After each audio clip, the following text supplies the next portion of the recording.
7th win overall. As, hey, I'm a big fan of Zoomer, as you can tell, but we also have racing from Oaklawn coming up too, where their featured race. It's a rematch of the Dixie Belle in this edition of the Purple Martin, where Wicked Halo, she's a Greatest Stakes winner as a 2-year-old. She got off to a poor start, though, in her first start back as a 3-year-old. We'll see if she can resurrect things for leading trainer Steve Asmussen, but standing in her way, Como Square. She'll turn back in distance after facing Secret Oath in her last. She's undefeated, win a round 1 turn. As always, we are brought to you in part by America's Best Racing. For the love of the race, check out americasbestracing.net today. Well, scenic view of the Rockaways here in South Ozone Park, Queens. Lovely view of the Manhattan skyline too when you walk out the front of the grandstand, but we don't need to do that here because we're joining you live from our 3rd floor clubhouse Equestris studios. I'm Maggie Wolfendale alongside NYRA handicapper Anthony Stabile, as I referred to you last week, the racetrack legend. Wow, a legend in my own mind, perhaps. Yeah, good day of racing coming up. Love these days, Maggie, where the backbone of our sport, the claimers, the horses that get us through the winters, especially up here in New York and in the Northeast, they get their day in the sun. Should be fantastic racing. We'll head down to Oaklawn Park as well. I'm interested in a couple of the early races that we're going to cover at Oaklawn, so hopefully we have a couple of good opinions. We're always going to have some fun. We got great action later on today. There'll be a cross-country pick 5 ticket later on, and there you go. A fantastic day for that claiming championship. And so many recognizable names that we have these starter stakes named after one of my favorite horses of all time, Xtra Heat, the very fast Kelly Kipp, Peeping Tom, and of course, Caixa Electronica, who raced primarily for Todd Pletcher and Mike Rapoli here. And we have a great cast aligned in the stalls for this year's edition of the Caixa Electronica. It's for horses that have started for a price of $40,000 or less in 2021 or 22. We are going the 7 furlongs, and Zoomer has just been in career form. I mean, he's been in career form since last year, this time. I mean, going back to that win on February 28th when he won with a 104 Beyer. This is his win last time, in which he did get a supersonic pace to close into. He's usually a horse that's right up on the engine. We saw him so far back, but that's because the sound was laying down a 44 and change to the half fraction. Yeah, sound money coming back to him here. And you see he gets a great ride from Dylan Davis, who's leading rider and has a big enough lead coming into today where it would take a big day from one of the guys chasing him to run him down. You speaking of running him down, Zoomer splitting horses here like the old pro that he is. This is win number 10, and he gets the job done here in a fast time. Yeah, we'll see what happens on the cutback. He goes from the mile. The last 2 starts, his last 2 wins came at the mile. He'll cut back to 7 furlongs today. I freaking love this horse. I know Obviously, you do. This is a win for my husband. We've had him twice in the barn. He won both times for us.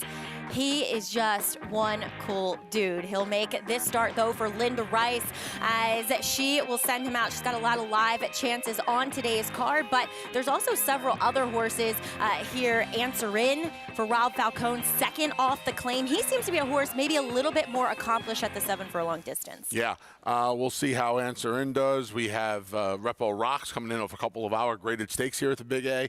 He hit the board in the Tom Fool.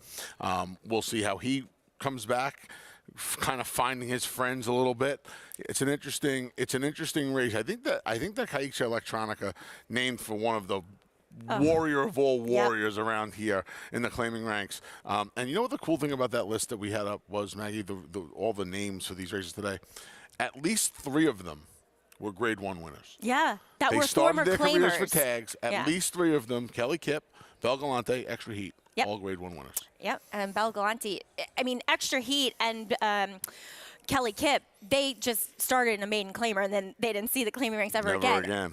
She was claimed by Rudy Rodriguez and company for 35 and went on to win 2 subsequent grade 1s. More on her a little bit later, but over in Hot Springs, the Purple Martin Stakes, as I was mentioning, 4 of the 6 runners coming out of the Dixie Belle, where we did see Wicked Halo have a poor start. And let's check that last race out. She ran okay, maybe in hindsight, because she was put in a position, Anthony, where we had never seen her before. She had been on the lead in all of her starts, including her Adirondack Tally. And I remember coming into this Dixie Belle, Hall of Fame trainer Steve Asmussen was quoted as saying, they were going to try something different in this race. Well, you know what, Maggie? It didn't work. So, drawn on the rail today for her second start off the August layoff. I would assume, you know what Felix said about assuming, but I would assume that she goes back to her front-running ways. At the very least, Pretty Birdie, who set the pace in here before tiring, she's back as well. She'd have to keep her company from just outside of her Pretty Birdie in post 2. Wicked Halo draw on the rail. I would imagine that she's in front today again. Well, she'll also have to face another kind of new shooter in Como Squared who had to face Secret Oath, who is Arkansas Derby bound. And I think the cutback in distance makes a lot of sense for her. She got pretty headstrong down the backside in that mile and 16th Martha Washington. She was perfect in 2 starts, sprinting, 1 at Fairgrounds, 1 at Oaklawn Park. She ran into a filly who we will see here next week on the program. All goes well. Secret Oath will take on the boys in the Grade 1 Arkansas Derby next weekend. Looking forward to that. Yes, this filly getting some class relief as well as some distance relief. Looking forward to the Purple Martin Stakes coming up. It's race number 9 at Oaklawn, but we are jam-packed with these starter stakes throughout the day here at Aqueduct. All 10 races are those.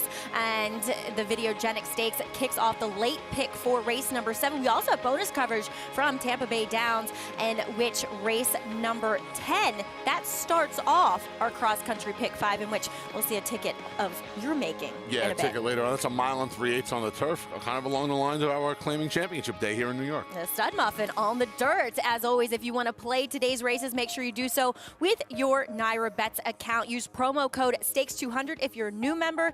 Get all the details at nairabets.com. Well, we won't have to wait long for some action here at Aqueduct. Race number 1 coming up here, Anthony. And this one for the girls.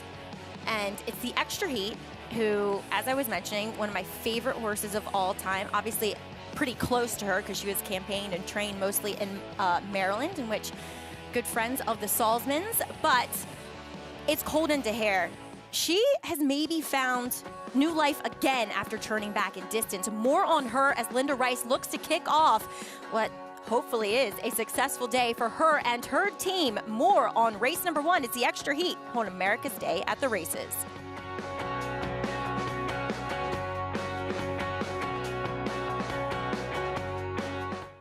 De Marchelier offers breeders a rare opportunity as the only son of Dubawi standing in Kentucky. Dubawi, one of the world's most celebrated stallions, is establishing himself as a sire of sires. His sons at stud include exciting young international stallions like Night of Thunder, Time Test, and Zarak. With his picture-perfect pedigree, this son of Dubawi brings one of the world's most potent bloodlines to America. Look for his first yearlings this year. De Marchelier, standing at Claiborne Farm.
and the field turns for home. Xtra Heat on the outside, above perfection at the rail. They drilled a half together in 44 3/5 seconds. Stormy Pick, Harmony Lodge, Xtra Heat just in behind the lead. Shooting Party far outside sixth. 1 furlong to go. Xtra Heat, heavy drive, short lead. Above Perfection is battling on, but she grudgingly gives way to Xtra Heat coming down to the line at the wire. Xtra Heat, a hard-fought head. Earner of over $2.3 million, inducted into the Hall of Fame in 2015. She was your 2001 champion 3-year-old filly after a season that included this win here in the Grade 1 Prioress. Anthony, she was only sold for $5,000 as a 2-year-old and sold after her last career win, which was in the 03 Barbara Fritchie, for $1.7 million. You were nice enough to bring me the lifetime PPs of all the horses we'll honor today here on Championship Claiming Day here in New York. And you look at this card, and I'm starting to sound like my mom.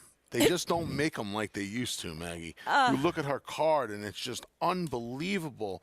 The races. I remember her best race might have been in defeat with Squirtle Squirt. Right? Bobby Frankel's first, the late great Bobby Frankel's first Breeders' Cup win, 0-1 in New York at Belmont Park, beautiful Belmont Park, a place that she had so much success at, and she just gets wore down. And there wasn't even she didn't stop. She got wore down by Squirtle Squirt and Jerry Bailey. What a day! But she was as good a race mare as we've seen under 7 furlongs. Well, as we welcome in our former champion jockey, Richard Migliore. Meg, you were around when Xtra Heat was running, and what are your thoughts on her? And then you can give us your thoughts on this edition here.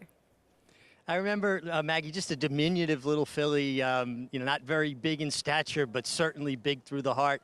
And there were a couple times I chased her. I think I chased her in the Cicada here at Aqueduct one day. Thought I had her at the 8th pole, and she was one of those relentless types. Just never stopped, never let go, always tried. Just like Anthony just said, she didn't lay down. Squirtle Squirt had to grind her down for sure. But nice-looking group here for the Xtra Heat. I'll get a look at them on the track, guys, and I'll report back in.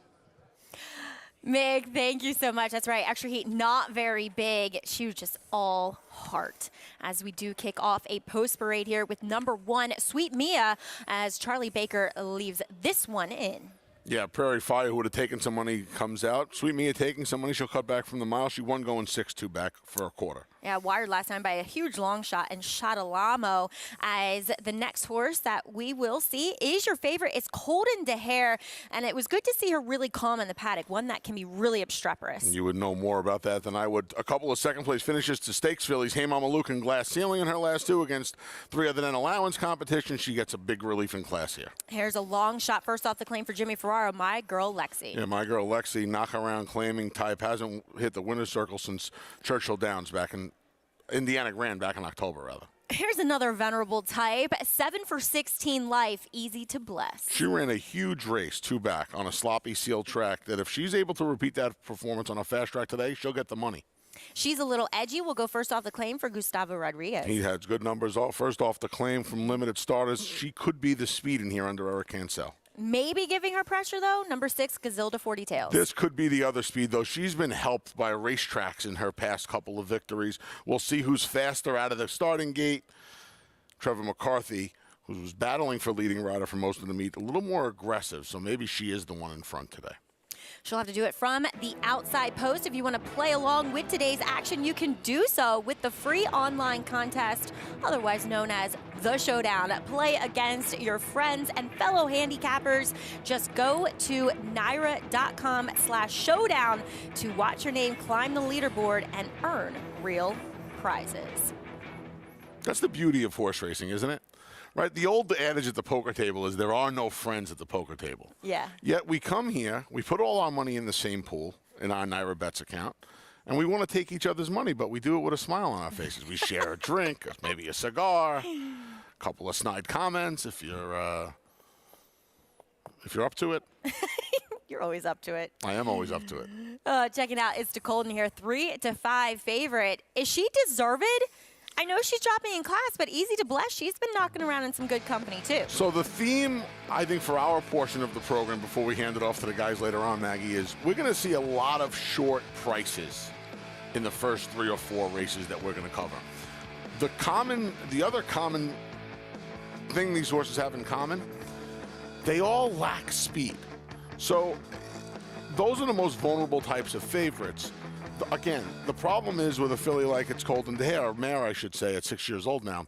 She's running against 2 stakes quality fillies, and she's not really catching the toughest bunch. So yes, it's a starter stakes race named after one of the greatest sprinters, filly sprinters of all time. She's getting, in actuality, class relief from her last 2, if not 3 starts. I know she didn't do much running in the ladies going 9 furlongs, but that's a stakes race, and now she's running, against these restricted starter stakes horses. Unless she gets beat by a horse speed popping her on the front end, she looks too good for me in here. And I remember Linda Rice expressing genuine concern about her having not to run on Lasix. Since then, they've turned her back. She's just been beaten by 2 next time out stakes winners as we check back in with the MIG, who's standing by trackside. Yeah, Maggie, and the 2, It's Cold in the Hair, looks good. I mean, I can't knock her when I look at favorites. I'm always looking for some maybe, kind of weakness or something I can hang my hat on this, put as a negative. I see no negative. She looks great in the flesh, great coat, warmed up very, very nicely on the racetrack. I do prefer others. I think the 5, she's a little edgy. We're talking about the race's namesake, Xtra Heat, kind of a diminutive filly as well, but with that big, strong hind end, kind of that big engine from behind. Horses push themselves. They don't pull themselves along. And she was very reminiscent from a physical standpoint of Xtra Heat to me. I mean, I'm not trying to compare her to Xtra Heat. Everybody can calm down. But she left the pony under Eric Cancel, got a real nice warm-up. That usually is an indication that they're going to be aggressive. But I'm going to go to the filly outside of her, and I understand exactly what Anthony's saying about her having certainly been aided by some racetracks that benefited her style. She's been ultra sharp. She was sharp in the paddock, kind of just at the simmering point without boiling over. Got on the track, was doing a little bit of that zenyatta dance, kind of really, flexing her muscles a bit. Loved her warm-up, and I think with Trevor McCarthy, I think she's a potential here. She could get loose, and she just looks extra sharp to me, guys. So I went to the outside, the 6, Casilda 40 Tails, and I'd love to see you and Anthony kind of mixing it up with a cigar and a drink. I think that would be interesting, Maggie. Mig, well, one of those 2 things could happen, but no cigars for me. Close but no cigar? Yeah. I have both in the car, by the way, at all times. So you just let me know. We'll send somebody down. It's funny, and both of you and Richie would be able to speak to this a little bit better. If we were just watching their behavior, these fillies and mares' behavior on the racetrack, you would imagine that Casilda 40 Tails, she looks a little bit more lively right now on the track than she's a little edgy. So I wouldn't be surprised if Richie's right, and Trevor McCarthy, who's one of our more aggressive guys in the room here at the Big A, puts her on the front end. I'm not sold on how much those I think she was heavily aided by those racetracks. When she won 2 back, she beat a filly named Snicket, who, if you're familiar with the circuit here, Snicket has piled up an enormous amount of second-place finishes in her career. She just kind of chased her around there on that speed bias track that day. Snicket has come back to win. She ran huge. She ran huge. She won. She did. She absolutely did. I just keep going back to the 2 fillies and mares that It's Cold in the Hair faced in her last 2 starts and how well she ran in defeat. And I feel like she overwhelms isn't the right word, but it's the first word that comes to mind. Because if she runs one of her last 2 races, she's going to beat these fillies and mares. Yeah, on class, she does. I will say Casilda 40 Tails, if you want to forgive her, obviously her last race, going a mile in which she looked as though she should have been the clear-cut speed, but other people had other plans with their horses, and so she was embroiled in a 3-horse pace duel that incinerated, and the winner and the second place finisher came from well back. I think she does need the lead to be effective. And I will say, every time I see her, she is very much on her toes. She's always the liveliest horse in the preliminaries. She's a little edgy, though. We heard Meg say Eric Cancel gave her a big warm-up. And 2, she's on the inside post, so she can't give anything up to Casilda 40 Tails. Absolutely. It becomes a little game. It becomes a chess game a little bit early on.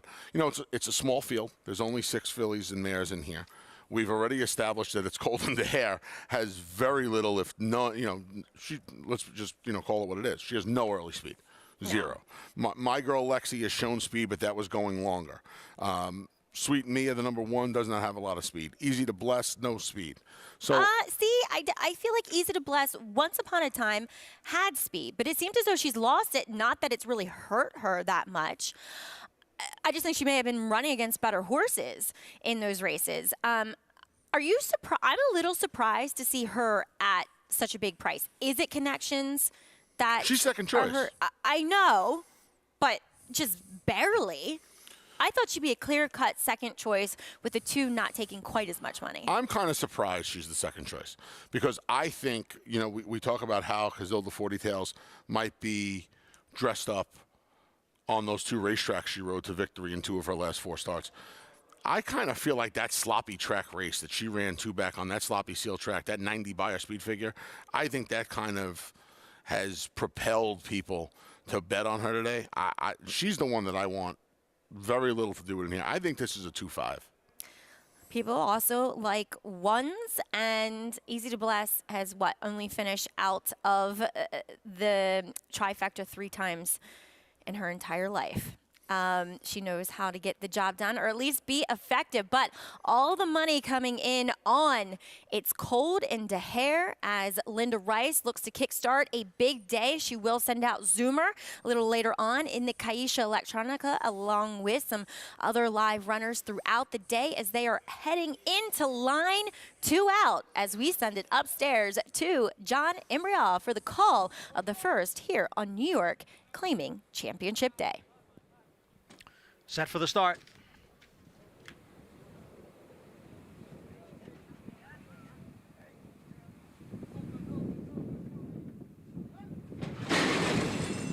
And they're off. Awkward start for number 4, Easy to Bless. She trails the field. She's a Little Edgy is out first with Casilda 40 Tails on the outside in second, and Sweet Mia is next and third. Now Easy to Bless is moving up on the outside and grabs 4th. My Girl Lexi is in 5th, and the favorite, It's Cold in Daher, is down on the inside and at the back of the pack. Up front, She's a Little Edgy is the leader here by a length. Easy to Bless continues to advance on the outside. The quarter 23 and 1/5 seconds. Easy to Bless up to challenge. She's a Little Edgy. Easy to Bless now to take the lead. Easy to Bless in front and clear by a length. She's a Little Edgy runs in second, 2 lengths to Sweet Mia next and third. It's Cold in Daher has advanced into 4th, but still 8 lengths from the front. And then it's My Girl Lexi. They are chasing Easy to Bless, who leads by 3, coming to the top of the stretch. Half mile in 46 and 4. She's a Little Edgy runs second, then Sweet Mia, and It's Cold in Daher.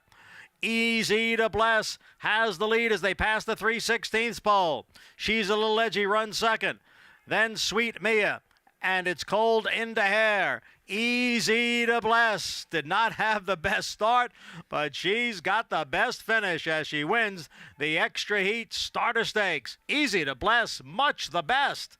She's a Little Edgy was second, and Sweet Mia finished third. One of my girls, Easy to Bless, she picks up win number 8 in 17 career starts, and she did not get off to a good start, Anthony. This was some performance to kick off the day. If these are the performances we're going to see all day, Maggie, we're in for some day of racing here. You see, she kind of jumps up at the start.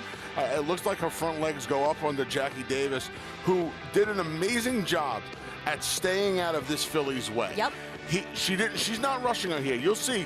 Easy to Bless is we say pulling. She's pulling Jackie Davis into position here. Jackie's not encouraging her. She's just letting this filly do what she wants. All right, mama, you got off a little slow. Do what you want. I'll put you in the clear. Right? She's not losing ground here. They're on a straight. She's able to clear off of both Sweet Mia and Casilda 40 Tails, who never tried to go to the lead today, by the way. And at the 3/8 pole, it's over.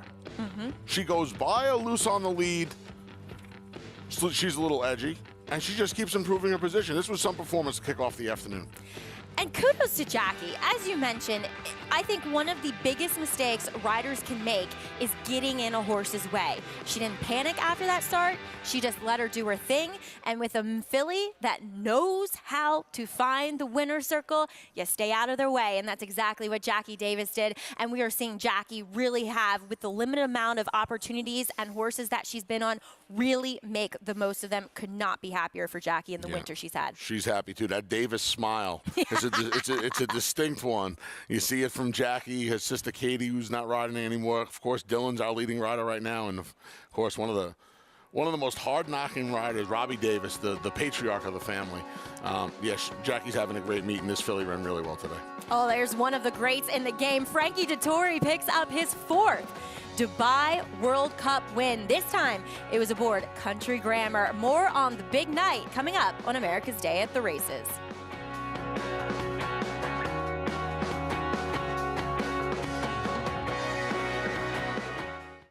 Spun to Run. In the Breeders' Cup Dirt Mile, he defeated a loaded field that included multiple Grade 1 winners Omaha Beach and Improbable. His brilliant speed figures were among the fastest of any 3-year-old at a mile or more. And he hails from the legendary Danzig sire line. Multiple graded stakes winner, millionaire, Breeders' Cup champion, Spun to Run, standing at Gainesway. Who you betting on? How about an app created specifically for horse racing? Naira Bets. We specialize in thundering hooves, fist pumping, and boosting your bankroll with robust weekly promotions. And offer betting tips from actual horse racing experts. Bet all day and night, nationwide. Get the action and thrill of horse racing with Naira Bets. Start spreading the news. If you're looking to win in New York, then breed in New York. To War Dancer, the millionaire son of Warfront, and New York's #1 sire of 3-year-olds. Breed to a proven performer, the #1 second crop sire at the Saratoga meet with multiple winners at Belmont and Aqueduct. Earn double the New York Breeders' Awards and participate in the New York Stallion Series with $2 million in purses. War Dancer, proud to stand in New York. Visit wardancerstud.com. This season at Oaklawn, we've got more of everything. More of the top thoroughbreds in the world. More days of live racing. And the largest purses in our history. All at a completely reimagined Oaklawn. Come be a part of this historic season at Arkansas's only casino resort.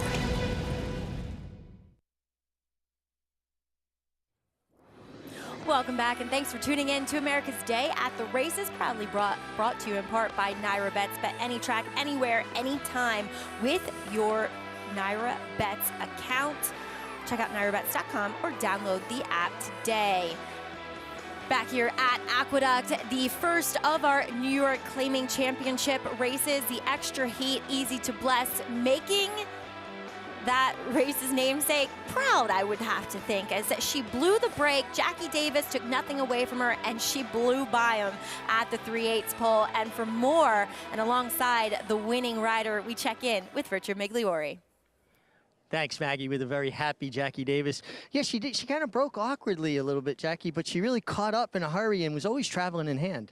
Yeah, she did break in a little bit of a tangle, but who gathered herself really nicely, and just basically she wanted to ease up there, and I just stayed out of her way. Well, I overheard you telling Jim Ferraro, her trainer, that she told you in the post spray when you were warming up, you could feel she didn't want to be grabbed. So you just kind of clued into what she needed to be effective. Yeah, a lot of times in the post parade, they'll give us hints and they'll tell us things if you listen to them. And she was telling me, don't touch me, so that's what I did. Now, you've never ridden this mare before, Easy to Bless, this filly.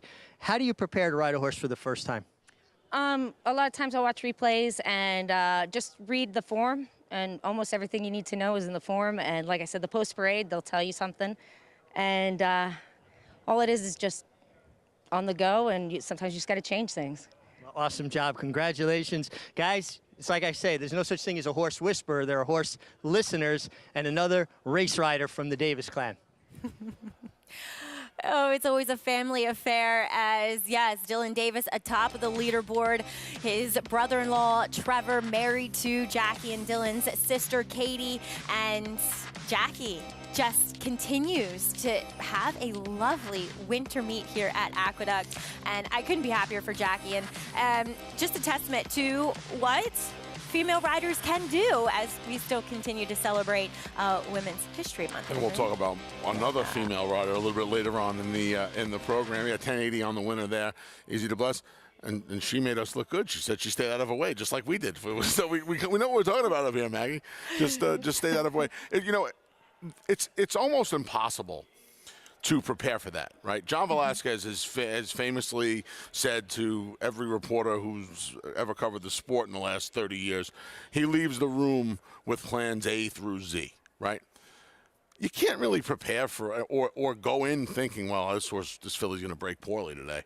But when they do, it's important to not always necessarily react, right? She told me what to do. I stayed out of her way. It's so important it's horse, right? Richie says this all the time. It's horse racing.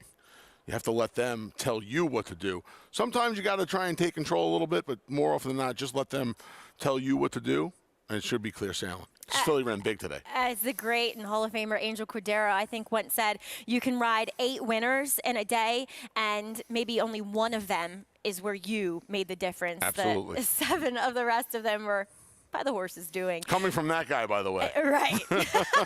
Easy to Bless kicks things off here at a generous price to boot. Jamie Ferraro, congratulations, as well as Jackie Davis. Out just a little under an hour ago, we saw the heavily favored Life is Good go out and do as we expected, but Country Grammar, who finished second and a narrowly beaten second in the Saudi Cup last time out behind Emblem Road, off of that long layoff, he would get the better of Life is Good here. Now, did Life is Good just not handle the mile and a quarter? Would you have done things differently if you were out of tees? Yeah, he did what we expected him to do for about a mile and an eighth. And then the last eighth of a mile, I think a lot of us were surprised at the outcome. I know I was. I can't say I'm absolutely stunned that he didn't handle a mile and a quarter, but I am a little bit surprised. Would I have done things a little differently? What Maggie means by that is he was nursed along Life is Good on the lead. More often than not, talk about staying out of their way. When you have these front-running types, you want to let them use their best weapon. His best weapon is his speed. Was it used today? No. But I wonder now, Maggie, in hindsight, if Gerardo Ortiz Jr., his rider, who one day will be in the Hall of Fame, and his Hall of Fame trainer, Todd Fletcher, had it in the back of their mind that maybe this horse doesn't want the mile and a quarter. And there's 2 schools of thought there. You try to nurse them along on the front end, or you try to bottom the field out. Me, I'm aggressive. I'm going to try and bottom them out 99 times out of 100. Unless I really have a strong opinion the other way. They opted to go the other way. But it Anthony, didn't work. That's also how they won the Pegasus World Cup, is by Correct. bottoming out the field. It seemed as though maybe if there was another horse like Next Go in there, maybe you would have seen a different outcome, or maybe he just really does not handle the 10 furlongs. But in the end, it was Country Grammar. I also think the other story of the race was Hot Rod Charlie, who looked woefully beat in the early stage of this race, going around the turn, and yet he re-rallies to grab second. Yeah, it was almost like at the half-mile pole. The light bulb, that we talk about it all the time, right? That light bulb. It was, and this is a horse that has handled distance and handled traveling. He's been in Dubai for 2 months. He won the prep for this. So of all the horses running there tonight, you would think he'd be the one most acclimated of the Americans, and he was the one who looked like he was completely lost in the shuffle the first half of the race. Second half of the race, you could argue it cost him because maybe he gets better position if he's involved in the first half of the race. He wound up down along the inside. I didn't really pay too much attention if it was inside or outside. I know most of the day he was in he amongst won't be horses and then stayed on the inside. So, it was kind of a little bit of a head scratcher from him, but yet another good performance. But Country Grammar is your 2022 Dubai World Cup winner. As we still have more racing action coming your way here at Aqueduct. Those beautiful evergreen tulips here at the Big A, as we will get more into this claiming championship, the Belle Gallantey, coming up next on America's Day at the Races. Like father, like son. The start of Palace Malice's career at stud closely resembles that of his sire, Curlin. Curlin was the sire of 2 first crop graded stakes winners, while Palace Malice was the sire of 3 first crop graded stakes winners. Subsequent to Structer's Breeders' Cup victory, he attracted a stellar group of 200 outstanding mares who will shape the future of this promising young son of Curlin. With his best crop of yearlings to date, now is the time to breed.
Son of Warfront, the sons have done well. War Command, the Factor, Declaration of War. There have been a number of sons now that seem to be getting it done. He himself was, again, versatile like Catholic boy. I mean, he won the Preakness. But nothing stood in his way. War of Will won the Preakness. He came back at 4 and won a grade 1 on the turf, going a mile. You know, he's got a big page that's from one of the good Niarchos families. Look, he was a grade 1 stakes horse at 2. He was a classic winner on dirt at 3. He won a grade 1 on turf at 4. He offers that versatility. He looks a lot like Warfront with a little more stretch and a little more leg. And I know a lot of the knocks against the Warfronts are that sometimes a little small, a little racy. If he throws Warfront's ability and talent with his kind of physique, I think we'll be in really good shape.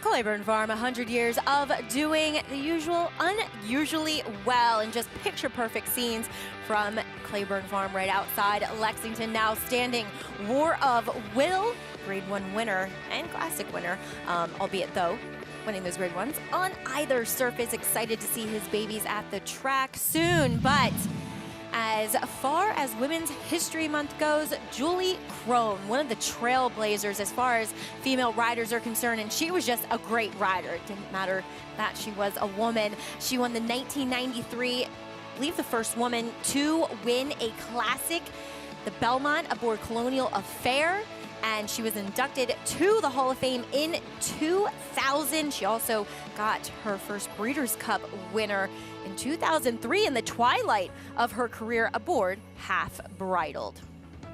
As we welcome in a guy who rode against Julie Crone, I'm sure many, many times, Richard Migliori. And Richie, Julie, she was a tenacious competitor. She was very tenacious, very driven, very focused, knew what she wanted, and she went after it. I think one of her greatest gifts, though, was her ability to get horses to run into her hands. She could get rank horses to settle, horses that would give other people hard time, guys would get in a fight with. She could kind of get them to cooperate and really do things. And I tell you a funny story. Colonial Affair, her Belmont Stakes winner, she had to go out of town to ride a stakes. She said to me, I can get you this mount on this 2-year-old for Scotty Schulhofer. He's going to win next year's Belmont. Do you want to ride him? But I get him back. I said, sure. I broke his Colonial Affair's maiden here at Aqueduct. And true to her word, Colonial Affair won the Belmont Stakes the next year. So that gives you a little insight to her horsemanship. Richie, I remember Bill Mott telling me about when she rode Cigar, when he ran him on the turf those couple times, and Julie came back after a disappointing turf effort and said, you know, Bill, he felt pretty darn good on the dirt. The rest was history. As 1996, Julie won the Grade 1 Carter. This was the Belmont, of course, and her win aboard Colonial Affair. She also won the 1996 Grade 1 Carter aboard Light the Fuse for Rick Dutcher Sr. Yeah, she was an amazing rider. Like you said earlier, I don't think you had to necessarily see that she was a woman, right? She was just a fantastic rider. And growing up, you know, my dad had horses in Jersey and Pennsylvania. You saw the graphic where she had won riding titles at Atlantic City and Monmouth Park, and, you know, watched her ride at Garden State, places that don't exist anymore. For years before she came to New York, you could tell that she was a different kind. She was a different kind of talent, just male, woman, didn't matter. Period. She was just a different kind of talent. She, my uncle, my late uncle, Bill Wolfendale, kind of got her start with Bill in the late 70s into the 80s, I should say early 80s, as the Belle Gallantey field. They are assembled in the paddock, 7 furlongs. And this is for horses who started for a claiming price of $8,000 or less in the last 2 years. Belle Gallantey, though, Anthony, this was one of those first horses, other than kind of like Condo Commando and horses like Agave Kiss, that put Rudy Rodriguez on the map. She was a filly near and dear to my heart. Made some money with her. Of course, that's what it comes down to sometimes, Maggie. It comes down to sometimes you got to make money with them. She won the Grade 1 Delaware Handicap, as well as the Grade 1 Belle Dame back in 2014. This, of course, was a little less than a year after she was claimed for $35,000 by Rudy Rodriguez, Mike Dubb, and Bethlehem Stables. Yeah, she was also in one of the most loaded races in the history of horse racing. That Ogden Phipps, Close Hatches, Princes of Sylmar, Antipathy. There was a mare named Beholder in that race who ran 4th. They all came back to win Grade 1s. All of them. Insane. Or were Grade 1 winners even before that as well. I remember her half-sister, I think, was entered for 25 after she won that Delaware Handicap, and there was like a 30-way shake. I remember that. I remember that, yes. For like $25,000, but Belle Gallantey, she was one of the claims of 2014, if not of that decade. I think she was Jose Ortiz's second Grade 1 winner. Strong Hope won the Hopeful the year before and was his first Grade 1 winner. This is his second. She was his second Grade 1 winner when she beat Princes of Sylmar in the Delaware Handicap that year, back in 2014. Well, it's so nice to remember these horses that rose from mediocre beginnings or even midway through their careers, like Belle Gallantey, to go on and do such great things, as we do see horses here in the paddock 1 to 5 on the New York bred Witch Hunter. Which version of Witch Hunter do we get here today? Her last race, albeit against, I don't know, I thought it was kind of a subpar field, Anthony, but she beat them outright. Belle Gallantey was claimed 5 times, by the way. Witch Hunter on her card only has 3 barn changes on her card. Was it the slop? She's run well in the slop, but she's run better races, Maggie, on fast tracks, as recently as July, when she ran a faster fig. In fact, the fastest figure of her career, going 7 furlongs down at Gulfstream Park. So, like It's Cold in Daher, who simply just did not fire today. I mean, there was no, I don't think, lack of speed. There was just no excuse. She just didn't fire today. This mare does not have a lot of speed. So, is she vulnerable to somebody beating her on the front end? You know, the speed in here is the second longest shot, the third longest shot on the board, so we'll see. There's just not a lot of speed in here, full stop, Anthony. So it's kind of hard to imagine what's going to go. I mean, investment grade. She looks to be the speed that you were alluding to, and she is 16-1, emerging out of a claiming 10 as we kick things off with the 9-year-old mare, Starship Reina. Yeah, she hasn't hit the board in 7 starts. When she did, it was at Monmouth Park last summer, going 5 furlongs. Number 3, Indian Bella, Trevor McCarthy, aboard for Mertin Cantermasi. Won a little bit of a stretch duel last time going the mile. She'll cut back in distance. She's another one, though. She does not have a lot of early pace. There's your 2-5 favorite now with Meet's leading rider, Dylan Davis. Can the Davises. Jackie in the first, Dylan in the second. Sweep the double. 2-5 in here, too. She's run well on all surfaces, and when she shows up, she's really tough. There's Jackie aboard a new face, but not to Jackie, who's won on Sniff before. Could she be the one that maybe gets aggressive early in here to investment grade and either sits second or takes the lead from her? Be curious to see how Sniff is ridden today. Sometimes tough to translate that Penn National form as number 6 investment grade. Yeah, she's gonna stretch out to 7, and her recent form doesn't lead me to believe she's going to be able to take these start to finish. Longest shot on the board, and awesome new year, 2 for 23 lifetime. And she's actually eligible, like you just said, for a 3 lifetime, yet she's in here running against horses that have won multiple races. Investment grade eligible for the 3 lifetime as well.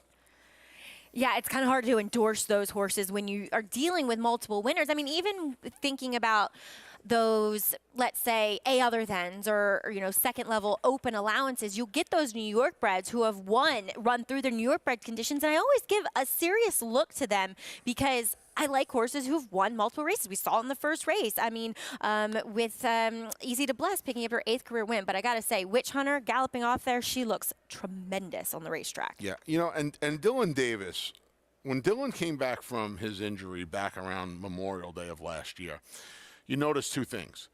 At least I did. He came back stronger, and he came back a little bit more aggressive. Charlie Baker, this mare's trainer, has had a tremendous meet, winning at around 25% here in the Aqueduct this winter. They're not stupid. They see that there's not any real pace in this race. So I'd have to imagine that they're going to, at the very least, try to keep her closer. And this is a filly that there was once upon a time, she was not without speed.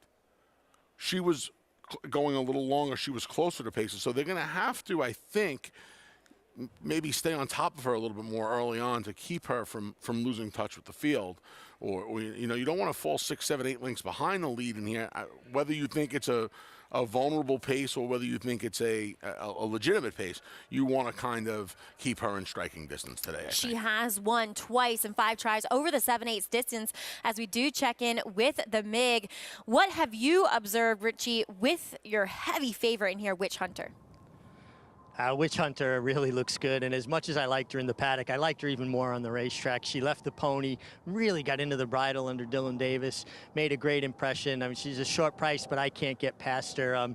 Again, good in the paddock, even better on the racetrack. The 3, Indian Bella. The Cantermazis do such a good job, and she left the pony also with Trevor McCarthy, got a big warm-up. I don't think that turning back to 7/8 really benefits her, but you could see that Trevor was trying to compensate for the turn back in distance by that big warm-up, but she looks great in the flesh, and the only thing that looks better than the Cantermasi horse on the track is the Cantermasi brothers themselves. They're right to my right, and they both look dressed pretty well for this claiming crown day. Very sharp. The 5 Sniff, very sharp. I do think could play out to be the speed here under Jackie Davis. Just very sharp in a race that I think is crying for someone to take some initiative. And when a rider has success early in the day and their confidence level kind of bolsters, that's when they're more inclined to kind of take the bull by the horns, if you will. And just quickly a note about the 7, awesome new year. A big long shot, but I thought it was interesting. Her rider's a 10-pound apprentice, meaning he gets a 10-pound break in the weights because he has not won 5 races yet. It's an incentive for people to give a young rider an opportunity. And talking with Marvin Richards, the trainer, he said that Eric Fuentes, the 10-pound apprentice, gallops her every single morning. So big price, but you certainly like to see hard work rewarded, and hopefully she'll run well for him. Also helps when a rider knows a horse intimately, and they just probably feel a bit more confident in what they know. But Sniff, I want to talk about her. She is currently your 3rd choice on the board, Anthony, and I have to admit I'm not completely familiar with this trainer, Norco Huertas, but Jackie is very familiar with Sniff in here. Now, You pronounced it right. That's a start, right? Sure. She was pretty bad last time. I mean, she was vying for the early. Maybe it was a sloppy track. She was vying for the early lead, and she was done at the 3/8 pole. Andy Sterling, who you'll see later on the program, and I were talking about this on Talking Horses earlier this week. I believe it was yesterday. I loved his line, by the way. I'll let you say it. I don't ever remember this filly running here, Sniff. And it's just weird when you see a New York bred having not come here, as lucrative as the program is, to have never seen her here, or at the very least, we haven't seen her in a year and a half here. She did run at Finger Lakes, and she did win at Finger Lakes, oddly enough, against Open Company. She lost all 3 of her state bred tries. That always concerns the wrong word, but it's just curious because, like I said, the program in New York is so lucrative for the state breds that you at the very least would think they would take a shot at the money. I would assume it was a sloppy track last time. She just didn't fire. And this is a mare who, you know, for the most part in her 2 prior starts, she ran well enough. The one race was off the July layoff, so she hadn't seen the racetrack for 6 months, and I thought she ran well enough. And with that race under her belt, she won pretty easily at Penn. And Jackie's going to climb back aboard in here. You just don't want to – she's tough to endorse because if the form holds up, Investment Grade has no choice but to go to the lead. Now, whether she gets in front of her or not is... I don't think Sniff does, and right. Because looking at her form, she appears to be a filly that's actually mare that's better with a target. They went for the early lead last time. It didn't work out, and it just seems that her wins come when she's sitting off of it. Not that it helps Investment Grade. I don't think she has much of a chance. I think the knee-jerk reaction is to see her coming out of the sprints, and Jackie's been aggressive this winter. You just assume, well, she's going to put Sniff on the lead. I'm with you. I don't think she can or necessarily wants to get in front of Investment Grade. I think she'd rather have the target because that's what's been successful in the past for her. Funny enough, Jackie actually won the winner of the last race. Sniff was in Flattering Ruby as they are heading into line. The more you pick through this field, Anthony, the more it makes Witch Hunter look. Couldn't agree with you more, Maggie. Short price heading into line as we are waiting on. There is that Penn National Invader Sniff going in. Jackie Davis looking for her 2nd win on the card, but standing in her way, of course, is her brother, Dylan Davis, atop of the leaderboard as he is on your heavy favorite in here, Witch Hunter. Little encouragement to try to get Sniff to go into line. And, you know, they put notes, the assistant starters and starters, into a database in which, you know, if this horse is a bad actor, they know that coming from Penn National. Everywhere, right. Yeah. Which is one of the smartest things I think we've implemented in racing. Is the gate crew, as unheralded as it gets, they need to know that stuff. John and Riel has your call of the Belle Gallantey here from Aqueduct.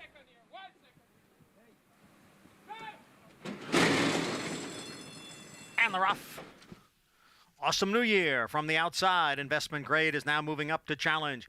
And then it is Starship Reina. As the field moves up the backstretch, Investment Grade has taken the lead from Awesome New Year. Witch Hunter, the big favorite, is on the outside. And then in between horses, it is Indian Bella. Starship Reina down at the rail, and Sniff trails in 6th.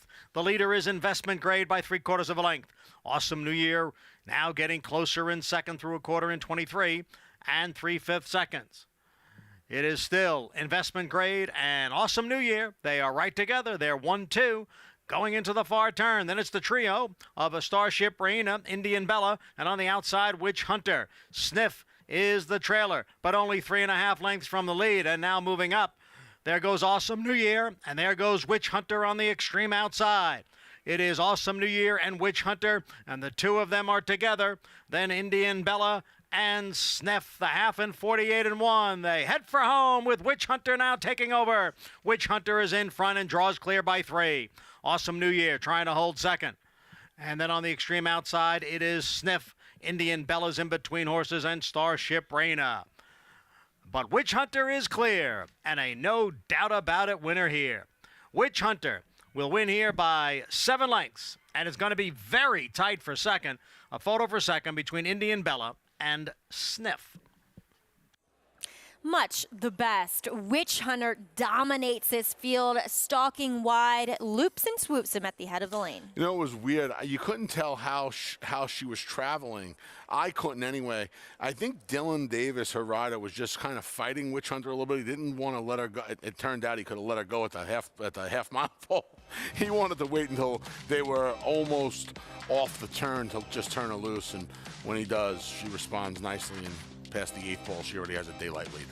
And I believe the brother-in-law edging out the sister for second and third. Indian Bella, I believe, nabbed second over the 5 in here, Sniff. So 4-3-5, I'm going to call it. I'm with you. I don't think she ever. I don't think Indian Bella ever relinquished to Sniff.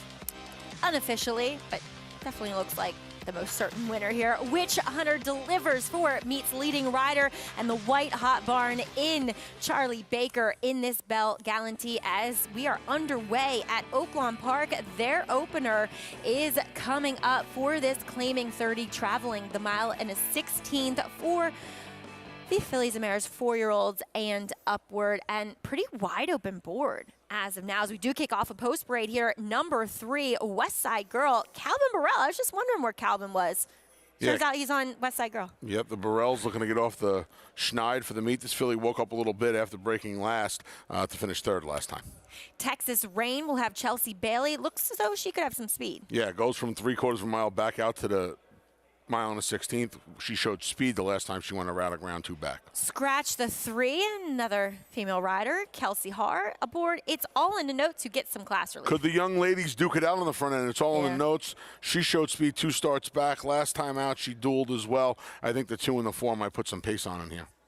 Dropping out of those races, too, is number 5, Pretty Extreme. She's 3rd off a bench. Yeah, she's off a couple of money allowance races that also have the optional claiming angle. She's in for the 30 now. Best hops to drop, they say, Maggie. Number 6, A Broken Breeze. She got a sensational ride by former apprentice John Geraldo last time. Yeah, she was coming off a 2+ month layoff last time. She's only run on conventional dirt, and by that I mean what you're seeing there, not on synthetics.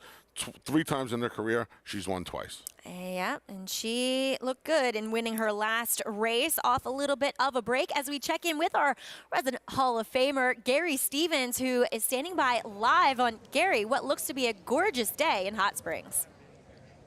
It is a gorgeous day, Maggie. It's about 70 degrees right now, a light breeze, big crowd here today for the the Purple Morton Stakes. There's 4 out of the 6 horses that came out of the Dixie Belle that are competing again today against each other, but I think it's going to be a differently run race. It was a very chaotic race in the Dixie Belle. Pretty Birdie, she got the break. She was drawn on the extreme outside. She hung a left about 50 yards out of the gate, interfering with several horses, causing a chain reaction. Wicked Halo, drawn down in the 1 hole today. She was away sluggishly. She wasn't really interfered with that day, just for the fact that she got away slow. But she's a filly that's got speed. She's drawn down on the 1 hole today. She's going to have to get away better today to be competitive because she's just ran steady that day. Then Pretty Birdie, we talked about her. Hypersport, she was interfered with 2 different times during the race, came on late to finish a good closing 3rd. Very little sense. She was also interfered with that day. She was drawn down in the 1 hole that day. She's moved out to the 5 hole today, so it should be a good competitive race. Looking forward to that. We've got some other exciting races throughout the day. 10 races we're bringing here from Hot Springs, Arkansas. Maggie? Gary, looking forward to it. I mean, we even have some interesting allowance races and maiden special weights, as Gary was mentioning. As far as the Purple Martin goes, Anthony, do you think the new kind of shooter in there, Como Squared, getting back to a sprint race makes sense? I think getting back to a sprint, and I think getting away from that secret oath filly is going to help her cause as well, especially when you consider the fact. And I think this is important to note. In that Dixie Belle last time, right, Maggie? Mm-hmm. We did not see a great performance from Wicked Halo when they tried to alter her running style. But I think the start hurt her as well. And don't you think today maybe the inside post hurts her? Or does that help her? I'm assuming, and remember, we talked about this earlier, Steve Asmussen had gone on record saying they were going to try and take her off the pace last time. Right. There just seemed to be an abundance of speed in that race. Yeah, and now she really only has to deal with Pretty Birdie, who, while she went fast last time, she's now thrown in back-to-back kind of clunkers. Thrown if in we're the being towel. honest. Right. Hyper Sport, the 4, very little sense to 5. They both kind of picked up the pieces last time. So, yeah, I think Como Square becomes a player simply by a little process of attrition. But I think if Wicked Halo shows up and she gets her speed back, and I shouldn't even say get it back, if they let her use her speed, right? Because I wonder if that's going through Giovanni Franco's head last time. He wrote her, hey, they want her off the lead today, so let me be conscious of that when they spring the latch, and then the next thing you know, you're last. Mm-hmm. That's the worst. That's the worst case scenario. Right. And it came to fruition last time. Now she gets Ramon Vasquez. She gets the rail. I know what I'd be doing today. I'd be blasting her off, but that's me. I think you might be right. She kind of only has one option, I would think, from that rail draw as they are heading into line. Quick thoughts on here. Do you like the 6 of Broken Breeze? I love the 6 of Broken Breeze. Yeah. I don't like that price. She was just 5-2. Now she's 8-5, but I thought she was going to work out the right trip behind the speed of the 2 and the 4. All right, we'll see if the speed duel develops between the two girls, Kelsey and Chelsea. They are heading into line, and Vic Stauffer has your call of the opener from Oaklawn. They're at the post. Number 6, a Broken Breeze. Broke through the starting gate. Amazing job by John Geraldo to stay with her. Well, Anthony, are you changing your picks here? I am. And they're having trouble pulling her up because John Geraldo lost his irons, and I don't know what happened here with the outrider unable to stay with her from the offside. Now everybody's running off. Yes. We're going to have a delay. Yeah, I don't think you're talking about not being prepared for something like this. I don't think he was the outrider was prepared for John Geraldo to lose his irons and for her to get as bad of a runoff as she was just now. So I'm assuming that's a terrible feeling. Well, I can speak from experience. I would not know that, my lady. I would not know that experience. I can tell you this. I've driven harness horses in media races, and I've had one break stride. And harness racing, we're going to cover some harness racing this summer, and we'll talk to you about that. Yeah. And we'll explain that a little bit better. But harness horses work on a gate. They race in gate. So pacers are same side and then the trotters. And trotters are opposite. So when you drive in the media races, they give us pacers because they're not looking to get anybody in any trouble. I've had them break stride, and when they break stride, it's exactly what they say. They go off stride. They lose their cadence. I've been on top of. I don't even know what he is. You win. Or was Bruce. You win. His race name was Be Quick About It. And he. You win about that. He was a big, solid standardbred, and I can't remember if he was a trotter or a pacer, to be honest. But whatever he was doing underneath. Oh, and now we have a loose horse. So the filly got loose. I guess after a while, we're assuming that John just kind of lost control of her, and they did a great. I'll tell you what, that was an amazing job down at Oaklawn Park. They were able to get that starting gate out of the way, all the horses out, and the horses. Wow. Wow. Yeah. Great job, gang. Really, I know you can't hear us right now. You got bigger fish to fry right now, but that's an amazing job. You see how quickly, again, so many things can happen when these horses get onto the racetrack. That's a great example, right? They're in the gate. 5 fillies and mares are in the starting gate. They're ready to spring the latch. We're ready to watch the opener from Oaklawn Park, and less than 3 minutes later, the horses are out of the gate. They're dispersed. The gate is on the infield, and there's a filly running around without a rider on her back. And that is why horses will always keep you humble. And whatever Murphy's Law, whatever can go wrong, will go wrong, as we bring in Gary for an update of the situation out at Oaklawn. Gary? Yeah, guys, just as this horse was approaching the starting gate, I didn't really see what happened because the gate was in the way, but John Geraldo hit the deck. He was down. He is being attended to now. He's standing on his feet. He's leaned up against the inside rail. The EMTs are out there with him right now, but he is standing, and hopefully he's all right. He's walking off the track right now as we speak under his own power. So I'll give you an update as soon as I get it, guys.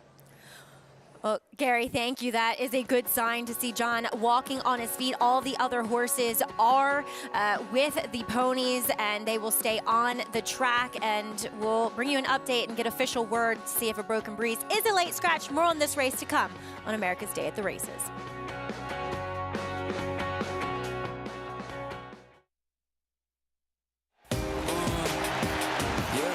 Charlatan is back, and he turns it on with 1/8 of a mile to go. Express Train moves into second. Nashville dropping out of it, and then Collusion Illusion. What a spectacular return for Charlatan, who will romp in the Run Happy Malibu Stakes by 4.5 emphatic lengths. Charlatan, ultra impressive. It's a new day for a new king. How does horse racing support New York's economy? It's responsible for 19,000 jobs and more than $3 billion in annual statewide economic impact. These good-paying jobs support working families across the state and sustain thousands of small businesses both on and off the track. Horse racing in New York means jobs and opportunities now and in the future. We are New York horse racing. Run Happy was at #1 second crop sire by graded stakes winners and earnings. Run Happy is represented by Smile Happy, the Kentucky Derby individual future pool favorite. A leading dirt sire and now with an exciting Kentucky Derby hopeful. Call Bernie Sams now and book your mare to Eclipse champion Run Happy right now. Run Happy standing in stall 1 at Claiborne Farm. Racetrack Television Network brings you every race, from every track, on every screen, every day. With monthly packages starting as low as $5, RTN gives you great value and access to more live HD streaming and race replays than anyone. Visit RTN.tv today to sign up and watch on almost any device, including Roku and Amazon Fire. Use promo code TRYRTN for a 5-day free trial.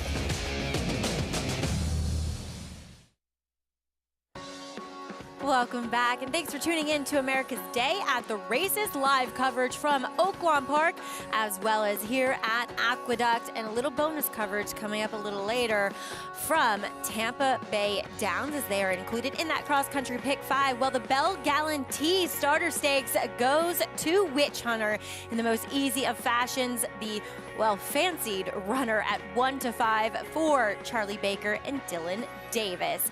As I mentioned, live action from Hot Springs. Oaklawn incident with the post-time favorite breaking through the gate.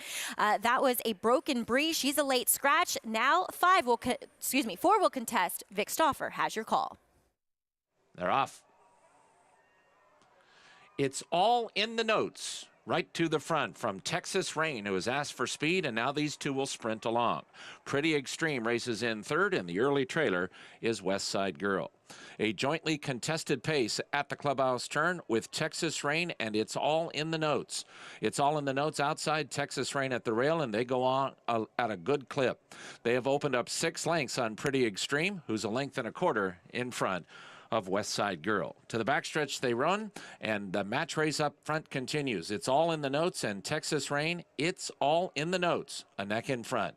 Texas Rain is second now by a full 7 or 8 lengths to Pretty Extreme, and then 2.5 lengths last to West Side Girl midway on the backstretch. Texas Rain is closer to It's All in the Notes. The margin is just half ahead now. It's All in the Notes outside, Texas Rain inside. Now It's All in the Notes is going to clear off, leaving the backside, and now she's put 2 lengths on Texas Rain. Pretty Extreme is about to move up into second. West Side Girl is still fourth. She's 7 lengths behind. It's All in the Notes and Pretty Extreme. Pretty Extreme is coming alongside It's All in the Notes. Her danger is going to be Calvin Burrell and West Side Girl. It'll be one of those two, and Pretty Extreme leads at the top of the stretch. The whip is out on West Side Girl. She's running up on the outside in second. Pretty Extreme is drifting way to the center of the racetrack, and she leads West Side Girl by about 2 lengths. Texas Rain is next. It's All in the Notes is going to finish fourth and last, and Pretty Extreme is now clear, and she's turned away West Side Girl and Texas Rain. Pretty Extreme, clearly the best. Pretty Extreme won by about 5. Texas Rain, good second. West Side Girl was third. It's all in the notes. Finished fourth. The great thing about Oaklawn Park, if there looks to be a speed duel on paper, it actually happens. As we saw that and Pretty Extreme and Alex Canchari sitting in the catbird seat and ready to pounce. Yeah, you know, when they scratched a Broken Breeze, I turned to you and I was like, I should probably bet the 5 in here, Pretty Extreme. Not because I necessarily like her chances. I like her trip. Because like you said, if it looks like it's going to happen, Texas Rain and It's All in the Notes looked like they were going to duke it out on the front end. They did. Pretty Extreme sat the trip. West Side Girl was just way too outrun early. And you get 5-2 on the winner. Nice result in the end. Congratulations to McLean Robertson as we do check back in with Gary Stevens, who has an update on John Geraldo. Yeah, guys, I just spoke with John Geraldo as he got out of the truck, headed back to the jocks room. He's got an abrasion on either side of his cheek, so he's got his wits about him. He wasn't knocked unconscious or anything like that. He said that the filly was trying to get his stirrups back. He got one foot in the stirrups. She hit the brakes, threw him over her head, nailed him with the hind foot, just a graze on this side, and just some road rash on his other side. He's going to get checked out, but he's expecting to ride the rest of the day. He had a smile on his face, guys. That's good news. That is good news, Gary. Thank you so much for that, and good to see John Geraldo that he will likely be okay. Oh, horses. But Pretty Extreme, she gets the job done today after that late scratch of the post-time favorite, a Broken Breeze, to kick things off at Oaklawn Park. Coming up next, it's race 3 at Aqueduct, the Kelly Kip 6 furlongs, and that is Dark Money in the paddock. First off the claim. More to come on America's Day at the Races.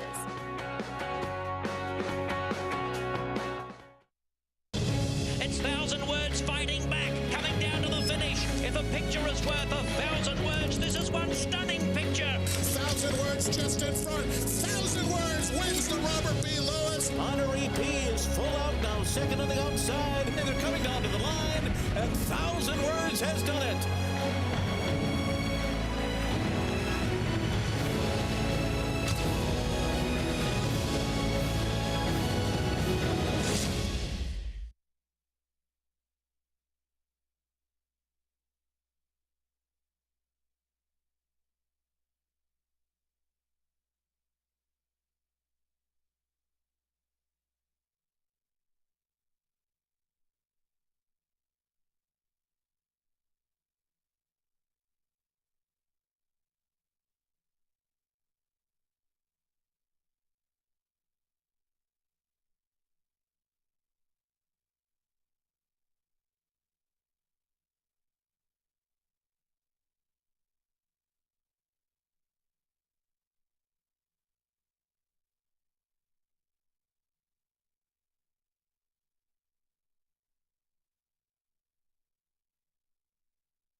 America's Best Racing brings you the action on America's Day at the Races. If you want to learn more, check out americasbestracing.net today. Kelly Kip, the wickedly fast sprinter trained by the late, great Hall of Famer H. Alan Jerkins, affectionately known as the Chief. And Anthony, I remember this guy actually in Maryland when he won the DeFrancis Dash back in 1998. He's one that won his first start in a maiden 35 with a 104 Beyer. I was sitting in the racing office at Belmont Park with the Chief. The day he broke his maiden. I said, Chief, you like this horse at all? I don't know, Tone.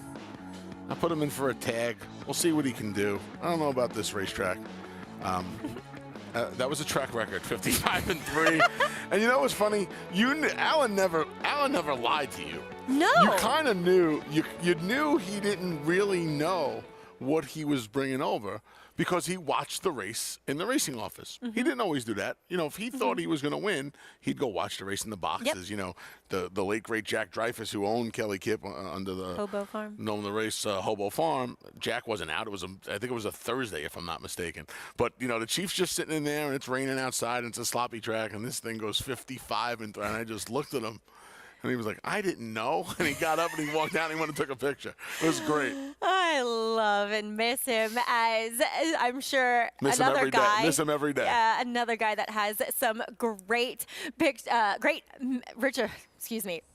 and Jerkin stories is our very own Richard McLaury. And Mig, I know you rode a couple times against Kelly Kipp. Yeah, I chased him more than he chased me, although I did beat him with Richter scale down at Gulfstream in the Gulfstream Park Sprint Stakes. Kelly Kipp was, like Anthony said, he was in for a maiden $35,000 tag first time out, broke the track record. I believe there was another good horse in the race named Trafalgar. Both wind up being multiple graded stakes winners. So Wayne Lucas trained Trafalgar. I think two guys trying to put one over and kind of ran into each other. But Alan Jerkins couldn't wait to run back to his barn if I was done early ride and to push the feed cart, because that's when you would hear the best stories and get really great nuggets, words of wisdom about racing and horses, and the best stories from Alan Jerkins. He is sorely missed every day. Good-looking group here for the Kelly Kipp, starting with the 1, Dark Money, looks fantastic for Tom Morley, and the 6, Tapazirans for Linda Rice. 2 standouts here in the paddock, guys. Tapazirans dropping out of the state bred allowance condition. Dark Money, he has been claimed 14 times, Anthony, in his 30-race career, and half of those times reclaims. Could you imagine that, Maggie? So he's run 30 times, and he's been claimed out of almost half of his starts in his life. He's won almost half of his starts. He's won 40% of his starts in his career. 12 for 30. Under every kind of condition possible. He's never tried the turf, but any kind of dirt condition imaginable, he's won over. We do kick the post parade off with him. Jose Gomez reunited. He's looking for his 3rd win in a row aboard Dark Money. Yeah, 3 of his last 4 Dark Money, and if he runs any one of his last 4 races, even the defeat 3 back, he's going to be ultra tough today. Belle Tapazzeri second off the claim. Chase gate-to-wire winner Aristocratic last time. Yeah, Mr. Phil was second there. Happy Farmer, former stakes runner. He's getting a little class relief in here as well. Yeah, back to the dirt. Number 3, Smile O'Brien off the layoff, too. Haven't seen him since December. The blinkers come off. He has some past dirt races that are okay, but his recent dirt form, which is really about 15, 17 months ago, not very good. Jackie Davis aboard Debo in here off the claim for Ricky Legall. Talked about this with the Fillies and Mares last race. This horse is eligible for a 3 lifetime claimer. There was one in the book for tomorrow, but see some horses running in these races instead. Another son of Tapazar is Tapazirans. Yeah, this horse got the job done with a perfect trip and a fantastic ride by Jose Gomez. He then gets a different Jose in the saddle today in Liscano. And not rounding out the field, sorry, number 7, PJ Advantage, long shot here. Looking to give trainer Jimmy Ferraro his 2nd win on the card. The blinkers go back on. This horse's races with blinkers were not that successful. We'll see if they can wake him up today. Possible speed from the outside with number 8, Karen's Cove. Yeah, you would think he'd be on him, and you want to say she because it's Karen. You would imagine he'd be on a mission under Eric Hansel from that outside draw, see if maybe he can clear and get a piece in here. His race last time, it's a little slow, but at the very least, he kind of woke up after a couple of subpar performances. As we are checking out Dark Money on the track, he did get the win done last time in the State Bred 25, a condition where he just seems to love it. He runs very well in that State Bred 25 whenever he finds his friends there. Yeah, it's his home, right? He finds his friends. That's the term we use for claiming horses. He has enough positional speed to put himself in a good spot. Almost always. He deals with inside draws with aplomb. You know, there were 3 favorites in the early portion of this card, the first 3 races, in fact, that looked like they were going to be odds on. To me, he was the most reliable of the three, not just because of the competition he's facing, but because of his body of work. He just shows up on a regular basis. The last time he didn't show up was 3 starts back. Even that race makes him a player in here. I think you can forgive it on that sloppy sealed track. You know, he's the kind of horse where, and as these horses get older, he's 6 now. He's faced the starter 30 times. And you could talk about this too, Maggie. You haven't been around horses your entire life. Their habits change. So a horse might love a wet track when he's younger and just detest it as he gets older. And sometimes we see it go vice versa as well. They can't handle it when they're younger, and then they get older, and all of a sudden they're mudlarks. I mean, it's more so the latter, the former. Yeah. Rather. You know, because I think horses, as they get older, they learn how to, I don't want to say, just conserve themselves. And, you know, they smarten up to, well, I don't really like this track, and so therefore I'm not going to exert myself completely as I used to. So I think that's where you kind of get it. In horses, just as I said, they kind of learn what they like, as we will check in with Richard McGlory standing by trackside. Mackie, not so different from jockeys. I know as I got older, I didn't appreciate riding on a muddy track nearly as much as when I was younger, and nothing really bothered me. And speaking of muddy tracks, I can see the rain kind of showing up from the other side of the grandstand. I don't think it'll be too long before we'll be getting some kind of a weather system coming through here, getting a little darker. But let's talk horses. The one, Dark Money. I mean, he looked great in the paddock and just elevated on the racetrack. Short price. I'm not giving any great information, but I love the way he framed up, got in the bridle, really galloped over to the starting gate nicely under apprentice Jose Gomez. Still a 7-pound apprentice, getting closer to that 35th win when he will turn into a 5-pound apprentice. Again, that allowance for giving an incentive for owners and trainers to ride a young guy, give him an opportunity when he doesn't have as much experience, but at least to get a little break in the weights. And Jose Gomez has been riding extremely well under the tutelage of his agent, Hall of Famer Angel Cordero Jr. The 2, Belle Gallantey, looks fabulous. Really love the weight on this horse, carrying great weight for trainer Oscar Barrera. And then the 6-horse, Tapazirance, made a nice impression in the paddock, continue like on the track, but I could not get past the 1, Dark Money, the Tom Morley trainee. Meg, thank you. Now, the argument could be made, although obviously they're all eligible for this race, Anthony, because they did run for 12.5 or less in the last year. But doesn't Tapazirance come out of arguably stronger races? Or at least his last was stronger? His last was stronger. Yes. Overall body of work, I would say, in their last 3 starts, he probably comes out of the toughest races. With that said, his efforts in his last 3 starts don't come close to Dark Money's efforts in 3 of his last 4 starts. And the race where he was most vulnerable, Dark Money, in the slop, puts him a length, it doesn't even put him a length off Tapazirance, it puts him right in the mix with Tapazirance. So he would, under perfect circumstance, ideal situation, Tapazirance could get the better of him. I think it's going to be tough. With that said, boy, you know, talk about a 2-horse race for me. I thought this was a cold 1-6. Yeah. It's actually, I just checked my Naira bets. It's actually paying $6 for $1 as they go into the gate, which I think is a very generous. I'm not a chalk guy, but that's a very generous price for that exactor in this field.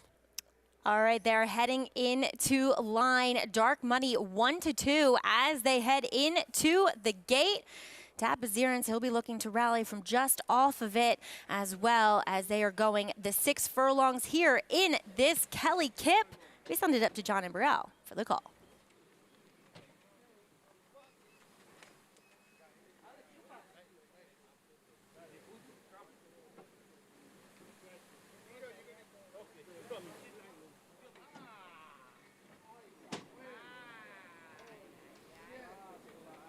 Waiting for PJ Advantage and Karen's Cove. One out!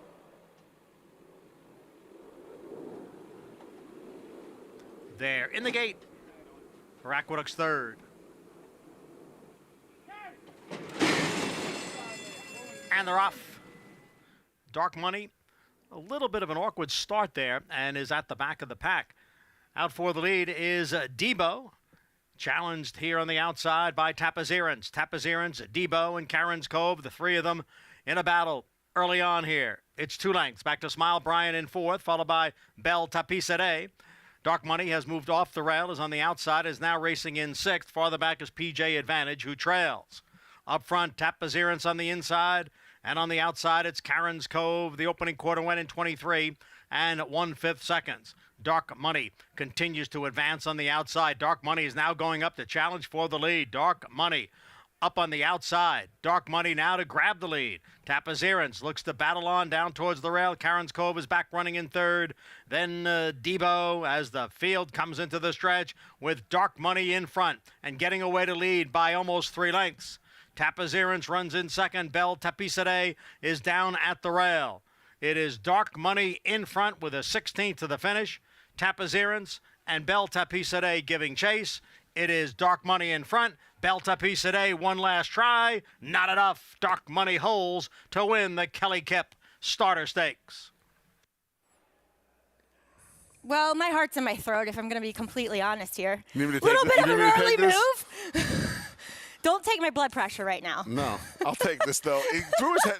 Dark Money, the gate opened. He kind of just looked at us. Right. He took a little left. It was kind of like he was like, starter, get off my face. Yeah, it was like he was trying to vogue a little bit. It was like strike a pose. He took a left, and he settled in. Jose, this is 2 of the first 3 races today. You're right. He took him outside. He let him settle. He didn't get in his way. All right, Dark Money, you're the one that's done this 30 times. You tell me what you want to do. You want to go up alongside these horses? Tell you, the ride I thought was strange was the ride on Tapazirance. It was a very lackadaisical ride. But instead, Jose Gomez, just very patient, lets this horse settle in. He made the lead probably a smidge too soon for Maggie's liking. Correct. But the old pro, who's now got the job done over 40% of the time when he walks into the starting gate. And you see him here just finishing up nicely. I remember when this horse debuted, and he didn't run that well, but Chris Engelhardt, his original trainer, entered him in a Stallion Series stake and then ran him for the 30. Jimmy Ryerson claimed him. He got very good, got even better when Rudy had him. And, my husband, Tom Morley, Broody, Rob Atras, Carl Broberg, they've had him multiple times in his career, and it's because of that. Because this is one cool dude, and consistently we see horses like this through the day, and this honestly just rocks. This is how I grew up. This is how we grew up, Anthony, and it's so nice to celebrate horses like this on a day like this New York Claiming Championship. Yeah, he's a little bit of a throwback, right? He's run 4 times now in the first 80 days of the year. What are we at, March 26th? So, yeah, first 80-something days of the year. Big effort today. Big effort today for Dark Money. He'll be getting lots of mints, carrots. He eats anything, old money. Look at him. He's voguing again, giving us the old white eye. Dark Money in the winner's circle takes the Kelly Kipp, but the old veterans, not so for the Kentucky Derby. The 100 Derby Point Road to Louisville starts this weekend. More to come. We'll preview the Arkansas Derby in just a few moments after this break.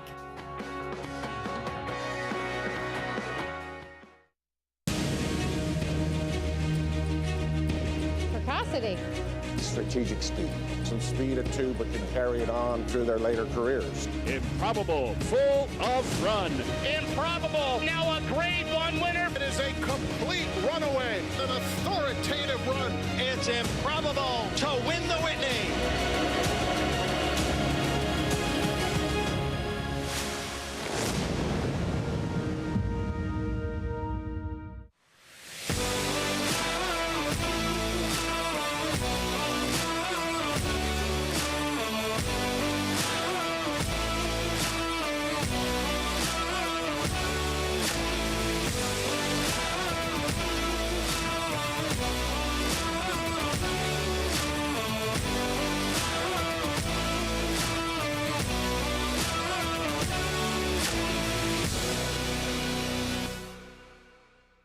Irish Hill and Duchess View Stallions, proudly standing the ultra-fast, multiple stakes-winning son of Uncle Mo, King for a Day, the only horse to defeat 2019 three-year-old champion Maximum Security. Well, King for a Day was basically a clone of Uncle Mo. I mean, good speed, the ability to carry it over distance of ground, real professional horse and a really cool horse to train. Sire maker extraordinaire Uncle Mo, represented in New York by King for a Day. Visit IHDVStallions.com to book your mare today. Who you betting on? How about an app created specifically for horse racing? Naira Bets. We specialize in thundering hooves, fist pumping, and boosting your bankroll with robust weekly promotions. And offer betting tips from actual horse racing experts. Bet all day and night, nationwide. Get the action and thrill of horse racing with Naira Bets.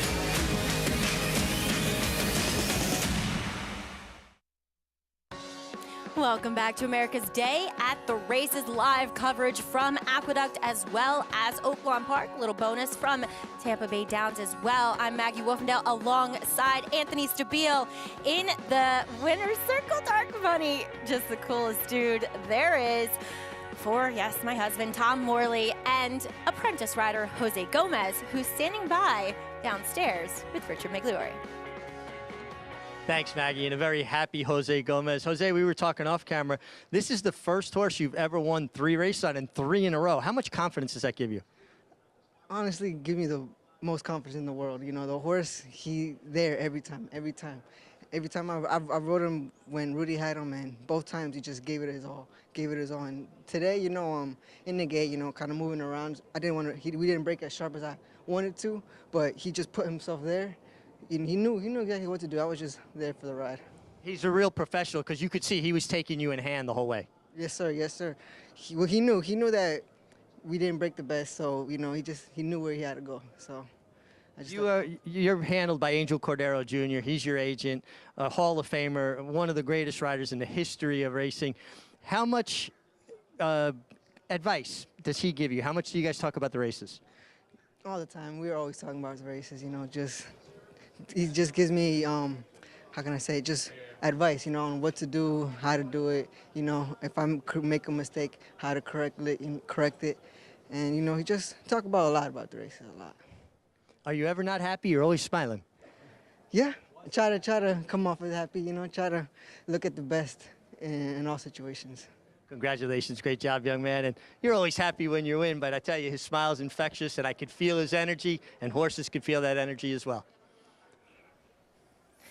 And what can I say? Dark Money, he likes happy people. He likes Jose Gomez, as you heard, picking up his 3rd win in a row aboard the son of Central Banker, out of the mare Candelabra, who I actually remember running around here.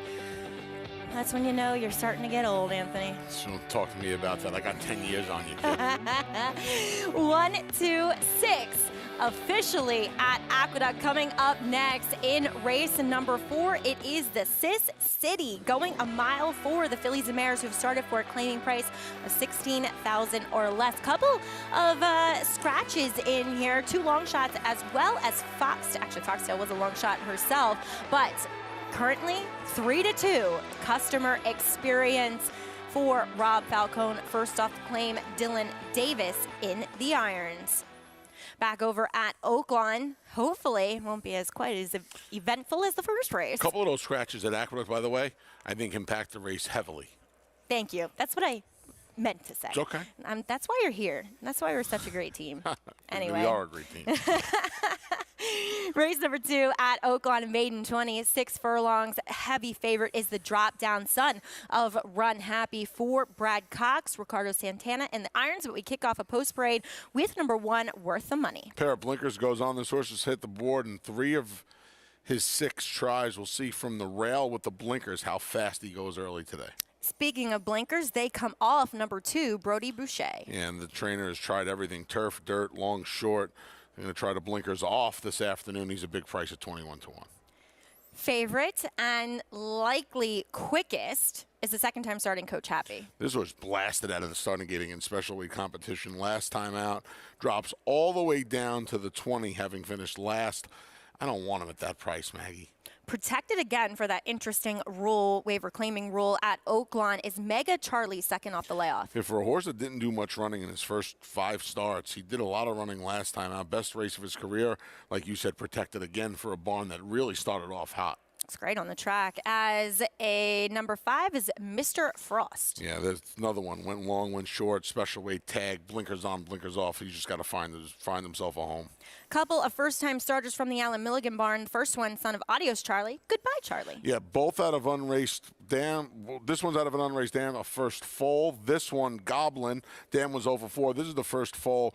This barn has some interesting, sneaky good numbers with debuters, especially in maiden claimers. Yeah, that was Goblin going by. Looked as though he was a little green with the pony. And then rounding out the field, second choice, number 9, 10th of Gold. Boy, they're asking you to take 3-2 on one drop down, 2-1 on another drop down. Now, this isn't the same kind of drop down, because this horse started his career. In fact, his first 4 starts were in for the tag, came back off the layoff, and ran in the special weight race. I guess they don't write high enough maiden claimers down there for him to take part in the protection. So they had to run him in the special weight race. He was outclassed, and now he's back in for clearly the lowest claiming price of his career. But he's run numbers in the past. His race 2, 3, and 4 back make him a major player, and he did face a next time out winner last time in Life is Hard, as well as the horse who finished 6th. But next weekend, it's the big weekend. It's Arkansas Derby Grade 1, as we have all the action coming forth. Lafitte Pinkai, Gary Stevens, and myself will be out in Hot Springs. We start things off at 1 on FS2, and then we switch over for the big stakes at 4 p.m. Eastern time on FS1. You're leaving me next Saturday? I'm leaving I you. thought we were a great team. I know. Why aren't I going to Oaklawn? I should put you in my suitcase. I haven't lost that much weight, A. B, maybe this airplane will actually get off the ground this time. Without you on it. Unbelievable. Oh, my poor friend.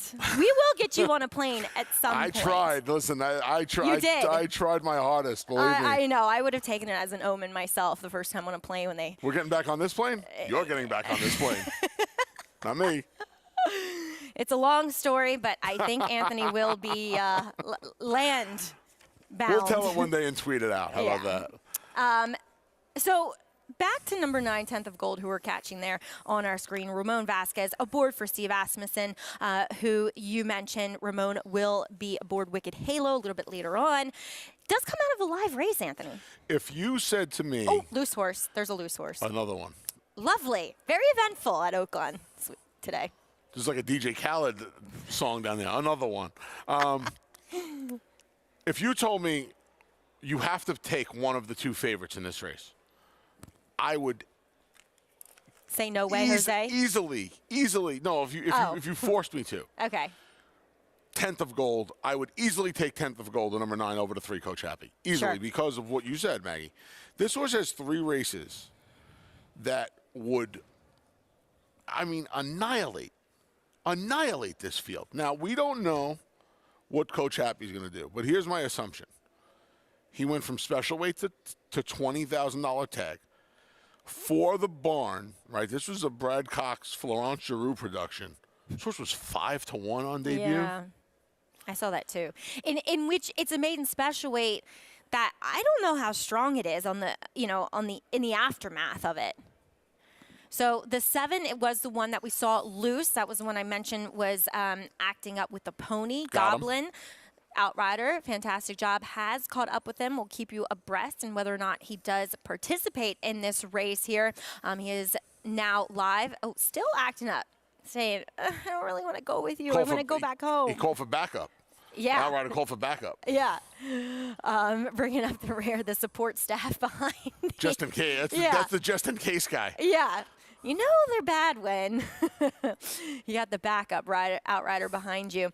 But, exactly. 10th of Gold. My thing is he was never involved. And he was being asked by John Geraldo, too. This is a horse that, in his 3 previous efforts, had speed to lay close. Yeah. That's what's troubling. So it's not as troubling when you consider – see, it's kind of – he's confusing. Yep. His debut, no speed in his debut. And they walked in his debut. Sure. Right? They didn't go that fast in his September to April race when he was off the 6 months. Right, 8 first months, start as a 3-year-old. almost 8 months, I should say. First start as a 3-year-old, and he was off the pace. But then he showed some speed in the 2 fastest races he exited before last time. He showed the most speed he had ever shown. Was that because they were 7 and 6.5 though? You know, 6.5 sometimes gets that big run up. It could. The other thing could be, did he need to knock the rust off the first time? And if that's the case, see, that might not bode well for him today because we're going to assume that Coach Happy's going to try to go fast in here. I would imagine now, I know the one worth the money doesn't seem to be as fast as the 2 favorites in here, but with the blinkers on under the gun from the rail, doesn't Edwin Gonzalez have to try to get him involved early as well? So I think there could be some pace on here. It led me to Mega Charlie. Speaking of John Geraldo. I like the way you're going here. He's second off of a 7-month layoff. I don't love the fact that he's had 2 months between the starts off the 7 months. It's not ideal. But you mentioned he's still in for the waiver. Still in for the waiver. And he's the one where if some sort of pace develops in here, at the very least, he has the recent race, right? He has the best recent race. And you're getting a nice price on him at 4-1. I thought he looked great on the racetrack, too. And that was a pretty long layoff he was coming in off of from the June to January. And just to let people know, it is raining here a bit at Aqueduct, but they still have kept the track open. It is still harrowed. I'm sure Richie will give us a bit of an update when we check in with him, but we do have a late scratch here at Oaklawn Park. Number 7, Goblin, after getting loose, will not participate in today's race. So Alan Milligan left with the lone first-time starter. Goodbye, Charlie. What do we think about the firster in here, Maggie? We talked about Alan Milligan and how the barn has these sneaky good numbers, 21%, positive ROI. Right, the numbers go up when they run for the tag first time. It's 19%, I should say, first time out, 20% when they debut for a tag. But a couple of positive ROIs. These are more recent numbers. These aren't deep dive stats. These are the last 15 months or so. And he's only left with Goodbye Charlie now for Tiago Pereira. Huge price on this horse. He doesn't seem to, his workout tab seems to be a little slow, but with all the speed we seem to think is signed on in here, maybe that behooves him. Yeah, you know, I thought, and I was really splitting hairs with this statement, but that Goodbye Charlie had the lesser appealing pedigree, because at least in the second generation, Goblin had some stakes winners. The damn half, as it looks awful in the paddock at Aqueduct here. But like I said, they have kept the track open. It is harrowed at the moment. Rain pretty wet there. They say an Anchorman, this escalated quickly. The weather escalated quickly. It was dry as a bone here 20 minutes ago. Yeah. As Richie said, looked as though there was a weather system. Going back to the 10th of Gold, something I just realized, he was breezing and working for that comeback race on February 12th at Louisiana Downs. Now he's stayed with Steve, Steve kind of splits his time between Oaklawn and Fairgrounds as far as his winter meet is concerned. And he stayed with his string at Oaklawn Park. So maybe that's another good thing going for him. Yeah. Like I said, if you told me that this was going to turn out to be a battle of the favorites, I would take 10th of Gold for all of my money over Coach Happy. Even money on Coach Happy. He looks to be the speediest of the speed. Can he sustain it in his second start and that drop in class from the maiden special weight to the maiden 20? We shall see. Or do we smell upset? Anthony, like in Mega Charlie. Vic Stauffer has your call, though, of race 2. 10th of Gold. They're at the post. They're off. Good start for Worth the Money. Coach Happy was a bit slow into stride, but now he moves up and puts his head in front. Mega Charlie, Mr. Frost, 10th of Gold, and Brody Boucher are next, and the trailer after a slow start is Goodbye Charlie. It's Coach Happy up the backstretch, and he's a full length now in front of Worth the Money. Mega Charlie moves up alongside him, and here's Mega Charlie into second. 2 lengths to Mr. Frost, then 10th of Gold and Brody Boucher at the rail. Goodbye Charlie is still the trailer, and Coach Happy is still the leader. It is Coach Happy around the far turn with a 1.5 length lead on Mega Charlie in second. 10th of Gold is now hard-ridden. Just got some help with the right-handed stick, and he is now 3 from the front. 2.5 back to Mr. Frost, and Mega Charlie is at the throat of Coach Happy. Coach Happy just a neck in front. Mega Charlie alongside, and Coach Happy is still in front. Mega Charlie has the length of the stretch to try to get by. It will not be easy as Coach Happy reaches for the wire. It is Coach Happy or Mega Charlie, and Coach Happy is back in front 1.5 lengths. Mega Charlie is running his heart out, but it looks like he'll be second best. Coach Happy, Mega Charlie, Coach Happy in front. Coach Happy beat Mega Charlie. 10th of Gold was third. Brody Boucher finished fourth. The speedy Coach Happy breaks his maiden in start number 2 with Ricardo Santana aboard. Mega Charlie tracked him every inch of the way, just could never get by. Ricardo Santana Jr. won this race in the first 1/8 of a mile when he was more aggressive than Edwin Gonzalez and worth the money. Edwin Gonzalez, indecisive, just in there, and he kind of let Coach Happy clear off on him. It did 2 things. It put Coach Happy on a loose lead, and it completely discouraged Worth the Money from that point on. Good effort by Mega Charlie and John Geraldo. They had the entire length of the lane to get by. Kind of lugged in. He got a little tired late. Beating just the length, though, it was a good effort. Guy gets kicked in the face a half hour ago. He gets beat a length in the second race. Not a great start to the day. It's amazing, I'd say. though, right? How tough are these guys and gals that get on horseback every day? Yeah, Amazing. obviously he's A-okay after that scary incident where he broke through the gate, lost his irons, horse ran off, got his iron back, she propped, he fell off, she kicked him in the face. Back running second here. The day is still young, though, John Geraldo, as we will have official prices from the second at Oaklawn coming up for you, but we'll also preview the Arkansas Derby. There's your Rebel winner, the one-eyed Unojo. He wouldn't be the first one-eyed horse on the road to the Kentucky Derby. We'll take a look at the rest lining up for this year's edition.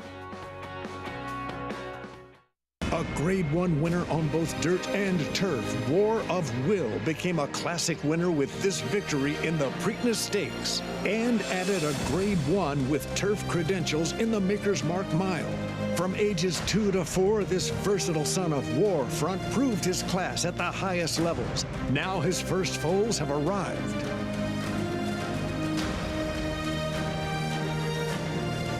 War of Will, standing at Claiborne Farm.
Welcome back to America's Day at the Races. Sis City, in which the next race coming up here on New York Claiming Championship Day is named for. She was picked up in her third start for $50,000, and then she would go on to win the Grade 2 Devona Dale. Here's her win in the Grade 2 Demoiselle, and then her biggest victory would be by 10.5 lengths in the Grade 1 Ashland for Rick Dutrow, as we have a nice field assembled for this year's edition. And welcome back to the show here on America's Day at the Races. I'm Maggie Wolfendale, Anthony Stabile, Richard Migliori downstairs, and we do have our Hall of Famer Gary Stevens out at Oaklawn Park. Anthony, we'll take a look at this race in which we see another heavy favorite. Seems to be the theme early on here in the card. And that's number 8, Customer Experience, currently at even money. No, we have a former Sis City winner in here. Daria's Angel won this back in 2019. Yours truly was in the booth for that. Called her home that day for drawing away. I believe Rob Atras trained her at the time. Yep. If I'm not mistaken. Yep. And yeah, she's 3-1 to win it 3 years later. Long ago? Well, yeah, because we didn't have it in 2020. We didn't have the series because of the still, COVID. it doesn't seem like it was 3 years ago. Yeah, just 2 runnings ago, but yes, it was 3 years ago. Amazing, right? Yeah. And she's an 8-year-old now. Gary Contessor has her, and she has been running in the Mid-Atlantic as of now, but did face some tough rivals last time out, and I thought ran incredibly well. As we'll check in with Mig. Mig, have you stayed dry? It looks as though the rain has stopped. Yeah, the shower kind of passed through. It stopped now. We're waiting on the harrows, which are going around one more time, keeping this track manicured. When I get up trackside, I'll let you know if they actually went ahead and sealed the track, put a light seal on it, or left it open. Usually when we get rain, they will seal a track, but it feels like the rain is past us now. Let's get back to horses with Daria's Angel, trained by Gary Contessa. Gary's trained over 2,300 winners in his career, was based in New York for basically his entire career. He's now stabled at Delaware Park. He was wintered at Laurel, but now stabled at Delaware. And she could not look any better. Very, very sharp here in the paddock. And I do think from a physical perspective, she is going to run a big race today. The 7-horse, Honey Money, adding blinkers. 5-year-old mare getting blinkers for the first time. Spoke with her connections about it. Said they worked her 10 days ago with the blinkers at the behest of jockey Trevor McCarthy, and best she's ever worked. Said it made a huge difference, really put her in the bridle. And it's always appeared to me like she's a little bit of one of those bicycle horses. If you're not pedaling, she's not running. Maybe the blinkers will make her a bit handier, put her more in the bridle, and give Trevor a little bit more of a hand instead of him having to work so hard to get it from her. Especially with older horses, I find a change in equipment sometimes just kind of wakes them up, something a little different, shakes them out of the rut a little bit. And then the 8, Customer Experience, and I believe in good customer experience. Only have one chance to make a first impression. She looks great. Rob Falcone's been doing terrific, winning it better than 30% at this stand. Good weight, good coat, just making a real good impression in general. But I'll get a look at him trackside and report back, Maggie. Richie, thank you. And we just heard announcer John Embrial come over the loudspeaker, and we can see from a lovely vantage point up here in Equestrius that the track has been sealed. I guess they let the water get in. I'm not really sure the logic behind that, but yes, good and sealed now. Okay. Just saw the riders come out of the room as well. Yep, so I think we will see them get a leg up. Let's talk about your current favorite in here. Is she vulnerable at all? Customer Experience, she last time out was on a really, really wide chase, I thought, Anthony, and then she just kind of flattened against arguably tougher. Yeah, I mean, I do think she's a little vulnerable. I thought her race 2 back is the exception to the rule on her card. I don't think there's anything debatable about that. She's never run that well. And last time, I agree with everything you said. She ran against better fillies and mares last time. She is getting a ton of class relief in here. She's going to a barn who's done very little wrong at the stand. With that said, she's even money, and she has plenty of clunkers on her card, Maggie. Yeah, she doesn't show up sometimes. Rob Falcone, though, first off the claim this year at Naira is 6 for 21 as you are checking out number 9, Gringotts, who did leave the paddock early. Just got beat a neck going 7 furlongs against New York bred claiming fillies for the $25,000 tag. She's out first. She's a big price at 13 to 1. She ran well. She was against the track, too. I thought a horse that is a huge long shot, number 2, Game Theory. Yeah, she's finished 6th in her last 3 starts. Last of all in her last 3. She'd need a remarkable form reversal. Well, as Anthony pointed out, the 2019 Sis City winner, Daria's Angel. Comes in off a couple of third-place finishes down at Laurel. This will be her third start since October, so figure she's primed for an effort. She has fantastic records at Aqueduct and going this flat mile. Daughter of English Channel, is a very accomplished dirt runner as well, B-Bit.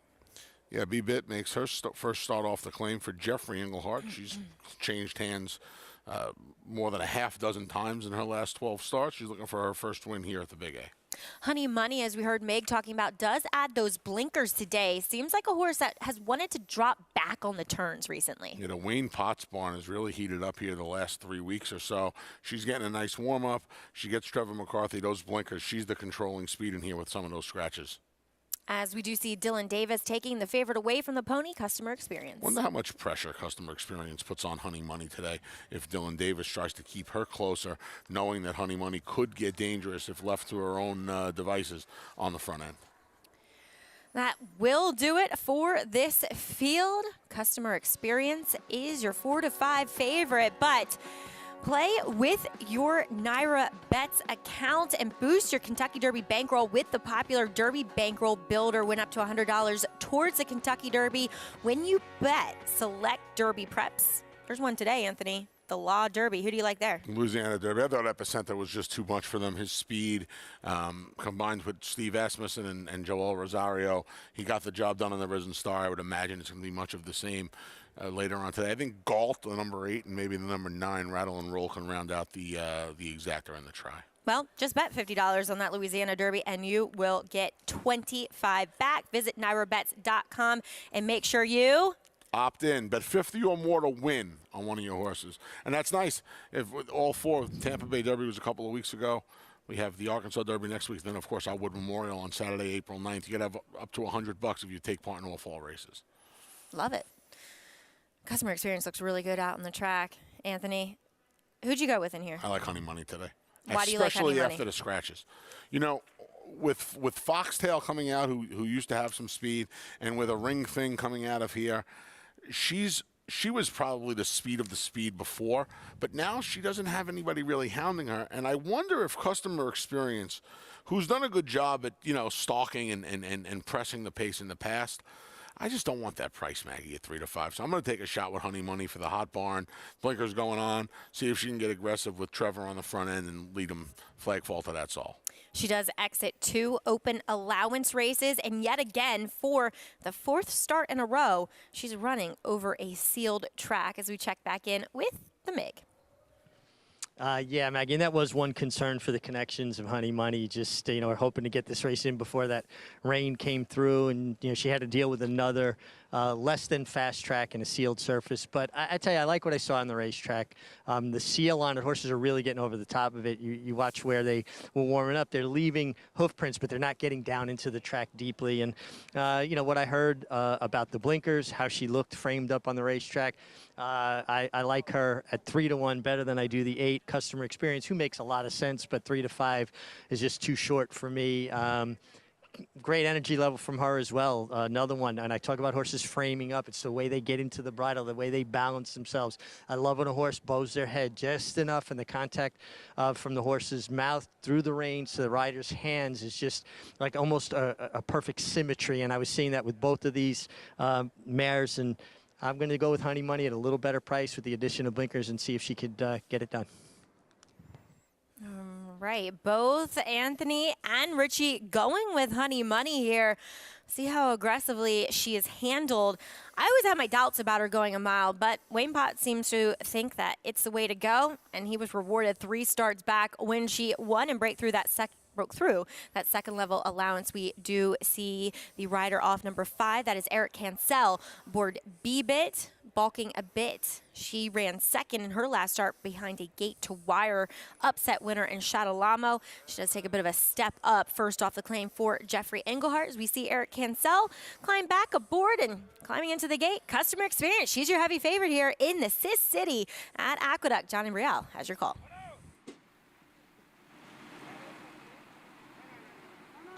They're all in.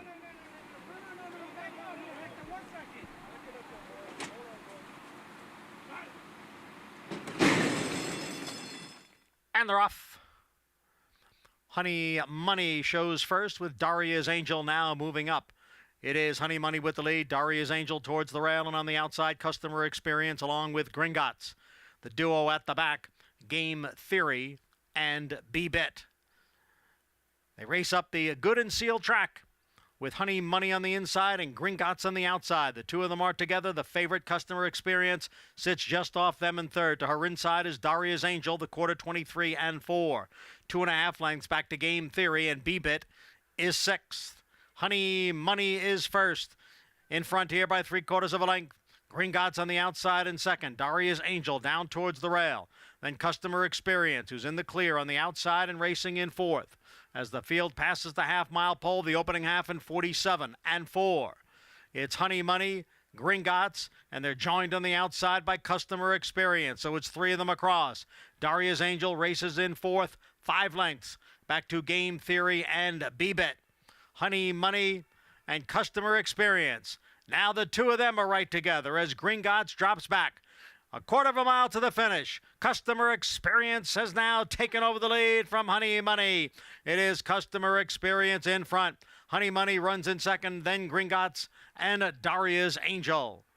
Customer Experience is the leader. Honey Money is trying to come back again on the inside. Here comes Honey Money to regain the lead. Honey Money's in front in deep stretch. Customer Experience back in second. Honey Money, a determined winner here. Honey Money takes it close for second. Customer Experience or Gringotts. A resilient would not be denied. Honey Money, she always does that. She always drops back, thinks she's beat, and then she says, oh, wait a minute. I'm going to nail you on the wire. You mentioned it pre-race. You said it when they turned for home. She comes back on horses. You gave us backers of Honey Money hope, Maggie. And Richie said keep riding the bike, so I kept rooting. Right, you Trevor did. kept Trevor riding. never gave up. And she kept. Listen, she's so cool. Since Wayne Potts claimed her about 14 starts ago, she's really just turned things around. She's won a handful of times now. Blinkers on, short, long, wet. They've been trying to run her on a fast track for like 5 months. They've gotten one chance in like 5 or 6 months to run her on a fast track. Moisha didn't seem to bother her today. She got the job done with a re-rally along the inside. She takes down this Sis City, win number 7 in 22 starts. And we've seen 2 heavy favorites go down here on this card to win. We will be back, though, with official prices on the other side of this break on America's Day of the Races. Stay tuned.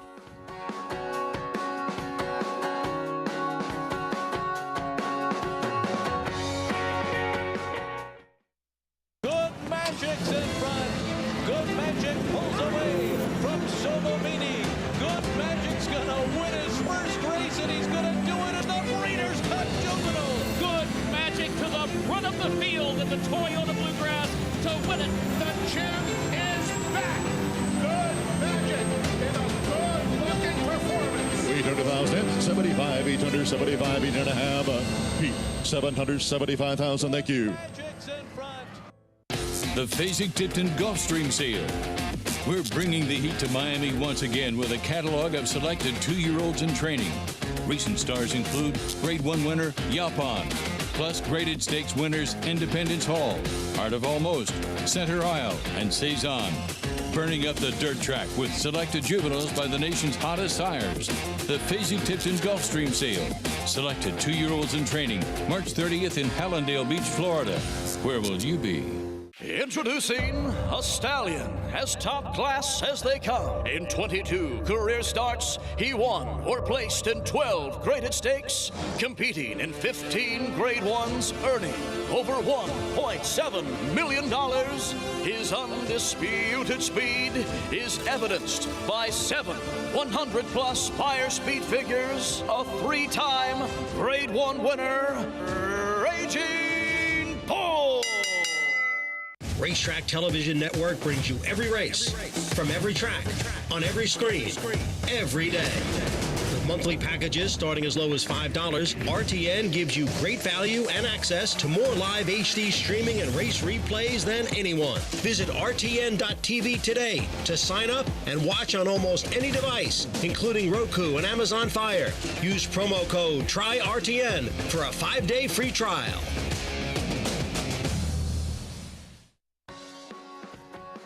are brought to you here on America's Day at the Races by Naira Bets. Bet any track, anywhere, anytime with your Naira Bets account. And don't forget, if you're a new member, use promo code STAKES200.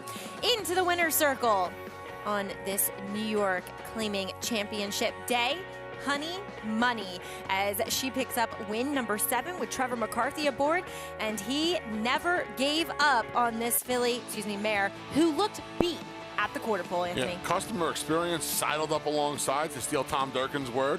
Looked like she was just going to go about her business at the 3/16 pole. Had a length on her, Maggie. And Honey Money and Trevor McCarthy, you see look at Trevor's head. Trevor's head is not looking up. Trevor's head is looking down, right at his mare's ears. And he's just keeping his head down and riding. And at this point, he knows customer experience is a couple, 3 lengths behind her. You get all of that 5-2. We call that Max Jingle around here, 790. That's your favorite jingle brother, Max. He was in the house with 790 on Honey Money today. I never understood that. Maybe, am I just too young for that? No, the jingle is coins. So 790 jingles. Oh, duh. I am blonde. You learn something new every day. Yes, you do. We're here, though, to learn more about these Arkansas Derby contenders coming up this next Saturday. It's the Grade 1 and 100 points on the line to this year's Kentucky Derby. The Rebel was won in upset fashion by the New York-bred, one-eyed Un Oho, Anthony. And this guy, what a trip did he pull? He really did, and keep the results of the last few Derby preps certainly flattering our withers here at the Big A, right? Grantham ran well in the Tampa Bay Derby to be second to Classic Causeway. Un Oho exited that race as well, and here he comes, going to get the job done at a gigantic price over Ethereal Road. The coach has Ethereal Road pointed to Bluegrass, Wayne Lucas does, and of course the Philly Secret Oath will tackle the boys next Saturday in that Grade 1 $1 million Arkansas Derby right there at Oaklawn Park. Ramon Vasquez was in the irons that day. Ricky Corville, he trained him before when he was down in Louisiana. Then, Tony Dutro had him when he came up here and ran second in the Withers. He's a gelding to boot. One-eye gelding. One-eye gelding by Lauvan.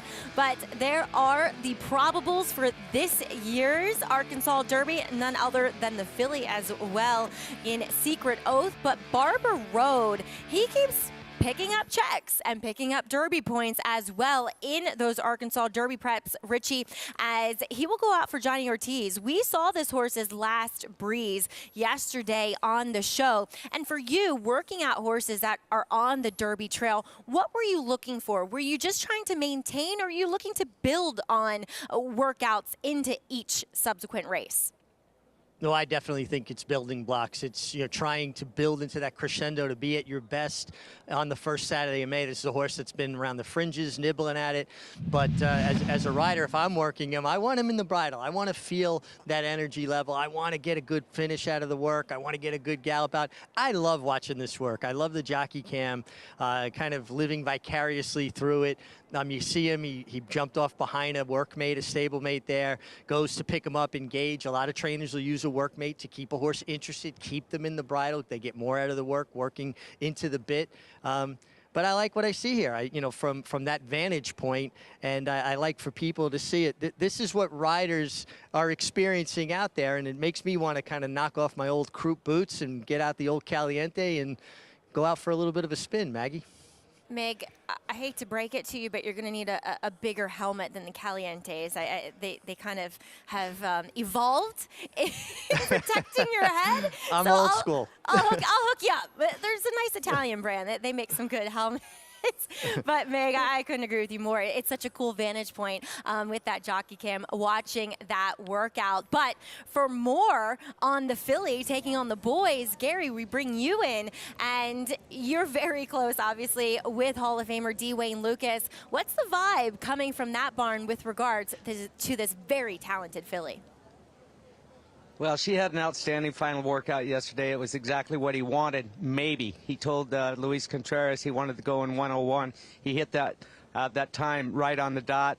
Obviously, he didn't want a big gallop out. When she came by me at the 3/4 post, Louis had her just bent in two, no big gallop out or anything. So I just talked to Wayne about 15 minutes ago. I said, everything cool this morning? He says, yeah, but he says, I'm thinking maybe I didn't let her do enough yesterday. He says, you know what I'm going to do? He says, I'm going to let her use her stride on Wednesday morning. I don't want her over sharp for the race. So he said, I am going to let her stretch her legs through the stretch on Wednesday morning. So all's good on the Wayne Lucas front and the Secret Oath front, guys. And that would be an old school move as well. Gary just letting one kind of stretch their legs down the lane. I love the way she moves, Anthony. She moves like a cat. Watching her, I think she's very impressive. Fantastic agility. She showed that with a couple of inside moves she made in her last 2 races, and that's going to help. That's certainly going to help the cause. You know what's funny? We went from Richie to Gary, and it looks like I now ate both of them, and I'm on the screen by myself. You're shrinking. I am shrinking. If there was a year you're going to try this, trying to be kind to the crop, if there was a year you're going to try this, I think, with all the uncertainty in this crop, this would certainly be the year. She's fast enough, and you can't talk enough about her agility, because one of the things you always talk about with these fillies, right? The fillies that have had the most success in the Kentucky Derby are usually the bigger one, right? Winning colors was this filly. She is deceptively agile for her size. I can't wait to see her in person next weekend. Look, I'm so you get to go down there. You're leaving me. It'll be fun though to watch her take on the boys.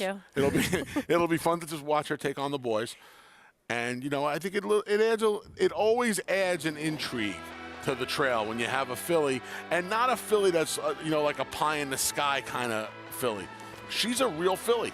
I mean, I don't want to get ahead of myself, and there's no comparing anyone to the great Rachel Alexandra, but that 3-year-old male crop that year wasn't great. And look what she did to them. It was not.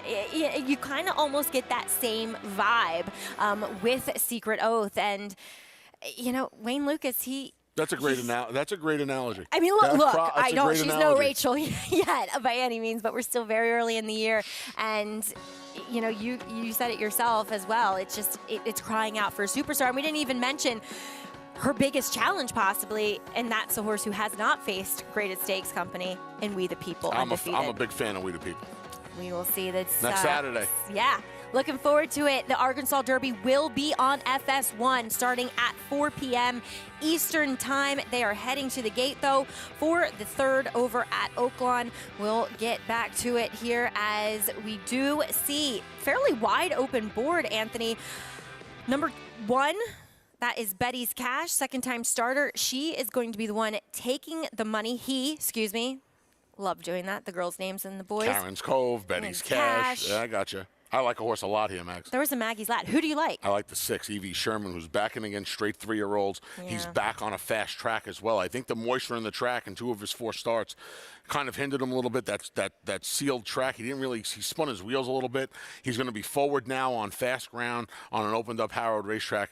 I like him a lot back to the straight 3-year-olds. So he's 3-1, one of 3 or 4 taking some money in here. And his fastest races, as you mentioned, on the fast track. See what he can do for Federico Villafranco as they are in line for the 3rd. Vic Stauffer has your call. They're at the post. They're off. Chaleco has unseated the rider. So Betty's Cash is going to the front from Wheeland Springs and Gentleman's Jet to the outside, and Evie's Sherman, then Kiss of the Nile. And the early trailer is Mo Vodka, and the leader is Betty's Cash. It is Betty's Cash up the backstretch, 1.25 lengths in front of Gentleman's Jet, a 3-wide Wheeland Springs, a 4-wide Evie's Sherman, and a 5-wide Kiss of the Nile. Then it's 4 lengths further back to the trailer. That's Mo Vodka, Betty's Cash in charge. It is Betty's Cash around the far turn, 1.5 lengths in front of Wheeland Springs and Evie's Sherman. Kiss of the Nile is moving up 4 wide and within 2.5 of the lead. Gentleman's Jet is joined and passed by Mo Vodka, but they still have Betty's Cash to catch at the top of the stretch. It is Betty's Cash, 1.75 lengths in front of Wheeland Springs in second. Evie's Sherman is third, then Mo Vodka and Kiss of the Nile. Betty's Cash leads. Wheeland Springs is getting closer now in second, trying to run down this front running. Betty's Cash in front. Wheeland Springs, one final try to the outside. Betty's Cash, Wheeland Springs going to make this very close. Betty's Cash, Wheeland Springs, Betty's Cash, Wheeland Springs! Wheeland Springs got there and nailed Betty's Cash right on the money. Evie Sherman third, Mo Vodka finished fourth. Wheeling Springs with the momentum late just nails the loose on the lead. Number 1 and favorite Betty's Cash. This one a turn back for Johnny Ortiz. We did have that incident at the gate. Chaleco did unseat Alice Canchari. It looks as though they did apprehend Chaleco. We will pass along any information with regards to Alex. Betty's Cash at the 3/16 pole looked home Jerome, shook off the others chasing and looked like he was just gonna run away from them, but Wheeling Springs and David Cabrera kept on a coming, Maggie, and the last 2 jumps right there on the money gets his bay head down to get the cash. And David Cabrera looking to pad that lead that he has in the Oaklawn Park jockey standings. I would say he's well on his way to capturing a meet title. More on this race, official prices coming up after this break, as we still have many to go. Before the feature, it is the Purple Martin, the 3-year-old filly sprinting. And we have some graded stakes winners in there to boot, as we will see that gal turning back in distance. Como Squared, undefeated in sprints.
Welcome back to America's Day at the Races. We are proudly brought to you by Run Happy, the champion sprinter who raced medication-free and now stands in stall 1 at Claiborne Farm. And he is bringing you all the action here on the show today, as we have horses in the paddock about to leave the paddock for race number 5 at the Big A on this New York Claiming Championship Day, the More to Tell Stakes. Talk about a venerable veteran of the game. More to tell was that these horses going a mile, 6-5, and I think a deserved favorite on number 4, Doubly Blessed. Look at this guy's running lines and the horses that he's faced. Yeah. I don't mean to giggle at him, and I thought he looked sensational last time off the bench, Anthony, and he faced Green Light Go, Life is Good, Yalpon. I mean, he rattled off 3 in a row when he switched surfaces last year here in New York at Aqueduct. January, a couple of January races and the February race. He tried the stud muffin last year on this card. This year he's going to go this mile distance, and he's even money. Obviously, the connections have picked the right race for him this year. Yeah, I find it very tough to make a case for anybody else in the face of him as we do kick things off here with number 1, who is Pier 40. I thought, you know, had some excuses in his last few. Good old Pier 40. It took him a long time to break his maiden. He's won a couple of condition claiming races since. He's one of those that's taken on some much more salty competition today. Huge effort in defeat last time from Johnny Pump. Yeah, Johnny Pump's another. He was a big price 2-year-old purchase. He's another eligible for a 3 lifetime claimer. Here's a long shot at 59-1 currently, American Lincoln. So to have a ton of speed early on. We'll see if Raul Mena from the rail draw tries to get him going early. Number 3, another long shot. Merchants of Cool will try this mile distance for the first time. Yeah, stretches out off a series of sprint races. He's another one eligible for a condition claiming event. There's your favorite with Manny Franco aboard. He has won on them in the past. A handful of rivals eligible for maiden for condition claimers. This horse ran against Life is Good 2 starts back. I can't believe he ran for 6. First start on the dirt was for 16 as Tiergan. He's coming off of a big win against State Bread Company. Yeah. One-turn races are really, really good for Tiergan. He gets that one turn today, and he gets a rider change to Trevor McCarthy. Here's another one first off the claim for Rob Falcone. Fast break, has some speed. Yes, has plenty of speed. He also has 3 wins at Aqueduct. We'll see if Kendrick Carmouche can take him gate to wire. Here's the one he's going to have to deal with on the front end, though. That's Spectatorless. Certainly will. Spectatorless, another condition claimer. He'd have to deal with fast break early. Fast break a little bit more accomplished. I wonder who's faster early, though, Maggie. Good question. Hamron Amr really against the track last time, I thought, on a dead rail. I like him today. I like his price. I like the way this race is going to set up for him. I'm a fan of this horse. He's found his form for Pat Reynolds. He really found his form a bunch of starts back, but he's in good shape right now, and he's a good price. Number 10, Striking Speed, a little bit more speed from the outside. Yeah, see how much Sammy Camacho uses his speed from the outside draw. I think there's a chance for this pace to get really, really quick up front. I know we don't see that often around here, but there are a lot of horses that are big prices in here that almost have to go to the lead, and I think that ensures a quick pace. I mean, you're always gambling with the fact that a pace will develop around here.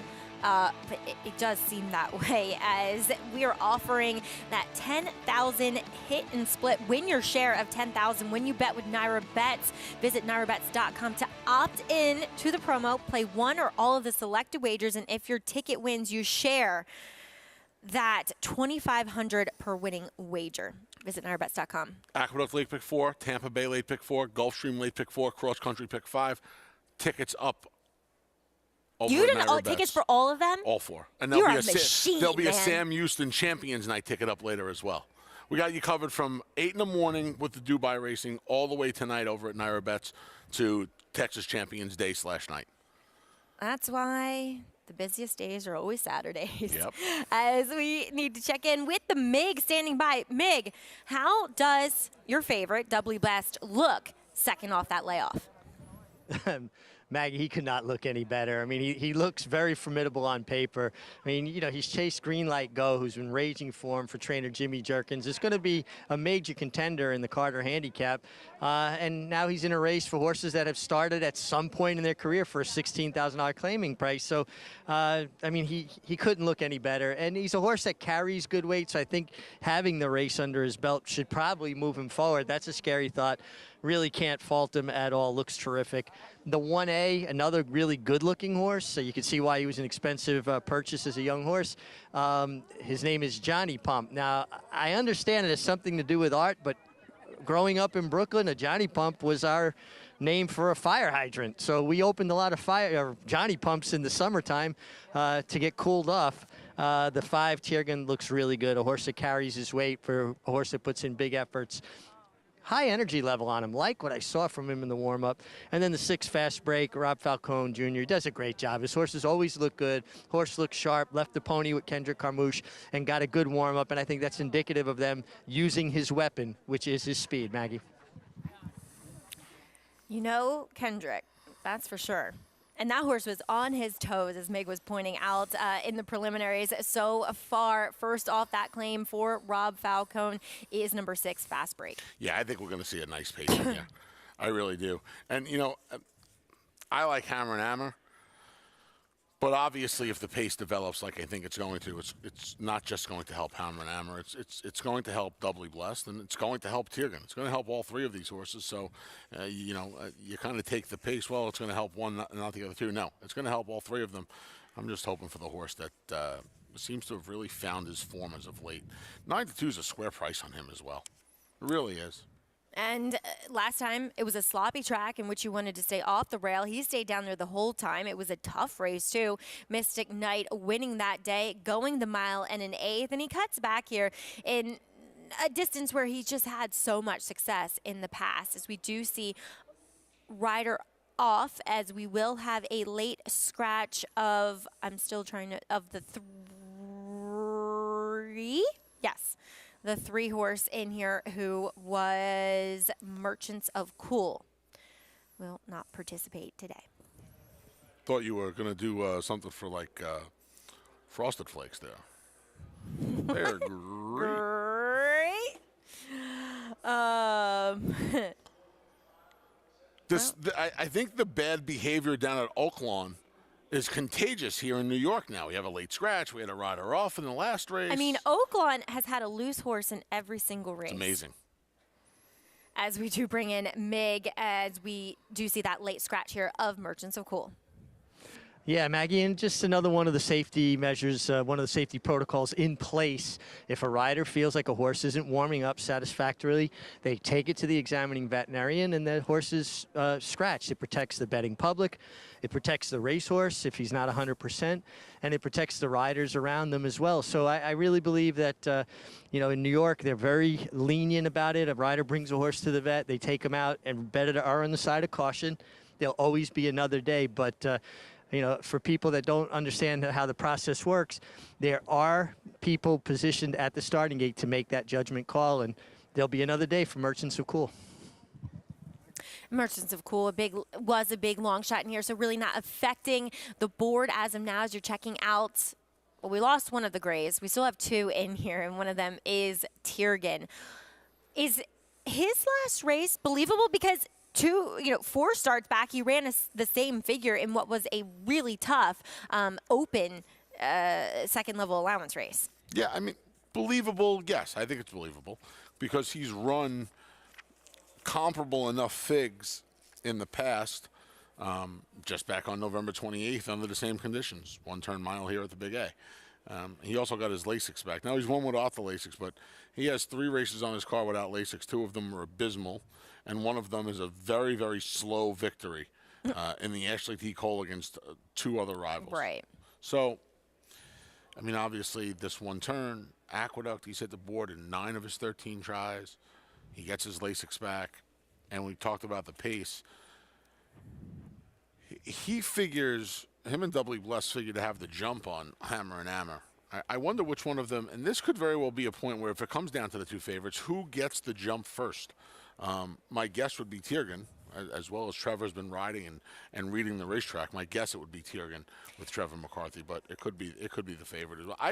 It was hard for me to separate the 3 horses I thought could win the race here: Doubly Blessed, Tiergan, and Hammer and Hammer.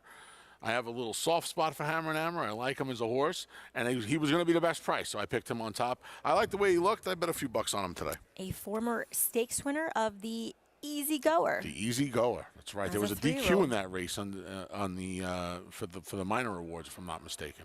You have some memory, my friend.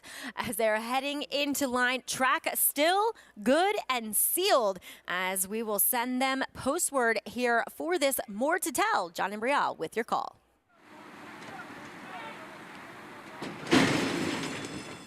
And they're off. It is the gray spectator list. Who shows first? With a fast break racing in second, Doubly Blessed came away next in third. On the far outside is Striking Speed in fourth, followed by Tiergan in fifth. American Lincoln is down at the rail. And then we come back to Hammer and Hammer, followed by Pier 40, and Johnny Pump trails the field in ninth. They are on the backstretch now. And the leader is Big Long Shot Spectator List. Another Big Long Shot Striking Speed now moves right alongside, and the 2 of them are right together through a quarter in 23 and 4/5 seconds. And then it is Doubly Blessed, the odds-on favorite, tracking in third, currently 3.5 lengths off the lead. On the outside is Tiergan. Down at the rail is American Lincoln. And then comes Fast Break. Hammer and Hammer's on the outside. At the back of the pack, the entry, Pier 40 and Johnny Pump. The half mile in 47 seconds. Spectator List Striking Speed, and on the outside, here's Doubly Blessed to join the front two. So it's three of them heads apart for the lead. Hammer and Hammer is on the move now and up into fourth as the field comes for the head of the stretch. And here is Doubly Blessed out in the middle of the track to take over the lead. It's Doubly Blessed in front. Then Striking Speed, Spectator List, Hammer and Hammer, and Tiergan. Doubly Blessed is in front and clear by 4. Hammer and Hammer, Tiergan moving together, second and third. But with less than a 16th to the finish, Doubly Blessed is going to do it here. Doubly Blessed in front and winning at the end by 2. Tiergan got second. Hammer and Hammer was third. Doubly Blessed gets it done as the favorite, perched 3 wide, closer maybe to the pace than we anticipated. And of course, as we anticipated, around here, paces don't develop. As you anticipated. I live in this fairy tale land, and I thought there was going to be. Still hold out help. It's unbelievable. I give you credit for trying. This was a good job by Manny Franco. It was. Because he played the opening half mile. When he saw the pace didn't develop, like I'm sure he thought there'd be a little bit more mixing it up on the front end, he made sure he got the favorite into the best position early. And of the 3 favorites, he had the best position going into the second half mile of this race. He was able to act first. Tiergan and Hammer come with late runs that proved to be too late. Tiergan looked, honestly, it didn't look like he was going anywhere around the turn, and then he kind of re-rallied to regain place honors over Hammer and Hammer, but Doubly Blessed, he definitely gets some class relief, dropping out of the stymie, Kelso, and Forco prior to this more to tell win, and run incredibly in 2 of those 3 efforts to boot, as Manny Franco in the irons for 3 Diamonds Farm, and Mike Maker, it's incredible what he's done. And I know these are starter stakes, so it doesn't quite equal stakes, but he's won a lot of our stakes here at this Aqueduct Winter Meet. When you get eligible for these races, there's an element of moving these horses up after being eligible for these races for the most part, especially if you're 3 to 5, like this horse was. Yes, Mike does an amazing job, even though Kirk Wyckoff of 3 Diamonds Farms absolutely buried me in mini golf this summer up at Saratoga. Will we see a rematch is the big question. I'm ready. All right, he's ready, Kirk. I know you're watching. Rematch here on America's Day at the Races. Stay tuned. Run Happy was at number 1 second prop sire by graded stakes winners and earnings. Run Happy is represented by Smile Happy, the Kentucky Derby individual future pool favorite. A leading dirt sire and now with an exciting Kentucky Derby hopeful. Call Bernie Sams now and book your mare to Eclipse Champion Run Happy right now. Run Happy standing in stall 1 at Claiborne Farm. It's America's original sport, and no one covers it better than America'sBestRacing.net. From the sport to the lifestyle, the best races, horses, and destination venues, cocktails, gambling, fashion, and more. America'sBestRacing.net is a sport for you. Live it, love it, bet it.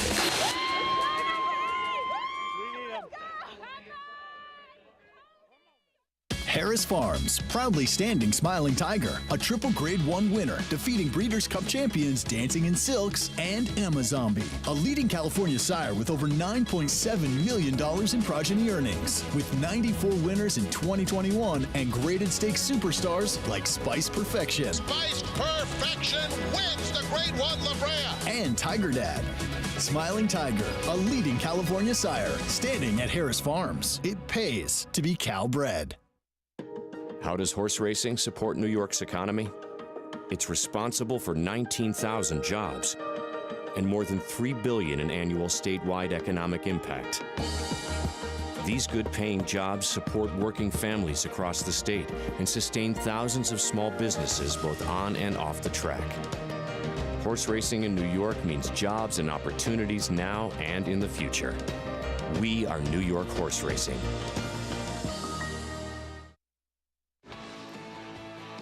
Welcome back to America's Day at the Races here in South Ozone Park, Queens at the Big A Aqueduct. And I'm alongside the Big A, Anthony Stabile. I'm Maggie Wolfendale. We also have Richard Migliori and Gary Stevens out at Oaklawn. Doubly blessed. He was the third favorite to win on this New York Claiming Championship card. Doubly blessed for Mike Maker, Manny Franco in the irons, and he was in the control seat at the quarter pole. Yeah, fantastic position behind 235 to 1 shots, I believe. Just sat there in the offing and made. You know what's funny, Maggie? We've seen some interesting finishes today. Tom's Dark Money, of course. Same kind of thing, right? Where these horses opened up these big leads and they're diminishing it. They're holding safe. It looks like they're going to win by 20 at the top of the lane, and it almost feels like the riders are moving a bit early in hindsight. Kind of leads you to believe that maybe in the stretch, this track's a little more tiring than it is in the early running. Doubly Blessed returned 350 as a 3-5 favorite over the two second choices, Tiergan and Hammerin' Armor. Well, we do have that cross-country pick 5 sequence. It does kick off in race 10 at Tampo starter handicap. We have a lot more of those here on the card at the Big A. And Anthony, while it is a 50-cent minimum wager, how did you choose to play out this cross-country So pick 5? I wanted to spread in the Tampa Bay race, that starter handicap going a mile and 3/8 on the turf. We're going to use the 1, 4, 5, and 10 in that heat. We'll come back here for the stud muffin, air attack. Geocare's the top pick for Rudy Rodriguez. I think he's going to take that mile and 3/8. A spread in the allowance race at Oaklawn Park. Come back here for the Caixa Electronica. That's those numbers in race 10, folks, are supposed to be 1, 4, 7, 10. 1, 4, 7, 10 in race 10. Apologies. And then we'll wrap it up with Wicked Halo. And... Wait, no Zoomer for you.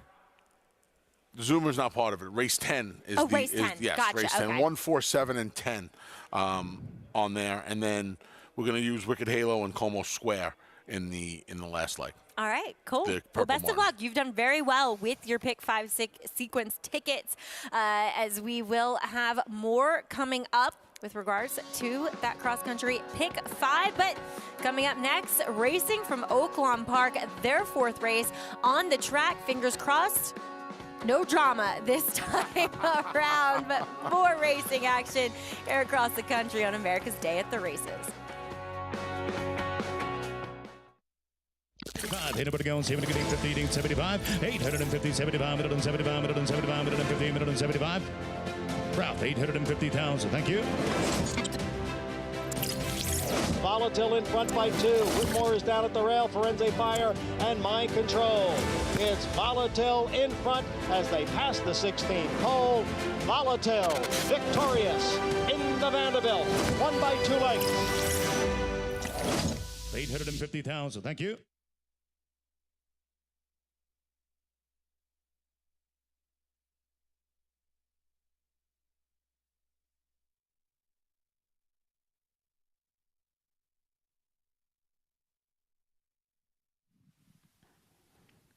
One, 2, 3, 4, 5. I do not.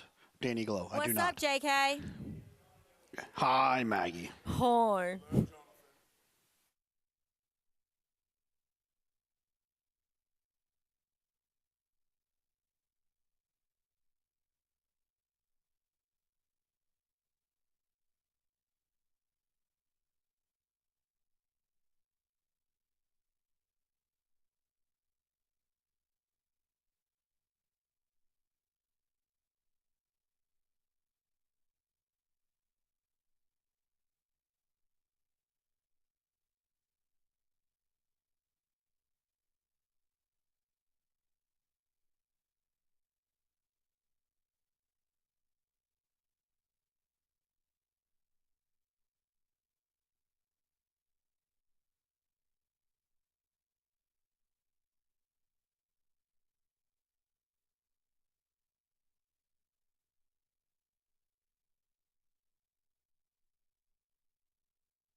Thanks for joining us here on your Saturday afternoon on America's Day at the Races here on FS2 as we continue the action from Hot Springs, Oaklawn Park, race number 4, claiming 6 furlongs, as we do have a field of 9 to bring you. And we kick things off with a post parade as Robertino Diodoro, currently, I believe, 1 behind Steve Asmussen in the trainer standings, as he will send out Horse Greedy with David Cohen in the irons. Back in for a tag. You want a condition claim or 2 back before trying starter allowance to no avail last out.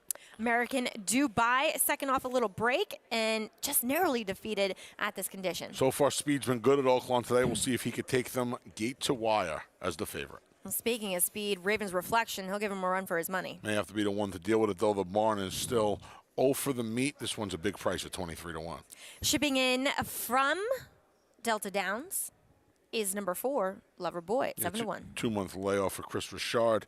Ramon Vasquez is going to climb aboard. I'll tell you what, the Carl Roberg barn has been heating up as of late, as Replete will go out for the barn first off the clean. Looking for his first win locally on this 14th try at Oaklawn Park, but it's been a tale of 2 meets for Carl Roberg, and the second half has certainly been much, much better than the first half. Yep, as another first off the claim horse is number 6, Past Post. Nevada Litfin picks him up. Got some speed here as well. I wonder how much pace this one adds to the mix. Another first off the clean, Gambler for Shane Murphy. Great name. This horse might want a little bit more ground. Still looking for his first win locally as well. He's had a success at Remington Park and on the turf as well. Picked up out of a condition 62.5 last time by Jason Barkley is Mind My Time. Yeah, this is a horse that has some back races that could be competitive in here. We just haven't seen them in a while, but at 27 to 1, if you want to use this horse in the exotics, it wouldn't be the worst thing. How about this stat first off the claim for Norm Cassie, who doesn't claim horses that often, but in dirt sprints, he's 6 for 15, 40%. 40% for an old turf stakes winner who's now going 3/4 on the dirt at Oaklawn Park. The greatest game they play outdoors. Okay. Yeah, but he did win. Jimmy Jerkins, right? He won the Woodhaven? I think he won the Woodhaven here in New York at Aqueduct. I can't remember. Well, he's making start 49th, but I think you're right. It's a good-looking horse. 4 to 8:30 next Saturday. FS1, Big Fox. Big FS1 next week. Big FS1. Don't forget. I better have my coffee. I'm sure they have coffee in Arkansas. Last time you I was in tied me Arkansas. up just now. Coffee in Arkansas? It's all that. You were trying the to accent twang does not in there. work. The accent does not work with coffee in Arkansas. I can tell you that. Thumb. Last time I was there, though, and I stayed at the Oaklawn Hotel. The hotel? I had my coffee and watched the morning. I heard it's amazing. You could just really clubhouse amazing. turn. You just right on the Open clubhouse your- turn, watching the horses train. That's fantastic. Yeah, you just open your curtains, sit there with your coffee. If it's a beautiful morning, it is a really lovely backdrop. You're not the only one, Ron Moquette, who could watch the horses train in the morning from their bed. This is true, Ron. But Secretary at War, we're seeing him have a solo warm-up. David Cabrera meets leading rider aboard for Norm Cassie, who... It's an interesting stat you put up. Yeah, You isn't mentioned, I should say. Yeah, it is. This horse has been a model of consistency, too. This is a house horse. Yeah, house horse. Norm owns and trains this one. Yeah, the racetrack kind of seems a little inside today, right? From what we've seen. You want to be on the front end? I feel like 2 of the 3 winners just loose on the lead. In the sprints. In the sprints. Right. There is your favorite on the track, number 2, American Dubai, as he is one that is coming off of a narrow defeat last time as the favorite, Anthony. And the fact of the matter, though, this guy has some huge numbers as far as buyers. And he's the one with the good recent form. And he's also the one that's been running at this level, right? We see some horses on the rising class. We see some horses come out of the conditioned races. Even Secretary at War, he's been in conditioned races lately. And this horse is the inside speed of the speed. If I'm right and you want to be inside and you want to have some speed today, I think he's the place you want to land in here, despite the fact that he could take some pressure from the horse right to his outside, the 3 Ravens Reflection. He could take some pressure from the 6 Past Post. At the end of the day, Maggie, I just think he's faster than those 2. Yeah, when he gets to controlling, he he is pretty dangerous. But, I mean, I know he was very fast, and he was turning back. You know, he was really fast going long, but sometimes that doesn't translate when you have to turn back. But also, he was coming in off of a 4-month layoff, and do you think he was just fresh? He looks awfully sharp on track, though. Yeah, he looks great, doesn't he? Yeah. For an 8 claimer, he looks really, really good. 9-year-old. Weight off helps. Yeah, I like this horse today.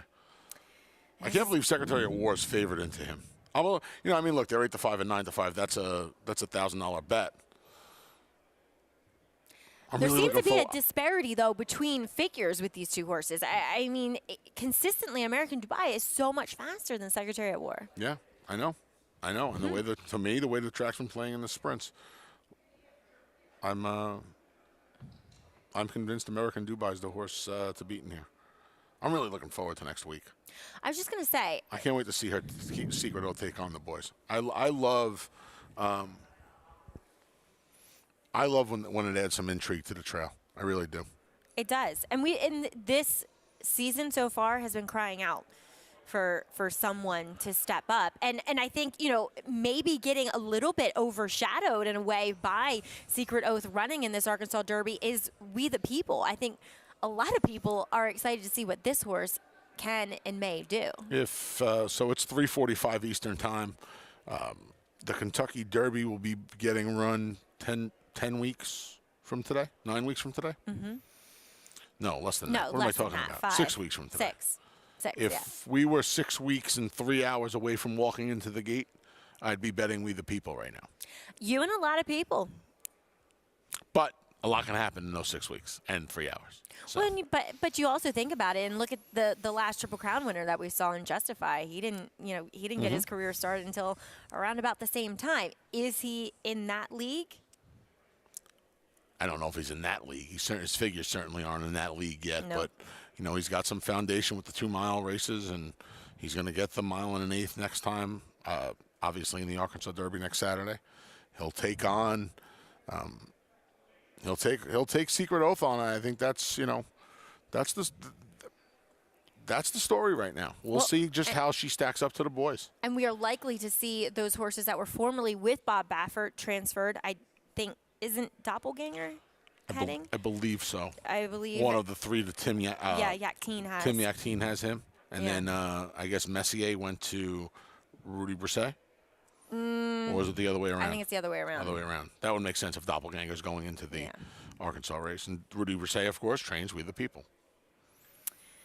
Interesting things to unfold, and we have all the action for you here on FS2 and then FS1 next Saturday. But now it's race 4 from Oaklawn Park, and Vic Stauffer has a call. Post. They're off. Raven's Reflection and Past Post break well. Lover Boy and Secretary at War are close up. Then American Dubai, Mind My Time, and Gambler, followed by Replete, and the trailer is Horse Greedy. 4 of them across the track. Raven's Reflection, Lover Boy. To the outside and 4 wide, Secretary at War. There's one just in behind and 3 wide. Can't see who it is. It's 3.5 back to American Dubai, then Mind My Time. Replete is 3rd last. He's in front of Gambler and Horse Greedy, and they round the far turn. It is still Raven's Reflection and Lover Boy, a 4 wide Secretary at War. Those 4, that was Past Post that was 3 wide, and he's still in with a chance. 2 lengths to Mind My Time. American Dubai has 4 lengths to make up. He's joined in pass by Replete, Horse Greedy, the trailer, and Secretary at War is the leader. Secretary at War, the final furlong. He's got a 2-length lead on American Dubai, who comes after him. Horse Greedy is erupting. He's taking 3rd and 3 from the front. Secretary at War, American Dubai got to switch leads. American Dubai, Secretary at War, American Dubai gonna get there anyway. American Dubai. That switch and lead stuff is overrated. He gets the money over Secretary at War. Close for 3rd between Horse Greedy and Replete. Sitting pretty chilly in the irons for a 7-pound apprentice and Eric Medellin. I'm sorry if I'm saying that incorrectly, but American Dubai missed the break, Anthony. The horse is supposed to be the loose speed, misses the break, and then gets in a remarkable ride from a 7-pound bug boy who's only won one time at the meet from off the pace, splits horses like he's been doing it his whole life. Fantastic ride. Good effort from American Dubai today. I mean, the favorite in your Secretary at War looked home free after the trouble that American Dubai encountered early on in this race. But congratulations as Freddie Villafranco gets the win with American Dubai, his 12th win in his 39 start career. That will do it for Anthony and I. On the desk, we do have Lafitte Pinkai and Andy Serling coming up to replace us. I'll be down in the paddock. As always, great job. Good luck with your cross-country Pick 5 ticket. I'll see you next week. Oh, no, wait, I won't. Oh, the in Arkansas. Anyway, thanks for joining us here on the first half of America's Day at the races on FS2. Stay tuned. So much more to come. Eclipse champion Blade ranks among the nation's top sires at a fraction of the price. His recent top runners include Aga Khan stud Saidabad, a top performer overseas, plus these recent standout performers.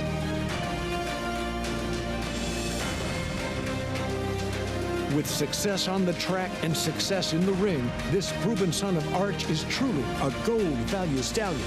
Blade, standing at Claiborne Farm. Who you betting on? How about an app created specifically for horse racing? Naira Bets. We specialize in thundering hooves, fist pumping, and boosting your bankroll with robust weekly promotions. And offer betting tips from actual horse racing experts. Bet all day and night, nationwide. Get the action and thrill of horse racing with Naira Bets.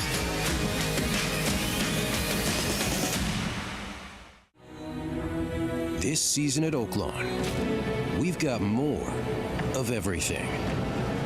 More of the top thoroughbreds in the world. More days of live racing. And the largest purses in our history. All at a completely reimagined Oaklawn. Come be a part of this historic season at Arkansas's only casino resort. Racetrack Television Network brings you every race, from every track, on every screen, every day. With monthly packages starting as low as $5, RTN gives you great value and access to more live HD streaming and race replays than anyone. Visit RTN.tv today to sign up and watch on almost any device, including Roku and Amazon Fire. Use promo code TRYRTN for a 5-day free trial.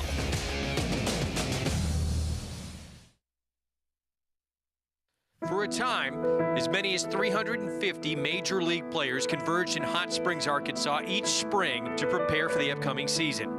Ownership felt they needed to boil out the alcoholic microbes. Hot Springs was known as a place that had therapeutic waters, and they came for that reason. And then the ball players turned out to love it because they really not only did get in shape, but they had a great time. By the 1930s, nearly half of all Major League teams had, at some point, used Hot Springs as their spring training base. Plus, about half of all prominent ball players visited Hot Springs individually. Babe Ruth used to visit Hot Springs to work his way into shape, a place to prepare for spring training. In fact, the Babe even used the hot healing waters to recover from influenza. This wall at the Gangsters Museum of America in Hot Springs represents the long list of Hall of Fame baseball greats who trained here. The winter storm of 2021 is a reminder of why baseball eventually migrated away from Hot Springs. The rain proved to be a disruption, and sometimes even the cold and snow wiped out valuable practice time. Although by the 1930s most teams moved to Florida and Arizona, Hot Springs would continue to be a destination for players to work out before joining their major league squads for decades to come. Always knew Hot Springs was a cool town. Who knew it was that cool? Like a gangster's paradise. America's Day at the Races rolls on. As always, brought to you in part by America's Best Racing. For the love of the race, visit America'sBestRacing.net today alongside Andy Serling. I'm Lafitte Pinkai. You have to love this dichotomy in racing we're seeing today, Andy. Like, start the day with glitz and glamour and multi-million-dollar horse races in Dubai. We'll get into Life is Good, Being Defeated, Country Grammar winning. And then what's going on here at Aqueduct in New York? A celebration of the blue-collar types, the claiming horses here, Andy. It takes a lot of different kinds of horses to make the racing world go round. And certainly we love the big races and we love the best horses. But there's an enormous amount of love in racing for the hard-working horses, the blue-collar workers, as you say. And today's a celebration of the horses that play such a big role, not just in the winter, but in our game all year long and everywhere, in keeping the game going. And people love these horses. They stick around a long time, and they're out there fighting day after day and week after week. New York claiming championship, the 6-race Peeping Tom. You like Supreme Aura? Yes, you're getting 6-1. Yeah, I think Supreme Aura is a little interesting in here. Obviously, I need the pace to come apart a little bit, and it's not clear how fast it's going to be because the 7 Aristocratic should be in front. He's got to get 6.5 furlongs. I think the public is massively overbetting South Sea off a significantly bias-aided victory against Lesser last time. I think Baby I'm Perfect is dangerous coming back here, but Supreme Aura looks like a horse that wants more ground, but the reality is that he has been very effective earlier in his career going 6 furlongs, running fast figures. So I'm not sure a sprint won't be very good for him. And at a price, I don't mind betting a few dollars. That's how Andy sees it on paper. What about how they look in person? We welcome in Aqueduct's all-time leading jockey, Richie Migliori, standing by. Richie, what are you seeing as these horses have left the paddock, the post parade, and now the warm-up and approaching post time? Well, South Sea did have everything his own way last time, aided by an inside bias. But from a physical perspective, you cannot look any better than South Sea looks. He was claimed last time, subsequently bought back by his owner. So that's why he went back to the Mike Maselli barn after being claimed. He looks fabulous, carrying great weight. Much like typical of the Intermischiefs, they carry good, strong weight, very strong behind. Really looks good, South Sea. He's going to ultimately be my top selection because of just how good he looked physically. The 7 Aristocratic, I think 6.5 is stretching him to his outer limits, but he's a lighter framed horse, and I think he's going to appreciate this sealed track. He'll get over the top of it, not down into it so much, being a lighter framed horse. He does have a little bit of a wind condition. Sometimes you'll hear him make a little bit of noise, just a little bit of raspiness, so he's not getting all his air. That's why I think 6.5 will be stretching him to the outer limits. And then the 8, Baby I'm Perfect, could not look any sharper for a barn that has come to life recently. Baby I'm Perfect at 6-1, Andy, and Dylan Davis. What has to happen for him to come through today? And a 42nd career start, this 8-year-old trying for an 8th win. I mean, what do I think? To run his race. He's got enough speed that he should be sitting second to Aristocratic. He comes in from Oaklawn, where he faced the likes of Greeley and Ben last time out, who would be odds-on in this field. Not that it's a bad field, but he's better than they are. Until last week in the stake, I think he had won something like 37 of his prior 38 races, some crazy number of races. He can win. I think Baby I'm Perfect makes a lot of sense in here. I'm going to have to hope the pace comes apart a little bit, and I think you're supposed to bet against horses like South Sea. Any trends you've noticed in the first half of the program? I think the racing has been sadly a little bit uncompetitive with a lot of short-priced horses winning. So I think the racing results have just been logical for the most part. I mean, horses have done well towards the front, but we've seen horses make moves. I think as the racing gets more competitive, we'll get an idea if, in fact, there is any bias to the track, which I doubt. You saw Aristocratic bucking as he was coaxed forward. We're all set. Post time for the Peeping Tom Stakes. John Ambriel standing by.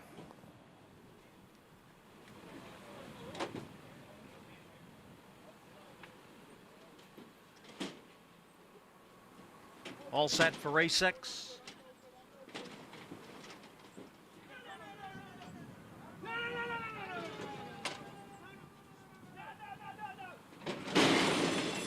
And the rough. And they all came away to a decent beginning with Aristocratic going out for the lead. And South Sea is racing in second. Baby I'm Perfect next in third. Far outside, Brilliant Brooks is fourth. Magnificent Chrome down towards the rail, moves up a spot from fifth. Then it's 3 lengths back to Blake B, who is racing in sixth. Brilliant Brooks on his outside in seventh. Then comes Lost in Rome, who is running in eighth. And farther back is the trailer, Supreme Aura, in ninth. This is a spread out field now with Aristocratic taking the field into the far turn after a quarter in 22 seconds. South Sea sits just off of Aristocratic. It's 2.5 lengths. Back to Baby I'm Perfect next in third. And then comes Brilliant Brooks, who is running in fourth, followed by Magnificent Chrome. And then it is Mount Travers, followed by Blake B. Lost in Rome and Supreme Aura. They're at the top of the stretch, half mile in 45 seconds. It is Aristocratic in front.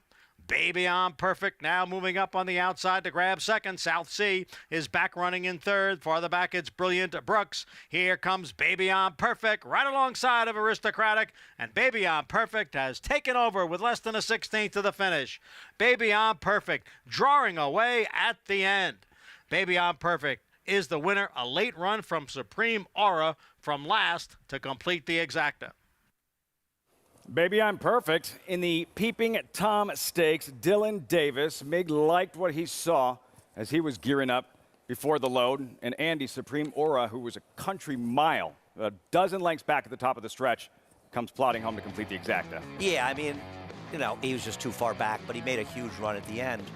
This is a massive overlay on Baby I'm Perfect. It's a big misread. I mean, we talked about it before the race that he made an enormous amount of sense. And if you felt Aristocratic was vulnerable, getting the 6.5 furlongs, wouldn't run his race, set a very fast pace, then he made sense. He was a much more logical horse, in my opinion, than South Sea, because South Sea is really a turf horse, and his dirt race last time was totally dressed up by a track bias.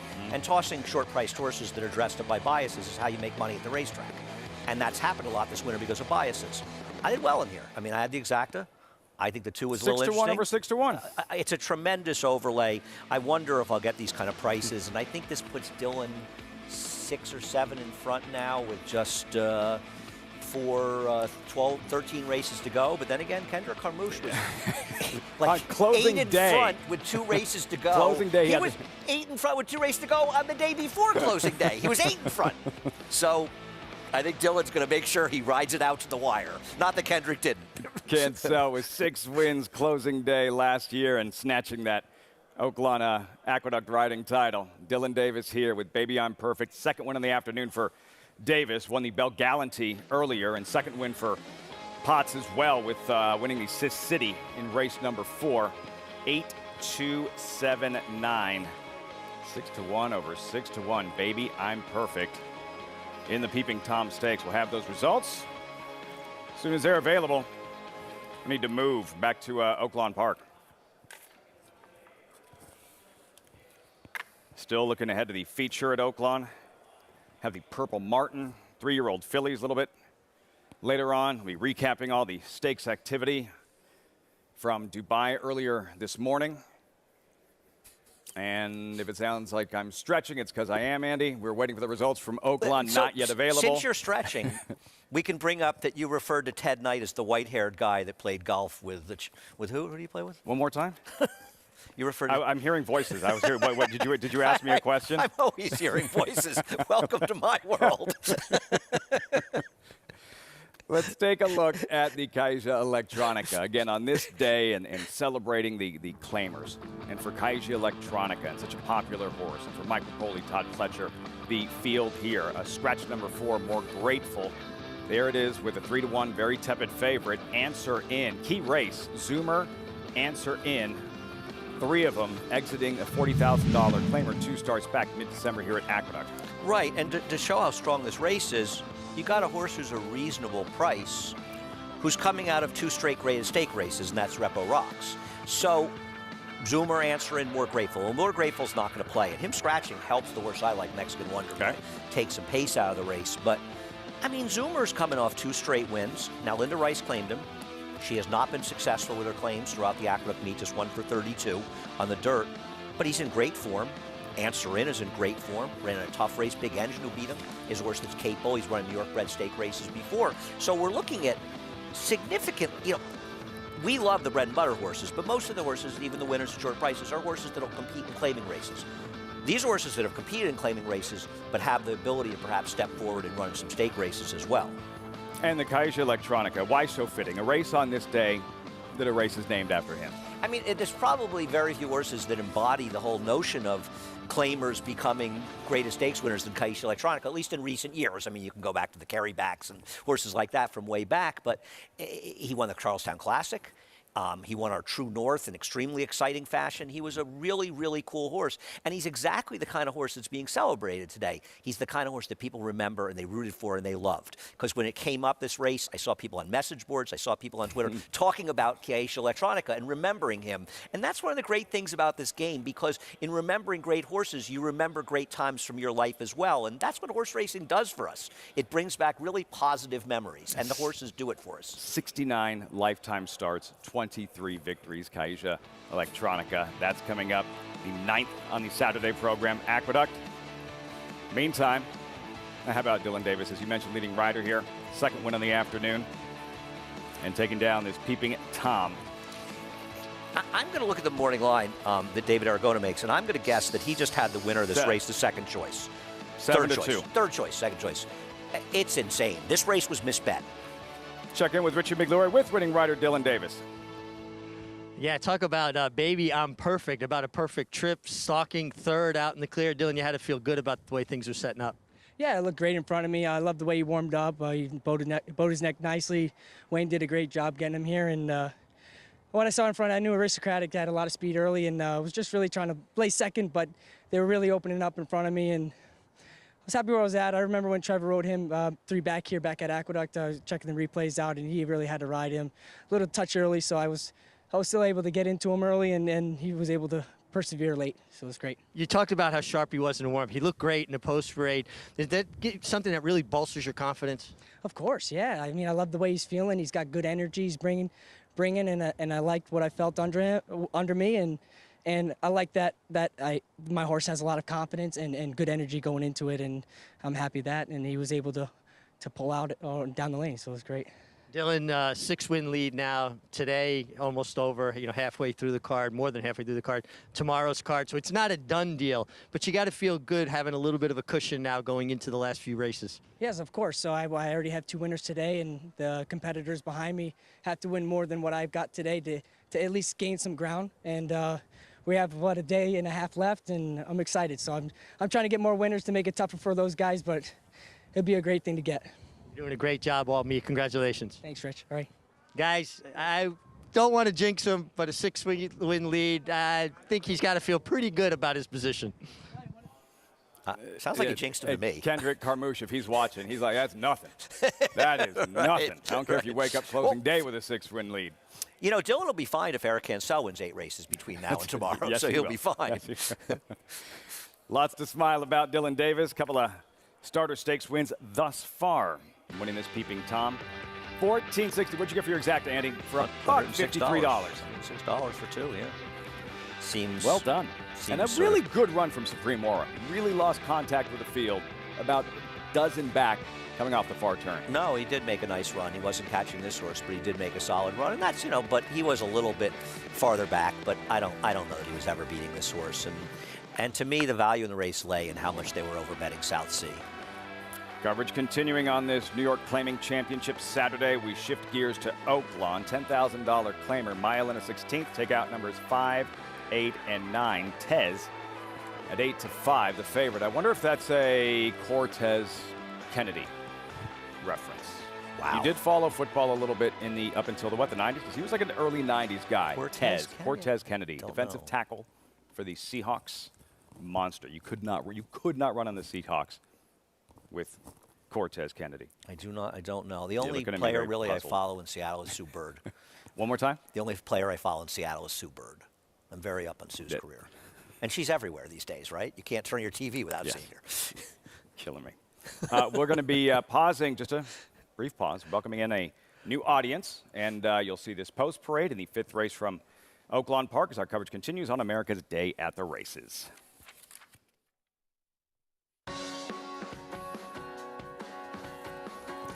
Welcoming our viewers on SNY. This is America's Day at the Races. Great to have you with us as we get set for the second half of the Oaklawn program. Still have the Purple Martin ahead, 3-year-old fillies sprinting. That's race number 9, their featured event here in New York at Aqueduct. It is New York Claiming Championship Day, Andy, a celebration of the blue-collar types, the claimers here on this Saturday. No, and we're seeing some of the horses that have excited fans for a long time, and the bread and butter of the game, the horses that race. They don't race every 6 weeks or 2 months. They may have some gaps, but they'll also sometimes run every week or 2 weeks, and they continue to hold their form. And having this day, as this is the closing weekend of our winter meet, it celebrates the horses that, it's not just through the winter. They run all year long, these horses, but they're horses that give a lot of people a lot of pleasure, too. A lot of fans, the horses that run these races. Take a look at today's schedule, brought to you by Claiborne Farm.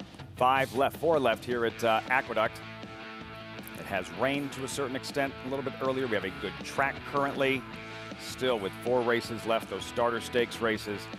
And the remainder of the program at Oaklawn Park. There it is, the Videogenic Stud Muffin, a.k.a. Andy Serling Invitational, Kaija Electronica, and the Dad's Cap getting started with the late pick 4, races 5 through 10. Oaklawn Purple Martin is the 9th.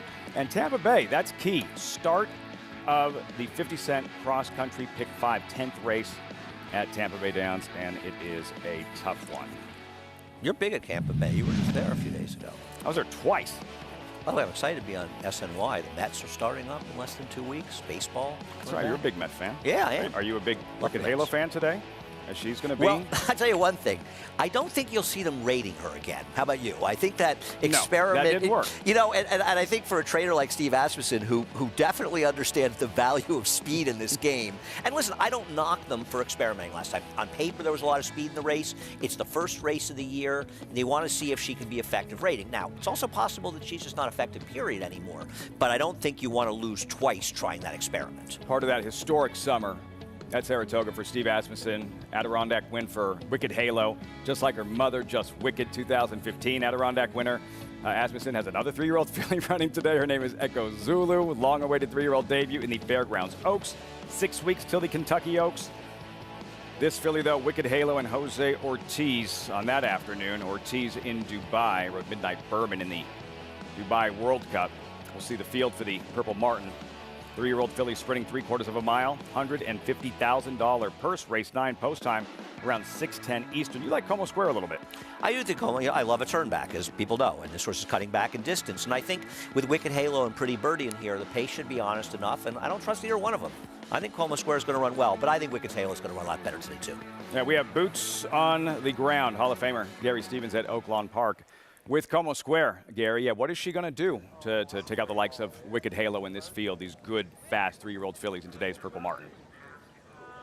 Well, look, she's run comparable speed figures, buyer speed figures to the rest of these fillies in the race. They tried stretching her out last time, and she actually improved on her buyer speed figure, but she faced the likes of Secret Oath, the likely or co-favorite for next week's Arkansas Derby. So she's shortening back up to 6 furlongs right now. This race is loaded with speed today. As you see here, she comes from off the pace. She's going to get the right kind of setup today. The connections are right. We got Brad Cox, Ricardo Santana. Ricardo, he's not just a speed rider. He can come from off the pace. I see her coming from off the pace, and you can make a strong case for her chances today as far as I'm concerned, guys. Gary, we just sat down. This is more for me, not so much the viewers, because I wasn't paying attention earlier today. Have you, noticed any trends one way or the other in the first part of the Oaklawn program? Anything we should look for moving forward? I think the track early on, the first couple of races, was definitely favoring speed down on the inside and then drifting out to about 4 pass off the lead. I've seen it a couple of different times today, but we've also seen in the last race that horses were able to come from off the pace if the pace was too fast up front. So I think we've got a fair racetrack right now, but it's not hurting speed. It's being kind to speed, and it's being kind to come from behind horses if the pace is fast enough to set it up for them, guys. Purple Martin coming up, featured event Oaklawn. Let's hope we have those very conditions a week from today. The biggest day of the meet, Oaklawn Park, with the $1.25 million Arkansas Derby, will be on site, live coverage on FS1. Andy denied the invitation to rejoin me for an Arkansas Derby at Oaklawn Park. I don't want to make a big deal about Appreciate it. But, the stuff that happened last time is just unacceptable. I might hit the eject button myself. Amazing Wisdom, pictured 14-1. I liked his sire, Amazing Destiny, but I just didn't think he was fast enough here. Egomaniac, keep your comments to yourself. He's named for at least one person on our show. I'm not going to name names. Could be me. Could be a lot of us. More self-deprecating than I think people understand. Tez, 8-5, the current favorite. I cannot take a short price on a horse claimed away from Robertino Diodoro as good a run as Dwayne Potsbarn is on. Long-term relationship, drops in class. He's been struggling of late. Well, I have issues with this horse beyond just the name.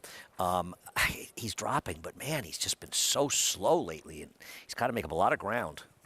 Arrival, contender at 9-2, originally purchased for $800,000. Yeah, it was a Mark Casse horse, actually, when he started out. And I think he ran okay, may have run okay at Oaklawn early in his career. I think he has a real chance to wire this field. I'm going to bet a few dollars on this one. Generator? I just don't know where Generator's going in here. His recent race is not good. Ravenio out, Trophy Daddy out, Judge Philip M in. Judge Philip, when he was running at Prairie Meadows a long, long time ago, he was pretty good, but his 2 races coming back have been abysmal. Blue Ridge Traveler, Francisco Arrieta, second in the Oaklawn standings. Tough to move up from the bottom level claiming races at all. The bottom levels can be significantly lower than even the second lowest claiming level. There is Generator, and Tez, who is favored at 8-5. Field for this 5th race, mile and a 16th, $10,000 claimer, 3-year-olds and older. We welcome in Jonathan Kinchin from Saratoga. Jake, hey, what'd you come up with in this 5th at Oaklawn Park? Oh, by the way, your son did well with the Kansas yesterday, yes? He did, but now he needs Kansas to lose. It's a tough game for him. If Kansas loses to Miami, he's the winner. If Miami doesn't pull it off, then Joey, famously from Salivo, and Salivo, he'll win. So we're rooting against him. Look, I like the 3 here. Tez, this is a horse that even though I agree with everything Andy's saying, I basically have signed a contract in my life to not play horses getting claimed off of Robertino Diodoro. But I guess if there's anyone at this time and day, it would be Wayne Potts. He's been on fire the last 90 days, 26% everywhere in the country. This meet at Oaklawn, he's been 32%.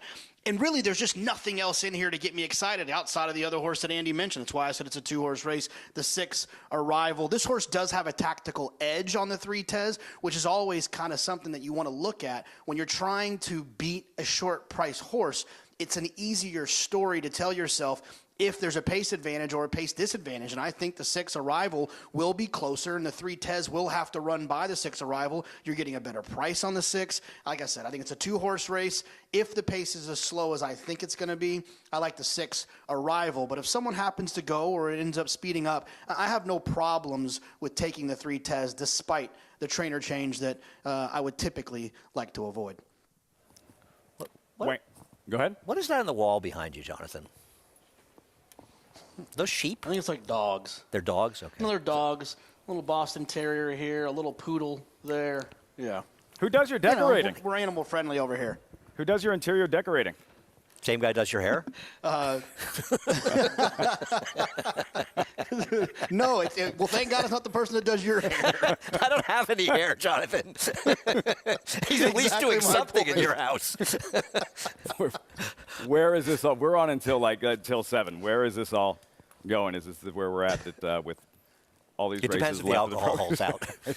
Now, they just teased me with water and then ran away with it. I don't know what's going on here. It's coming. There it is. It's coming. So you two have a similar opinion here with Arrival.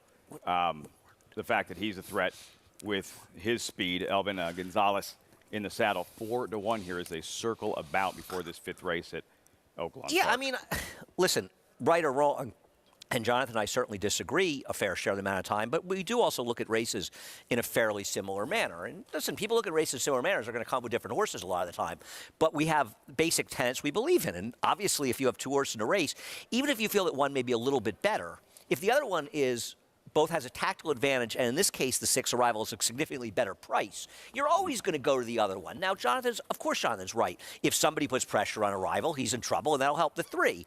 But both of us would rather take, and he's gone down to 3-1, we'd still rather take a bigger price on a horse that may be a smidgen less good, but the 3 needs something to happen to help him. All the 6 needs something not to happen, and we know that he is the speed. So if he breaks well, he's supposed to be in front, and you hope for the best. Does 8-5 feel about right to you on Tez? Yeah, I mean, because I agree with Jonathan. Listen, anything can happen in these races. Looking at the paper, there aren't a lot of major players in here. But once again, I know the Wayne Potts barn is on fire. It's on run 1-2 here. But claiming from Robertino Diodoro is a tough road to hoe. Or row to hoe, excuse me. Tez, 8-5 at post time. Filing into the gate for this $10,000 claiming event, mile in a 16th on a gorgeous Saturday in Hot Springs. Vic Stauffer with the call. Race 5, Oaklawn Park.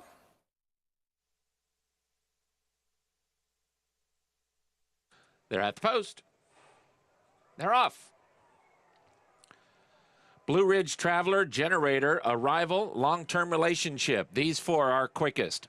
Judge Philip M. and Egomaniac are next. Tez broke last, but now he's second to last, and the trailer is Amazing Debate. At the clubhouse turn, Blue Ridge Traveler 3 deep, Generator between horses, and Arrival at the rail. And they're setting a very easy pace with Generator ahead in front. These three are 2.5 clear of Long-Term Relationship and Judge Philip M. Then Egomaniac, 6th with about 5 lengths to make up. He's 2 in front of Tez. And the trailer is Amazing Debate as they run up the backstretch. And Blue Ridge Traveler and Generator now kick clear. Blue Ridge Traveler, a measured neck in front of Generator in second. Arrival backs off. He'll sit third and maybe attack from the 3-path, and here's Arrival to try to re-engage. 2.5 to Long-Term Relationship. Egomaniac has 5 lengths to make up. Judge Philip M. is joined and passed by Tez. Tez is going to have to close into soft fractions. He's 7 off the lead.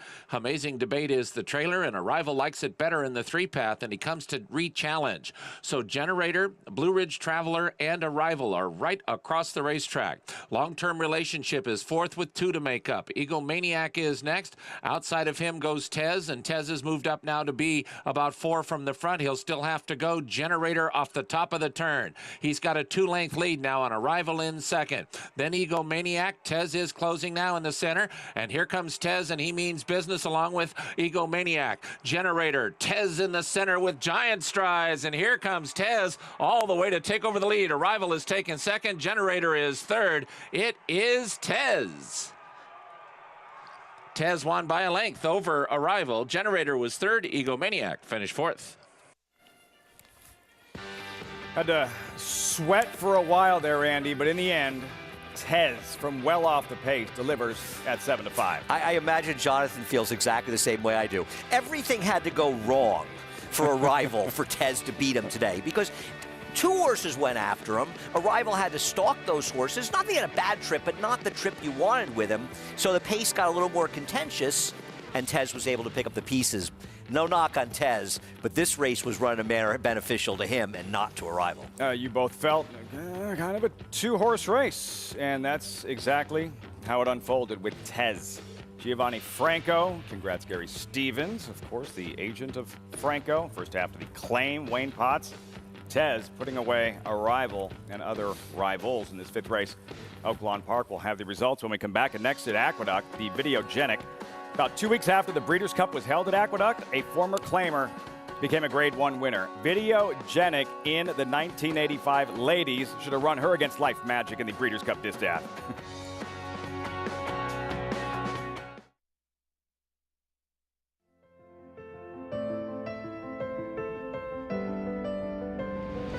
It's a domineering display by the ultra-talented McKinsey. McKinsey Preservationist Vino Rosso and Yoshida. McKinsey's in front. McKinsey, they've done it. McKinsey has it by 2. It's McKinsey in a dominant performance. Pure class in the Malibu.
You're watching America's Day at the Races, live coverage from Aqueduct in Oaklawn. Of course, brought to you in part by Naira Bets, but any track, anywhere, anytime with Naira Bets. Sign up now to earn your share of over $12,000 in bonuses today. Get started at nairabets.com or download the app. Overcast here in South Ozone Park. Some rain earlier. Hopefully it'll stay clear the remainder of the afternoon. We have a good track currently. Field and updated odds for this videogenic $55,000 purse, 6 furlong sprint, older fillies and mares. Bustin Bay, as expected, the favorite at 9-5. She is, and she can win here, but she is a horse that, I mean, the Wayne Potts claim notwithstanding, and his horses, we've just seen win both races we've shown since you came. She's dressed up. She did run against much better last time. She was a horrible favorite her last race. I don't hold that against her. She should never have been 5-2 in there. She should have been 10-1.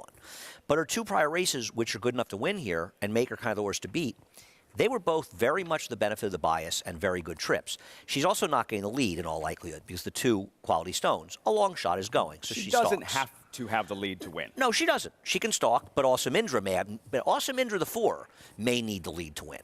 And she's not getting it with the 2 in there. And she's off the claim for Kelly Breen, who's had little success off the claim in New York. I like the 8 OK Honey in here. I don't like 2-1 or 9-5. And I'll tell you something, the fact that she's 9-5 here is like a negative on the 3 Bustin Bay, because Bustin Bay is supposed to be favored over her. I like OK Honey, but she's too short for me. And Richie, for OK Honey, look, when she shows up, like predictably, it's going to be a wet track of some sort. 5th straight appearance on some sort of wet track. Yeah, no doubt. And she gets some wet, but they got a good seal on it, and there's not really like any standing water. They're kind of running more over the top of the ground. I would say this is a track, Lafitte, that's more good to fast, even though it has the seal on it, than it is good to muddy. So I don't know that it'll be that much of a factor. I'll tell you 2 horses that stood out from a physical perspective. The 3 Bustin Bay, your favorite, or actually second choice now. Just looked really, really good in the paddock, and I couldn't fault her at all on the racetrack. Thought she really made a nice impression. But the horse that stood out to me, and it will be ultimately my top selection, is the 4, Awesome Indra. She warmed up really nicely under apprentice Jose Gomez. And apprentices get their weight allowance here. Even though it's the videogenic starter stakes, it's more considered a starter allowance. Apprentices normally don't get a weight allowance in stake races, but that's not the case in these starter races today. But Jonathan, I like Awesome Indra on the racetrack. Who do you like? Well, I like you, Richie, but I also like the 4 Awesome Indra. This is a horse that you don't see too often. We talk about reclaims. This is a reclaim where Ray Handel had the horse, lost the horse to Kelly Breen, then Ray Handel claimed back, and then Kelly Breen claimed back again. And I think that that's always a nice sign. And I think it's always a nice sign as well when you're leading into these kind of starter stakes races, because a lot of these trainers have an idea of some of the horses or some of the races that are coming up. And I would imagine that Kelly Breen said, man, I want to get that Awesome Indra back. I think she fits for this starter race coming up in a month or so. So I'm end up going to 4. The pace scenario is not ideal, but on this racetrack, a lot of times when it's sloppy, being forward is where you want to be, and being outside of the main speed is also a plus. Jonathan, like, how hard is she going to have to work to establish a lead with quality stones? Is she really going to have her hands full in the early stages here from a race shape standpoint? Have to make the lead. I just wanted to break away from there cleanly and then be able to sit outside of the 2 quality stones and not necessarily have to go and make the lead in that spot, but just to sit off of her in a comfortable spot. And, you know, I think on a sloppy racetrack or a racetrack with moisture in it, there's no better place really to be on the racetrack. You're not getting kickback thrown in your face, and you're just sitting comfortable towards the outside. And for you, Andy, as a handicapper, I know that handicappers have different perspectives, but when it comes to wet racetracks, either way, and we don't have, it's just a good track, you don't personally adjust that much. Yeah, and I've talked to a lot of riders about this. Most horses handle racetracks. I mean, there's a few that'll improve on a wet track, and there's some that don't like it. Maybe they get a little older. This is not a wet track. This is a track that appears to be wetter than it is. They sealed it just not because fast. of big storm. No, it's not fast. I don't want people at home to think we're dealing with a sloppy or muddy track. There's no standing water on it. Sealing tracks is done for 2 reasons. Sometimes they feel it's a little safer, and sometimes they feel like there's possibly some more rain coming in. They want to keep it sealed, and that may be why it's sealed. But this track was dry and harrowed not that long ago, and it looks like there's more moisture than it is because it's been flattened. It's been rolled. Something to watch for early, the speedy mares. Awesome Indra And number 2, Quality Stones. Let's see how things unfold, leaving the starting gate. JK, Mig with number 4, Awesome Indra. Andy with OK Honey stepping forward. Post time for the Videogenic. Live from Aqueduct, here's John Ambrial.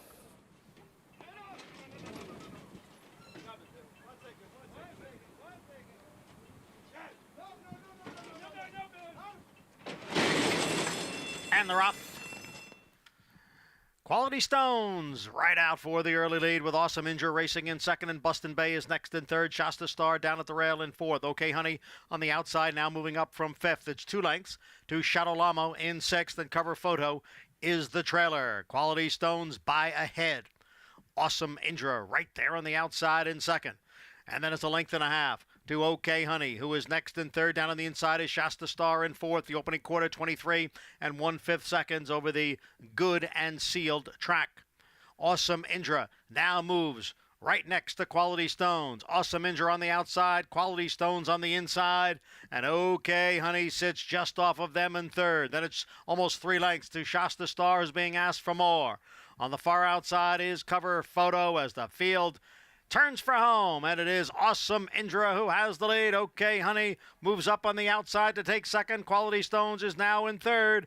It is Awesome Indra with the lead. OK Honey with just a 16th left, trying to get closer to Awesome Indra. Awesome Indra by 2. OK Honey in second. It will be Awesome Indra and apprentice Jose Gomez.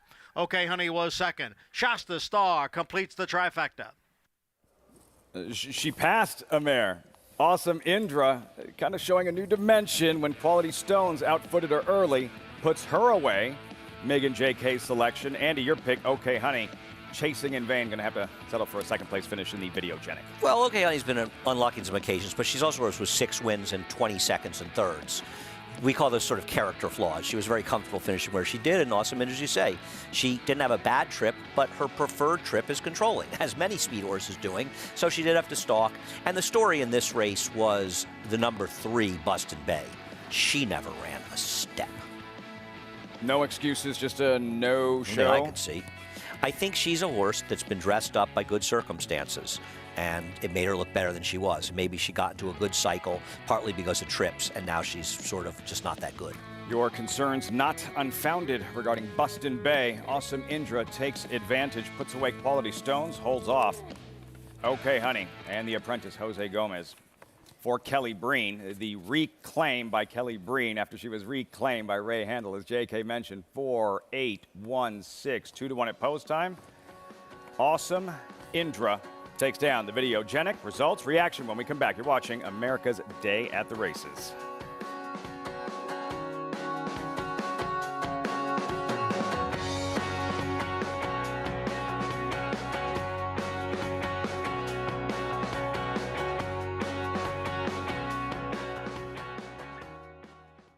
Start spreading the news. If you're looking to win in New York, then breed in New York. To War Dancer, the millionaire son of Warfront, and New York's #1 sire of 3-year-olds. Breed to a proven performer, the #1 second crop sire at the Saratoga meet with multiple winners at Belmont and Aqueduct. Earn double the New York Breeders' Awards and participate in the New York Stallion Series with $2 million in purses. War Dancer, proud to stand in New York. Visit wardancerstud.com.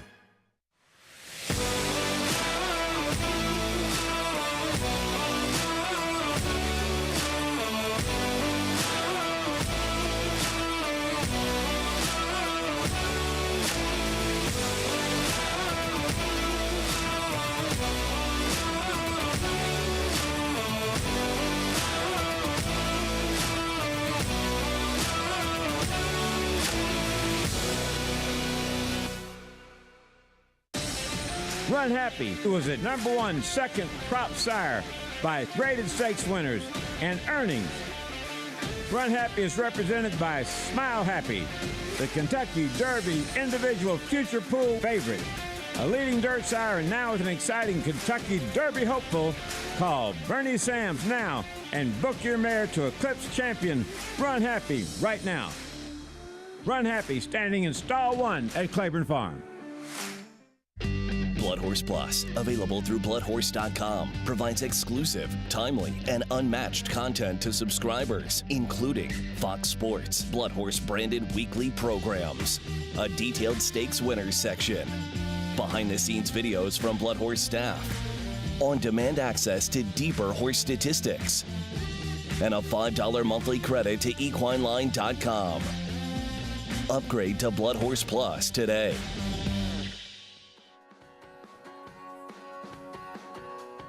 Welcome back to America's Day at the Races. Aqueduct Racetrack, South Ozone Park, New York, where awesome Indra was able to sit just off Quality Stones. Past her, a lot of smiling faces, thumbs up, celebrating a win in the Videogenic.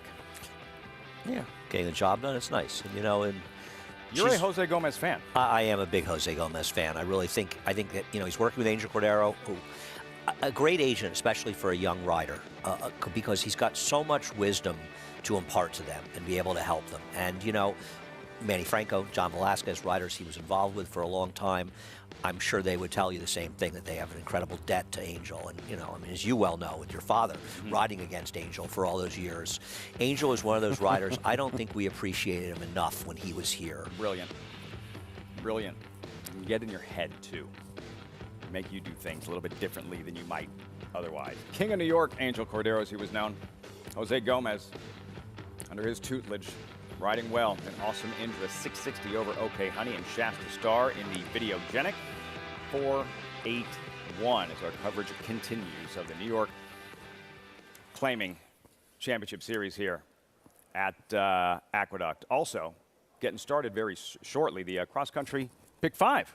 And that tough race at Tampa Bay Downs, that's going to kick it all off. The racing here at Aqueduct a little bit later on with the feature event at Oaklawn as well. Play the cross-country Pick 5 today, racing from Aqueduct, Tampa Bay Downs, and Oaklawn. You play all 3 tracks. It's 1 50-cent wager by looking for the XCP5 in the wagering menu in your online betting account for free past performances. More information, visit NYRA.com/cross-country. That's getting started in about 15 minutes. Your pet escaped once again, Andy. I've got one in my apartment right now, actually. Hopefully he's cleaning up. This place is a bit of a mess. This kicks off the cross-country Pick 5. This one was tough, Andy. They're all tough to me. And I want to know how many horses Jonathan's using in the 7-horse 7th at Oaklawn, because I found that race to be pretty difficult. Cross-country Pick 5. Get started with that 10th race, Tampa Bay Downs. JK, what is your strategy? How are we playing today's cross-country Pick 5? Yeah, I mean, my strategy is to try to stay alive into the last 2 legs, and then I'm going to single.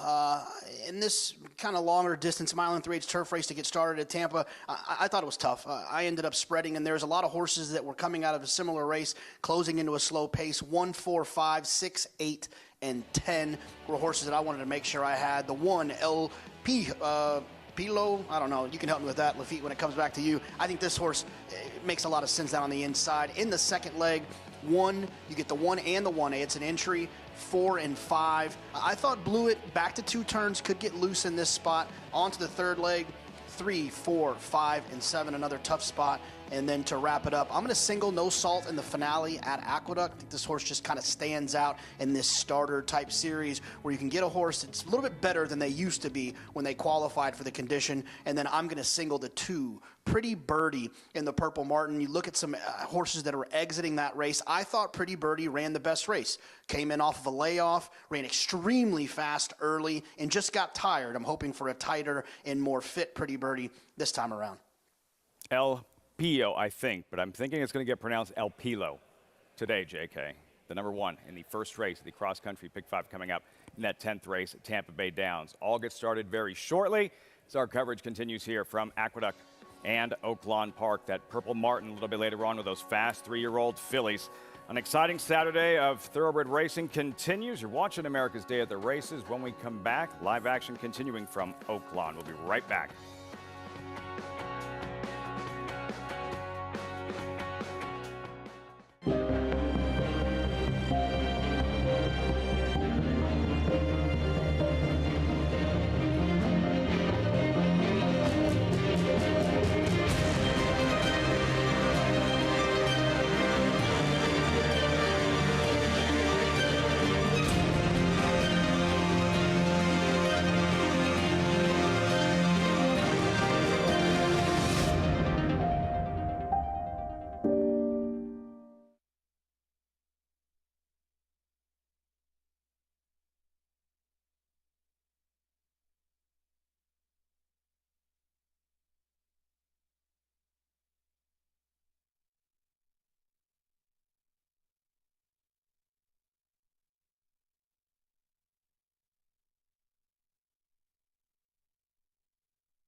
Live look, Oaklawn Park, 1 week from their signature day of racing. We'll be on site.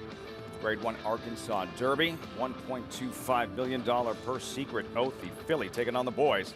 That's next Saturday, live coverage on Fox Sports 1. Meantime, 6-race Saturday. You're seeing the horses in the paddock for this $20,000 claiming sprint riders up.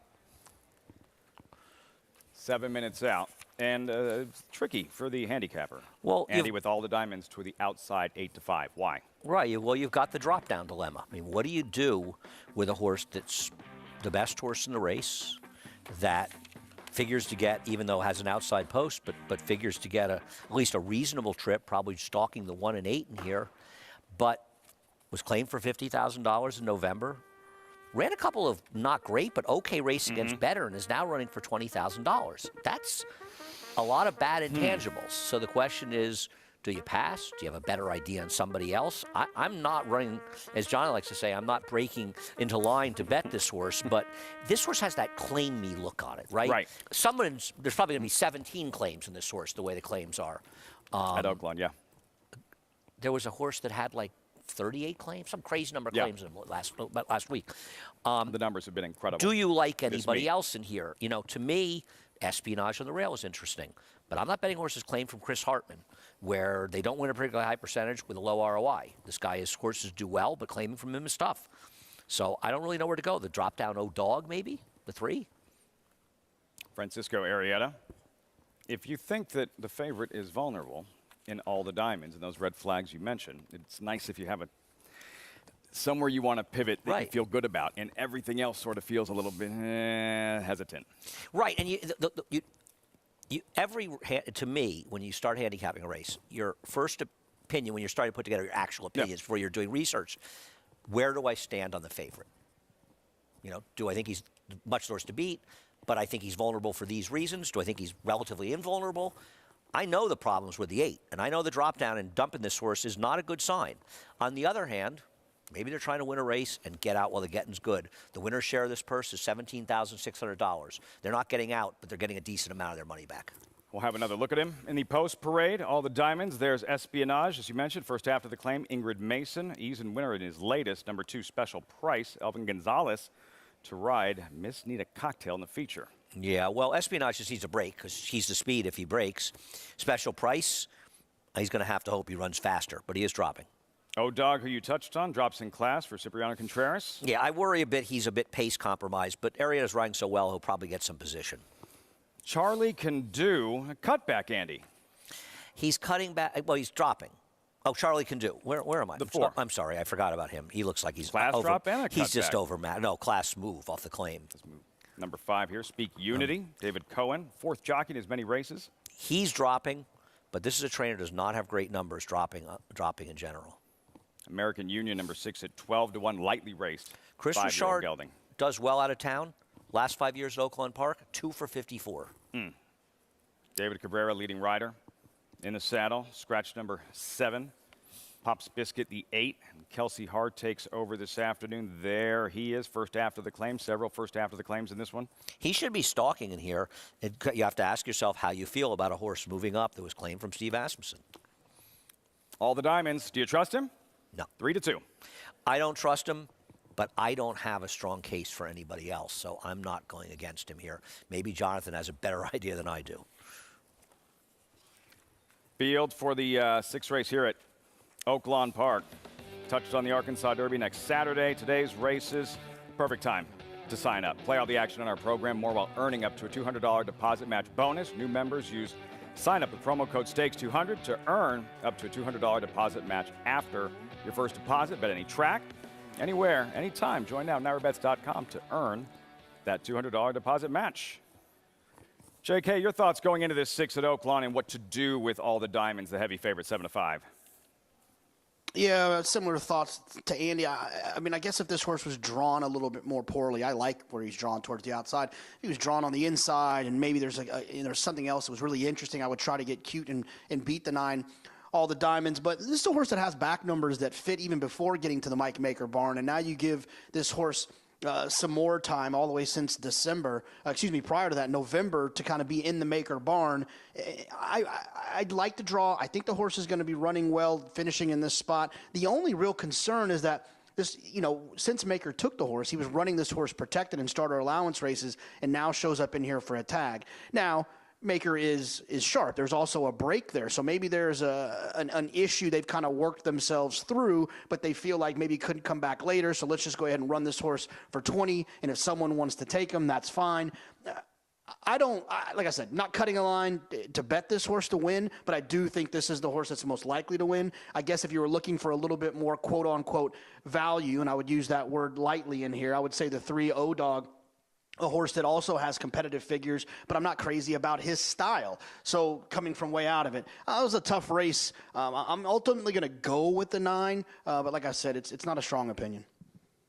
It sounds like by default with all the diamonds and the result, Andy, wouldn't surprise me if he wins by 5. Wouldn't surprise me if he runs up the track. Right. I think, from a gambling standpoint, every question, and to say, I know this horse is 38% to win this race, and therefore if I can get 2 to 1 or higher, I'll bet him. Okay, there are some algorithms that do a pretty good job of doing that, but for most of us mere mortals, that's a difficult thing. It's a feel. And you have to ask yourself, everything in racing is about what works for you. There's plenty of people that say, I got no problem betting this horse 6 to 5. Better than these horses, drew well on the outside, should be stalking, I don't mind the drop, all that stuff. If that works for you, do it. I don't like drops. Horses drop for reasons. Doesn't mean they don't win. But short price drop, if in my opinion, if you stayed away from short-priced horses making significant drops, you're probably better off. Doesn't mean they're not going to beat you sometimes. You may want to use them in multi-race bets. I wish I had a good case for somebody, but my best case is for a horse that was claimed away from a guy I don't want to bet horses claimed away from. That's espionage. We're looking at O-Dog, and Jonathan mentioned the running style, how much work he will have to do late, how far back he'll likely be, at least on paper. Is there enough speed to set things up for him, to give him an honest chance to close late and make up some ground?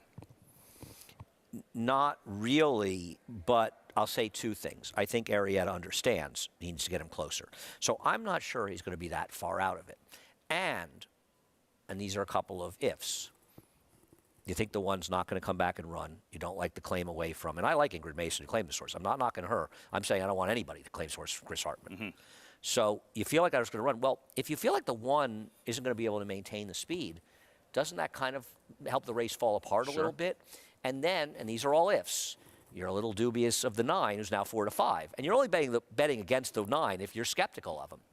You're a little worried about him. Then suddenly you say, well, I don't think the speed is going to keep running those good races. I don't trust the 9. Then I might take a horse that's going to be back. I agree with Jonathan philosophically, but in this particular case, not as much. I still think, though, he's kind of the 2nd to 3rd likeliest winner at best. O-Dog, 5 to 1. Another look at Special Price. American Union, David Cabrera. All right, so maybe you don't love what you see on paper, but you do have the leading rider, David Cabrera, and horses just running for him specifically. And he's in one of those grooves right now where you can't just readily dismiss any horse he's riding, regardless of necessarily what you see on paper. He's going that well at Oaklawn and the leading rider at this very competitive meet. You want to be on riders that are confident and they're making the right moves. All that's going to mean in most cases is if you have the right horse, they're not going to lose because the rider made some kind of error. And that's the best thing that the good riders do. It's not winning races with horses that aren't good enough. It's not losing when they have the best horse. Let's see what Ramon Vasquez does with all the diamonds, the favorite, towards the outside. Post time for the 6 at Oaklawn. Here's Vic Stauffer. They're at the post. They're off. Espionage sent out for the front from Speak Unity and Special Price. All the diamonds is in the center. O-Dog is between horses and Pop's Biscuit, and O-Dog now shuffles back to be 3rd last. American Union and Charlie Can Do at the back of the pack. So Espionage and Speak Unity are 1-2. Espionage a neck in front. Speak Unity is 2nd by a length and a half to All the Diamonds, who now emerges in 3rd. Pop's Biscuit and Special Price at the rail. They're both about 3.5 off the lead. Then American Union and O-Dog, they've got 5 lengths to make up, and 5 lengths last to Charlie Can Do, Espionage the leader. It is Espionage. Now All the Diamonds is going to run up and take second, and All the Diamonds is on the attack. Could be the new leader when they head for home. Speak Unity is next. O-Dog swings to the center, but he is 5 lengths behind All the Diamonds and Espionage. Espionage is tough to get by. He's now a neck in front of All the Diamonds. Charlie Can Do is erupting from the back of the pack, and here he comes. Espionage and All the Diamonds. Charlie Can Do third. All the Diamonds now ahead in front. Espionage. Charlie Can Do flies. All the Diamonds. All the Diamonds held off and on rushing. Charlie Can Do, who ended in a photo for second with Espionage. O-Dog finished fourth. Where's the wire? Where's the wire if you back the chalk? All the Diamonds holds Espionage at bay, closing with giant strides. Charlie Can Do just misses. Might have gotten second, becoming a bigger and bigger Giovanni Franco fan every single day. Felt like the one may have held second. They held together the front end desperately. I'm going to say All the Diamonds. That's not exactly winning like a 4 to 5 shot should.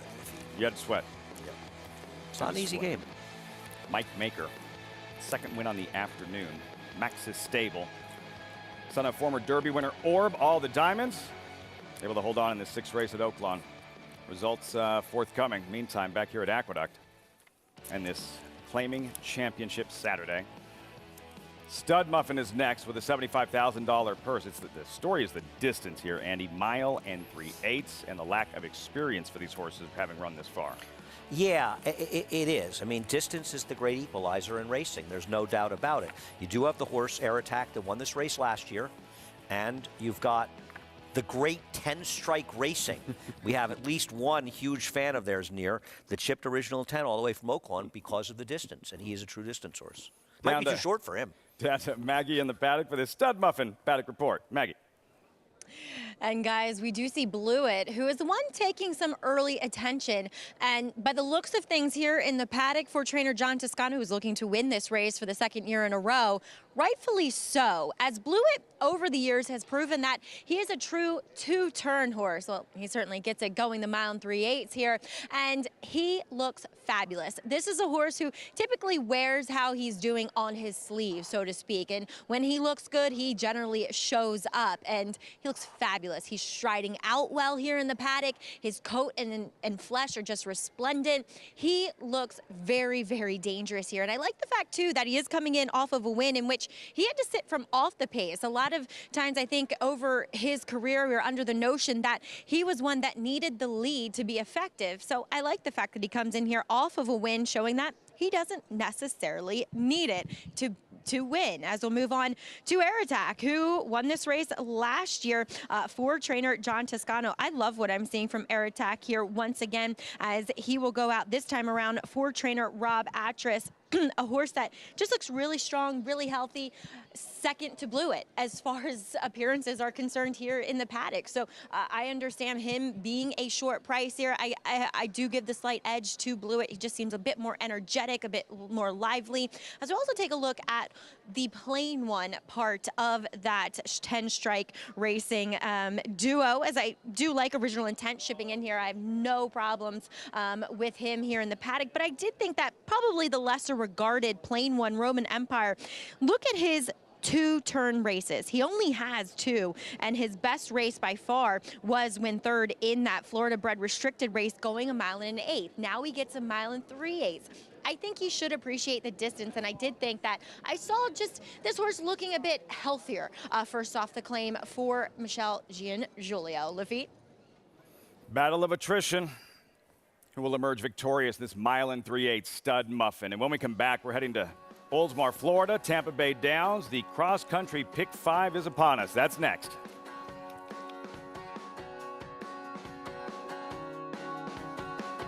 I'm very bullish on it.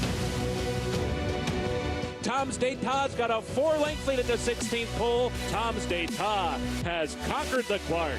Your best horses of the last 10 or 15 years are not consistently as fast as this horse. It's total domination for Tom's D'Etat.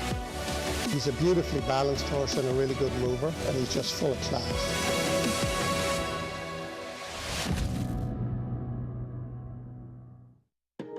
How does horse racing support New York's economy?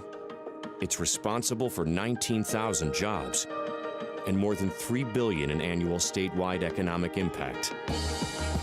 These good-paying jobs support working families across the state and sustain thousands of small businesses both on and off the track. Horse racing in New York means jobs and opportunities now and in the future.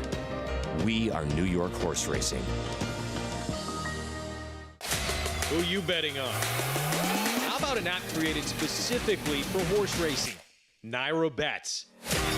We specialize in thundering hooves, fist pumping, and boosting your bankroll with robust weekly promotions and offer betting tips from actual horse racing experts. Bet all day and night nationwide. Get the action and thrill of horse racing with Naira Bets. Racetrack Television Network brings you every race, from every track, on every screen, every day. With monthly packages starting as low as $5, RTN gives you great value and access to more live HD streaming and race replays than anyone. Visit RTN.tv today to sign up and watch on almost any device, including Roku and Amazon Fire. Use promo code TRYRTN for a 5-day free trial.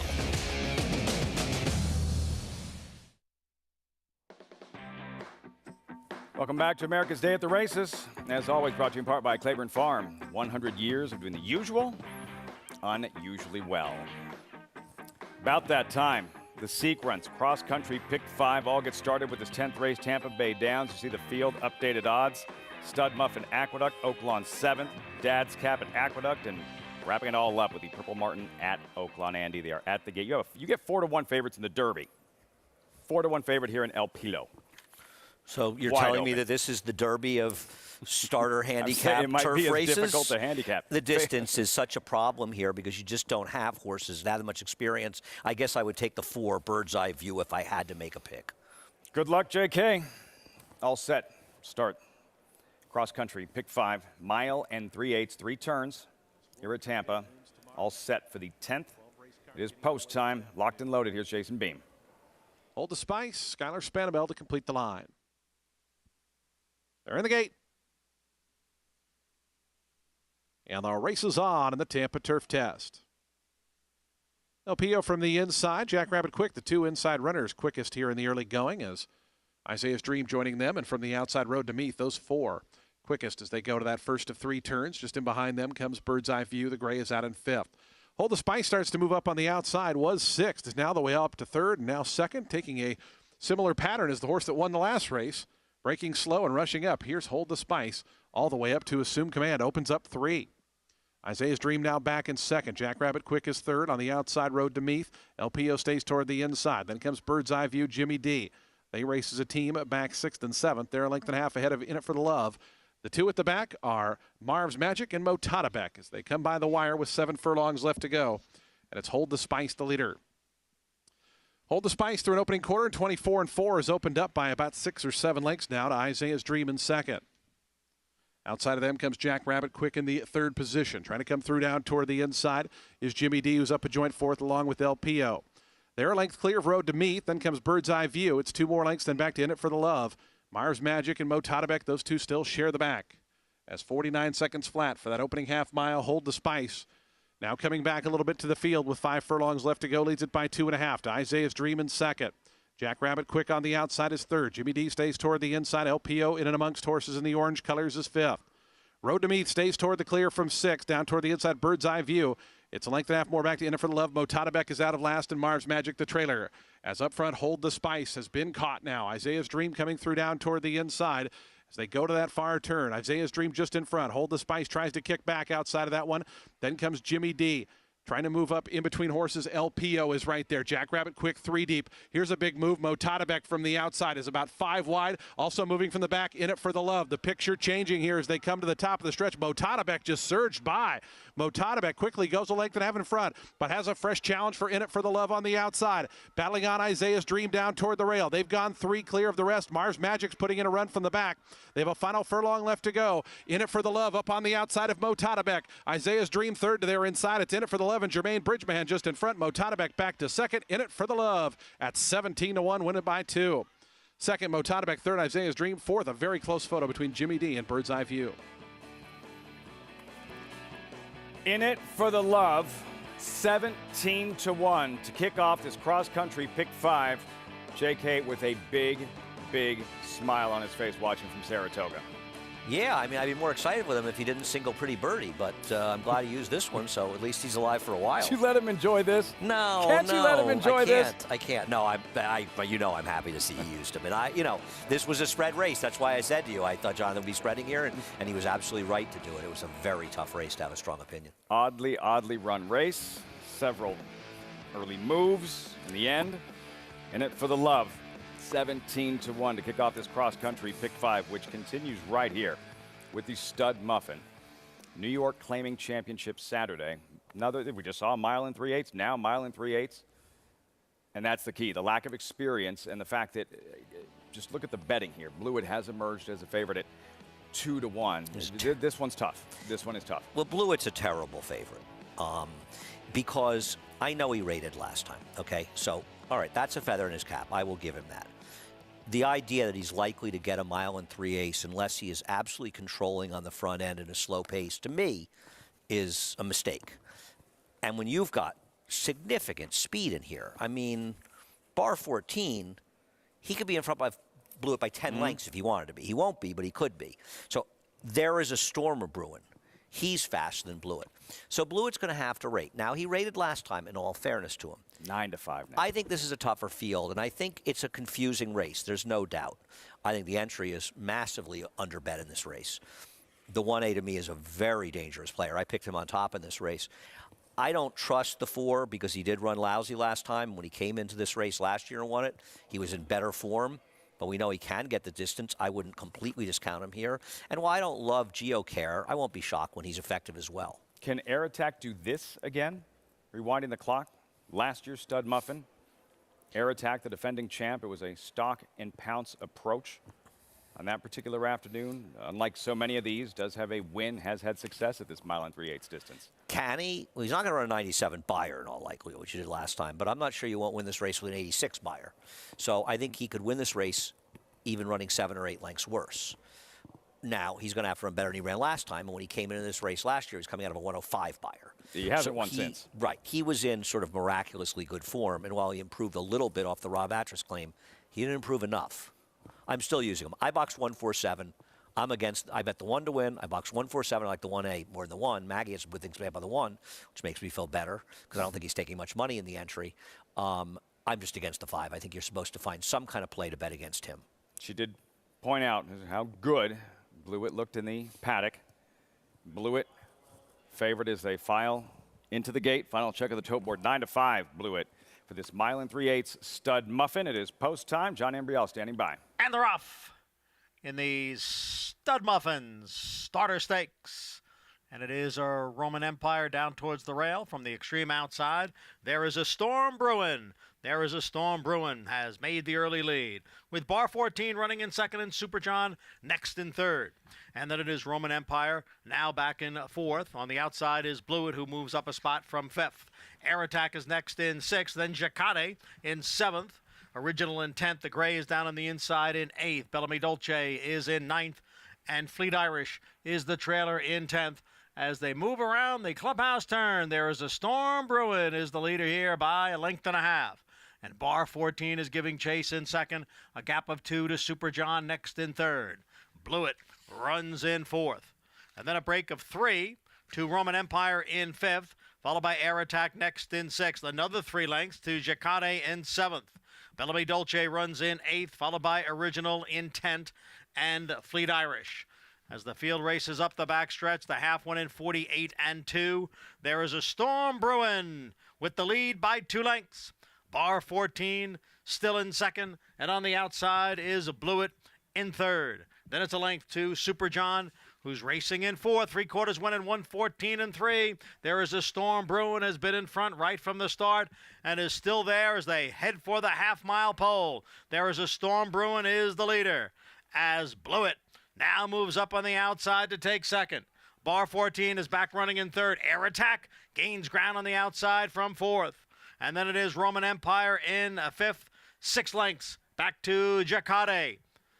There is a storm brewing with the challenge from Blewett now. There goes Blewett on the outside. Blewett, there is a storm brewing. They are right together at the top of the stretch with Blewett now taking over. There is a storm brewing, is back running in second. And Air Attack is next in third. Roman Empire is fourth. It is Blewett with the lead as they come down for the 8th pole. And Blewett has a 3-length lead. Air Attack moves into second. There is a storm brewing in third. It is Blewett. Dylan Davis going for his 3rd win today, and he's going to get it aboard Blewett, who wins this marathon 1 3/8 Stud Muffin Stakes. Dylan Davis in a zone on this claiming championship Saturday. Blewett, by many, runs to his looks.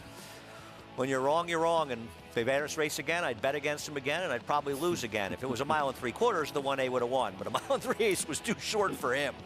Blewett got the 1 3/8. Not a lot of horses did any running behind him, to be honest with you. 222 and change, 222 and 4. What was the? Don't want to compare one year to the next.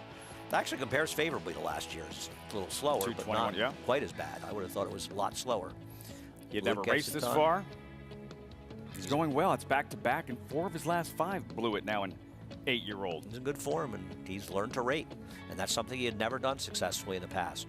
Maggie pointed out how good he did look in the paddock. Runs accordingly. Blewett. Dylan Davis, 3 wins this afternoon. Trainer John Toscano. Wrong lead. Right result.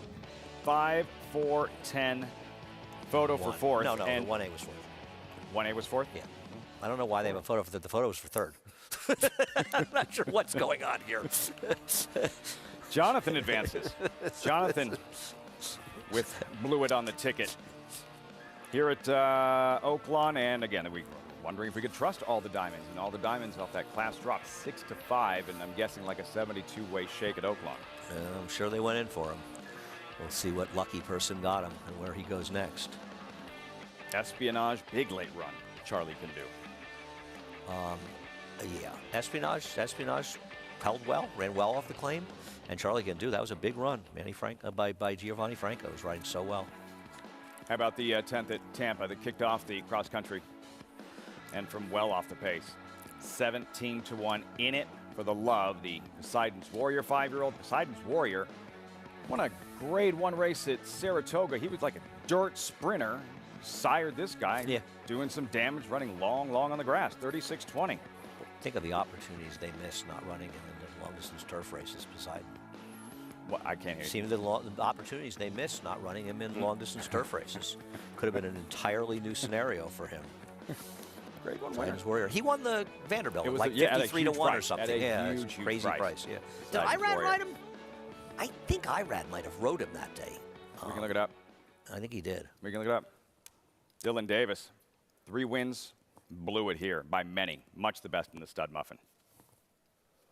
Yeah, no, he was much the best. You could see nobody else really running behind him. Air Attack. Did he really run a little better? I don't know. I think he was sort of second a little bit by default in original intent. He needs a 1 3/4. 1 3/8, he was just getting his engine going. 1 3/4, he would have won this race because he picked up about 15 lengths in the last quarter mile. He was getting moving. But so who was Stud Muffin? Stud Muffin was trained by the late, great Dominic Galuscio. And Dominic was a very popular trainer, trainer in New York for a long time, died of pancreatic cancer a few years ago. We have that day in Saratoga for him every year, Lust Garden Day, when the trainers sign autographs to raise money for Lust Garden, an important foundation for sure. And I think one of the things that's great about races like this is not only to remember the horses, but to remember the people behind them and to remember a guy like Dominic Galuscio, who was so popular in New York. So popular. Down to Maggie in the winner's circle. Pleased to be here with winning owner Gus Jinnison. And Gus, you said before the race, you said, Maggie, I have one request. Can I say happy birthday to my wife if Blewett wins? That's right. My wife is home. My Gabby, my youngest 13-year-old, got sick. My 16-year-old Gianna, I love him to death. They're in Orlando on an orchestra field trip, and my wife couldn't come. She's got to take care of the 13-year-old. So here I am. Happy birthday, Veronica. I love you to death. I love everybody. I definitely want to say thank you to John Toscano Jr., and John Toscano III, the whole crew. John Toscano Jr., he's recovering from some kidney disease, and he's fighting really hard. And I want to say that I love you to death and keep fighting. So it's incredible. Thank you so much for everything that you guys do, and I got nothing else to say. Other than Blewett rocks. He dominated this stud muffin today. Oh, he was awesome. You know, John said he was looking great. He was phenomenal. He was training like a stakes horse. You know, we just claimed him for $25,000. So he said he's training like a stakes horse, and he's like, I don't know what to expect, but we're going to get a great run, and here we are. Congratulations. Happy birthday, Veronica. Enjoy this. I'm sure we can't wipe that smile from your face anytime soon. Several hours. It's gone until I get back to Florida. Oh, gosh, Jennison, a big win here, guys, from Blewett in this stud muffin, making many people in the Jennison family very happy. So cool. Happy birthday, Veronica. A result that even if you didn't have Blewett, a result that you can be satisfied with. The story here and how excited, the emotion that you could sense there. Yeah, no question about it. What'd you get Veronica for her birthday? I got her something really nice. Did you get her a little something? What, something really nice? Yeah, I don't want to say what I told you I'd split it with you. I told you I'd split it with you. I'll Whatever take you the want. cash. And we should also mention that Blewett is named for our ex-co-worker, Jason Blewett, of course, who's down in Florida. And Blewett was named by him. He was originally a Mike Rapoli horse. So congratulations to Jason, even though Mike Rapoli doesn't have the horse anymore. Blewett. JK. Still alive. And Dylan Davis, he is just in an absolute zone. Could it continue? Riding Zoomer in the Kaija Electronica. Zoomer dialed in, looking for 3 straight. Davis looking for a 4th win on the afternoon aboard Zoomer in the Kaija Electronica. That's next at Aqueduct.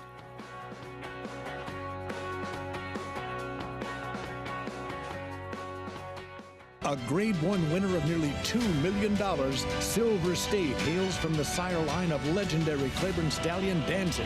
And his second dam is full sister to Kentucky Derby winner Monarchos. After winning the Oaklawn Handicap, Silver State defeated Knicks Go in the Grade 1 Metropolitan Handicap. On the board in 12 of 14 starts from ages 2 to 4, his career included a 6-race winning streak. Grade 1 winner Silver State, standing at Claiborne Farm.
Gorgeous day out at Oaklawn Park, Hot Springs, Arkansas. Welcome back to America's Day at the Races.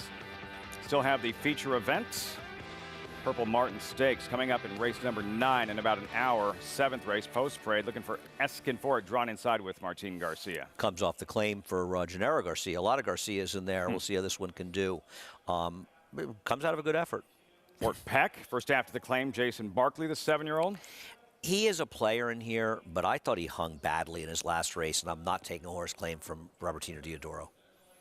Lord Dragon, number 3, Chris Hartman, big meet, 9-time winner Lord Dragon. Yeah, he has no speed, and that's going to hurt him because there isn't a lot of pace on paper, but Chris Hartman's horses are always dangerous, especially the lately. Truculent, Louis Contreras, Secret Oaths jockey. Yeah, no truth rumor he was named for me. He's a dangerous horse because he's going to be forward in a race where the pace doesn't appear to be strong. Can be very truculent. Yes, Andy, I've been known. You can be. I've been known. Decision to be maker. accused of truculence. Decision maker comes off a win over Truculent. I just feel like it's going to be a less contentious pace today, so I think Truculent has an edge over him today. Number 6, Robert Barron. He is the biggest wild card maybe on the entire card today. A horse doesn't appear good enough. Most of his form is on synthetic, but he is a private purchase brought to Robertino Diodoro. So don't sleep on him if you think he's a little interesting at a price. Currently 10-1 there. Overlay. Hunk of Burnin' Love. 18-time winner for this 8-year-old gelded son of Into Mischief. I think it behooves Cabrera to be aggressive here, because if he's not, Truculent may have the run of the race. And we'll see if he is aggressive. He needs to be more aggressive than last time. That's the field. Good allowance race and a $52,000 purse here. Mile and an eighth. Older horses. Hunk of Burnin' Love with leading rider David Cabrera at 2-1. We check in with Gary Stevens standing by at Oaklawn Park. Yeah, guys, let's talk about Robert Barron and Robertino Diodoro. He had a slow start to this race meet. And his win percentage normally around 25%. He won at the beginning of the meet. He went 0 for 22 at one point with 9 seconds. They came out of that slow piece, and they've slowly worked back up to 20%. He's one behind Steve Asmussen right now, and I don't know how to read into this. Like Andy, this is the wildest card on the wild card on this race card right now with Robert Barron. Robertino Diodoro came to me the other morning and asked me if I could ride this horse, and I said, yeah, I'd love to ride one for you. We haven't ridden a lot for Robertino with this horse. They'd been running him for $20,000, and now they protect him for $40,000 starter race. He ran one good race on the dirt. That was at Fresno, an optional 25 quite a long time ago. His works are decent, I guess, for Robertino's, but read into it what you may. What are you thinking at this point, JK? Yeah, G, look, there's a couple horses in here I thought were interesting. If you played the pick 5 with us across country, we've got 3, 4, 5, and 7 here. I'll talk a little bit about the 4, Truculent. It's a horse that made the lead early last time, gave the lead away, made the lead again, and then just got lost and got beat there. That's a hard type of trip. I'm hoping that this horse can get a more consistent trip, either sit off of the horses or make the lead and go on with it. I think Truculent is live here. And then the 7, Hunk of Burning Love, drawn towards the outside, ran well, first time off a break. You'd like to think this horse is going to take another step forward. And like we've talked about on the show so far, Carl Broberg started off a little bit slow, but is starting to pick it up a little bit. 22% in the last 90 days. This is a trainer who's 24% overall in his entire career. 24% out of 17,900 races. So he always finds a way to get himself back into the winner's circle. Absolutely. Robertino Diodoro, that slow start, but still big meet. He and Steve Asmussen atop the trainer standings here at Oaklawn Park. Robert Barron at 9-1. That feels like too big a number. I don't know. I don't know. You know, there's a part of me that says, you know what? Let's fool around and bet a few dollars blind on him because he's a price. But the reality is that he appears to be more likely to be better on synthetic than he is on dirt. He's just not good enough to compete with horses in here. So you are absolutely making this play wholly on private purchase given to Diodoro. And I get that, but here's some stats for Diodoro. Trainer switches on the dirt, 85 for 364, 23%, $1.41 ROI. At Oaklawn, he's 20% with 93 stars with $1.27, $1.84 ROI. Not bad, but I will say one thing. In routes, he is 13 for 43 at Oaklawn, 306 ROI. But he has made 7 private purchases for this owner at Oaklawn, and he's 0 for 7. So some mixed stats there. We'll see if that trend changes momentarily with Robert Barron, with Giovanni Franco. You touched on the pace, the race shape. What are you looking for in trying to project who's going to be where when they hit that first turn? Well, I bet Truculent, so I am hoping that Contreras goes to the lead and he's able to control on the front end, and I think that's a real possibility because I think in order not to, Hunk of Burning Love has to get a very aggressive ride from the outside. Now, he may have to because of the outside position, but if he doesn't ride really aggressively, the inside position in Truculent will make it easier for him to control. I think Hunka Burning Love is overbet right now at 2-1, and I think Truculent is an overlay right now at his current 5-1. And what about that gelding for Tom Van Bergen, decision maker, who did defeat Truculent by just a neck in his most recent? I guess he's not impossible, but I think he's going to need a more contentious pace. I mean, I'm not saying the pace was super hot last time, but relative to the final time was pretty quick. And looking at the running line, right? Truculent was dueling on the front end. Front, in other words, hooked him. He was front, second. Decision maker had a good run. My hope is that Truculent's able to have a more comfortable position in here up front. It may not happen, but that's my hope. And I think if that happens, he's not going to lose to decision maker again. He may lose to somebody else. He may lose to somebody's else. But I think if he's able to control, he'll be okay.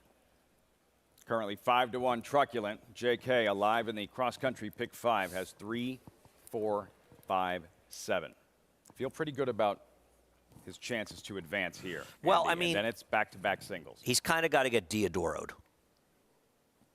to get it eliminated. Yeah. I mean, and I'm not, see now. Fort Peck, you don't think it's No, I would. if he wins, I lose. I'm not betting horse. Gotcha. No disrespect to Jason Barkley, but he's having a rough meet. He claimed this horse from Diodoro, and he hung like a chandelier last time out. So no thanks. No Fort Peck for Andy. I'm assuming that's why Jonathan didn't use him either. I'm assuming that he used similar handicap because on paper he certainly fits. But man, claiming away from Diodoro, risky business. Yeah. I know we saw one. I think we saw one win, but that was also to Wayne Potts. And his horses are running extraordinarily well everywhere. 3, 4, 5, 7 for JK in this cross-country pick 5.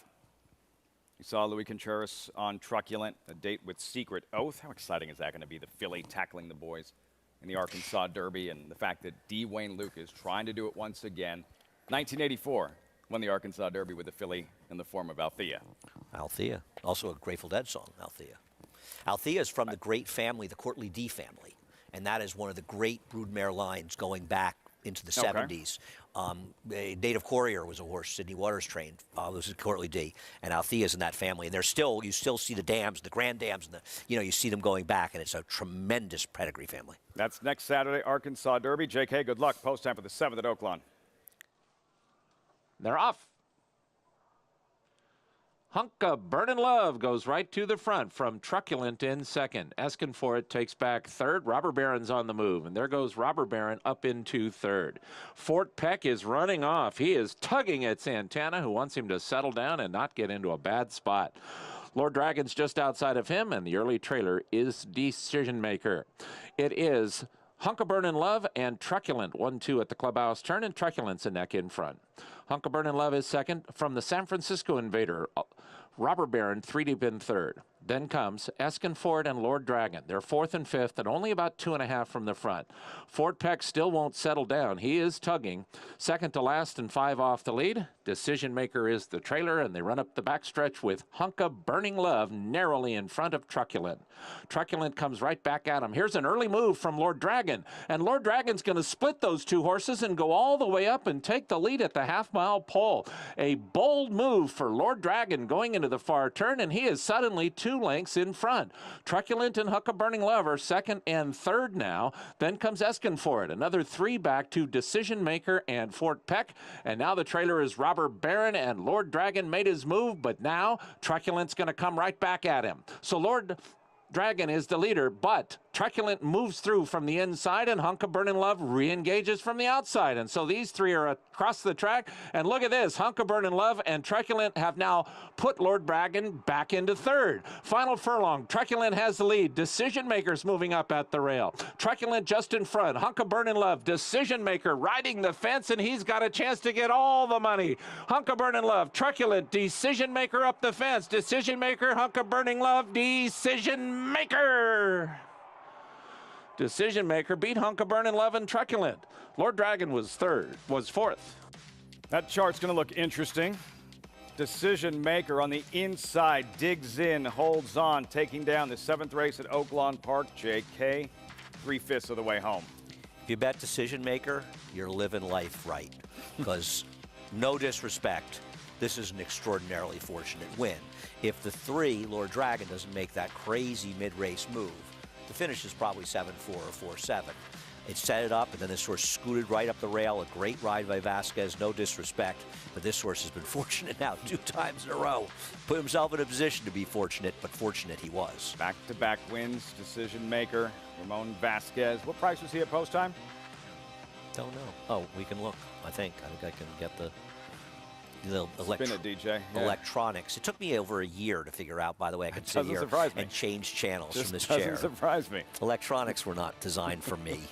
We can't see it yet. We'll have those results. Oaklawn. Meantime, horses in the paddock for the Xtra Electronica.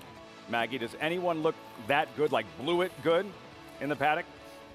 Yeah, Blew It was an utter standout, Lafitte, and nobody's jumping off, I shouldn't say the page, but jumping off the paddock floor here. I don't even know how to relay that. But I will say Answer In, as the favorite, does probably look best in this field by a slight margin. I like the way that he came in. He came in aggressively on the bridle, and I do think that the 7 furlong distance of this Xtra Electronica may pose problems for some, and maybe not so for others. And I don't think it does pose any problems for Answer In. I think it suits him quite nicely. The horse that it just concerns me ever so slightly is his main rival in number 2, Zoomer. I think this horse is ultimately best at a 1-turn mile, and that is really splitting hairs because it's only a furlong less here today. But you look at him physically, and he just strikes you as a horse that a bit more ground is favorable. Now, this is a horse that I obviously know intimately, as my husband had him twice in the past. He was a horse that when he won his last start, wore 4 glue-on shoes. Today, he does have the glue-on shoes up front,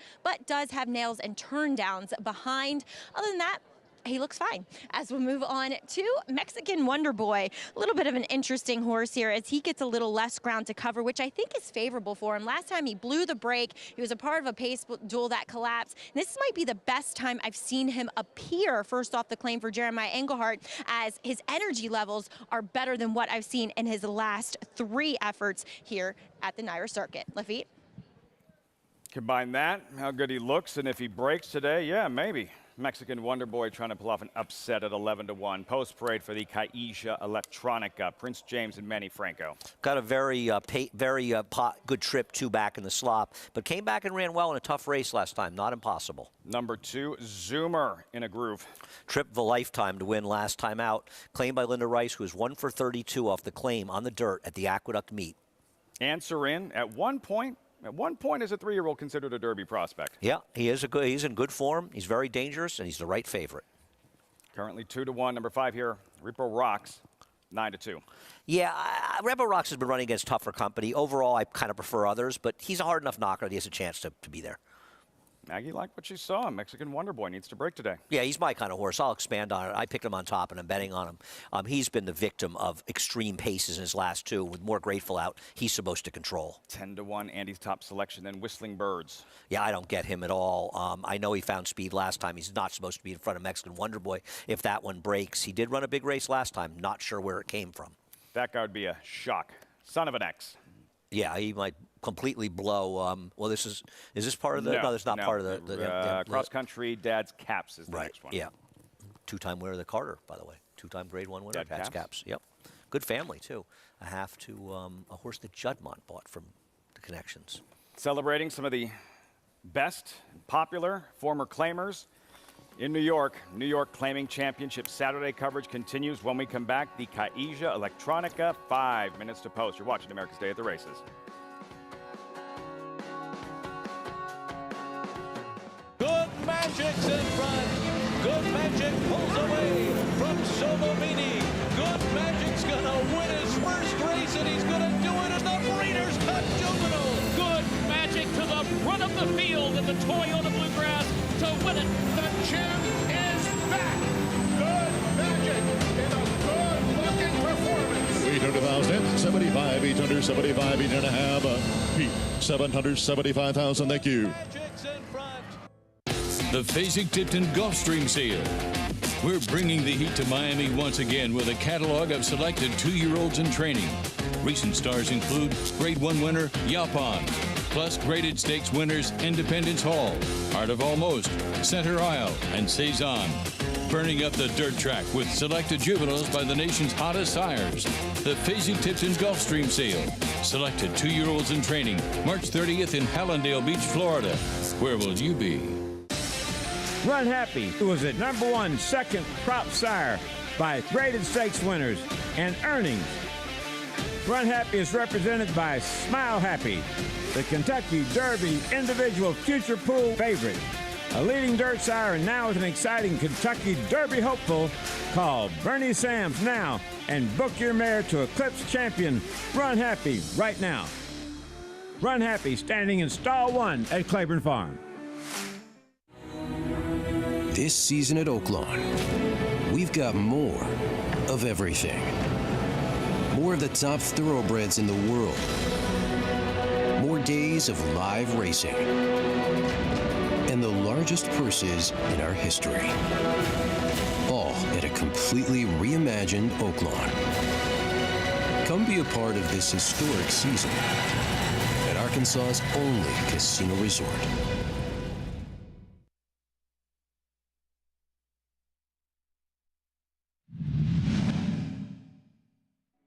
But here comes Caixa Electronica, mounting a final bid as they enter the final furlong. Mine Over Matter's third. This one's for Phil, desperately trying to hang in there. But here comes the 7-year-old pro, Caixa Electronica, on by to take the lead and win the Fall Highway Handicap. Tom Durkin with the call. He said it best. It's a pro. Caixa Electronica, owned by Mike Rapoli, trained by Todd Pletcher. Former claimer, what a career. Some big wins in New York, 69 lifetime starts. And he's 23-time winner. 23. Right. Wins. Banking $1.8 million the hard way. And has more wins than he has second and thirds combined. And he's got almost 2/3 the time he hit the board. It's incredible when a horse is able to keep that kind of consistency, and he wins. When he shows up, he finishes first. He was just a very cool horse, and that's what a day like today is all about. Celebrating horses like that. We're seeing horses not as good necessarily, but that kind of horse, the hard knockers, the ones that show up week in and week out and put forth good efforts. A nice way to sort of conclude our winter meet, which closes tomorrow. Feel-good day. It's just a feel-good day. It would have been if I wasn't working with you, but, you know, it mitigates the fact that I have to spend the weekend with you. But the good news is Greg will be back next week, so there's always that. That's the good news.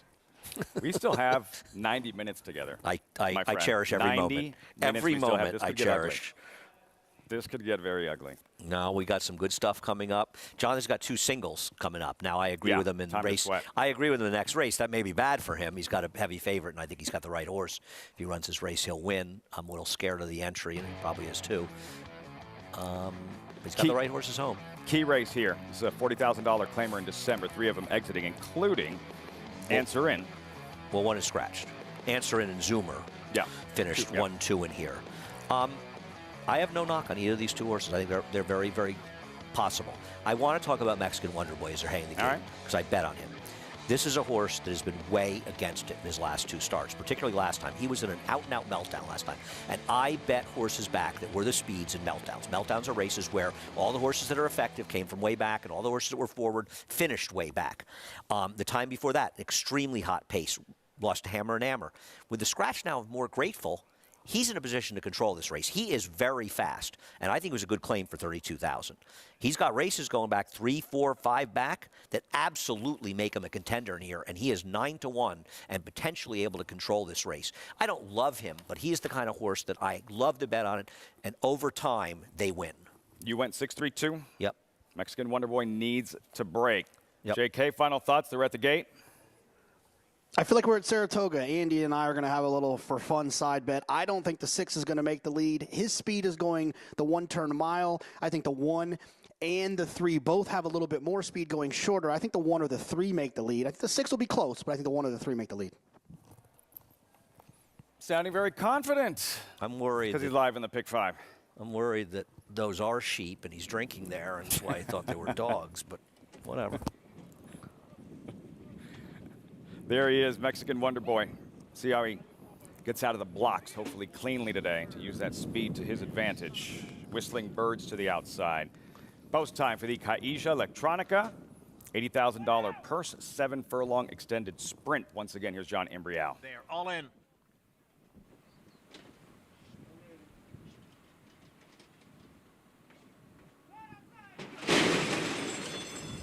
And the rough. It was a hesitant start for Repo Rocks. Mexican Wonder Boy is out first with Whistling Birds on the outside, racing in second.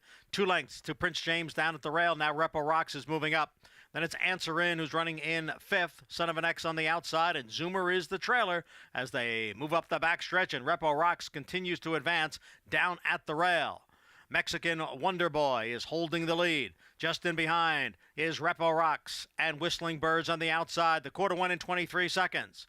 Prince James is next in fourth. It is Mexican Wonder Boy who leads here by a length and a quarter.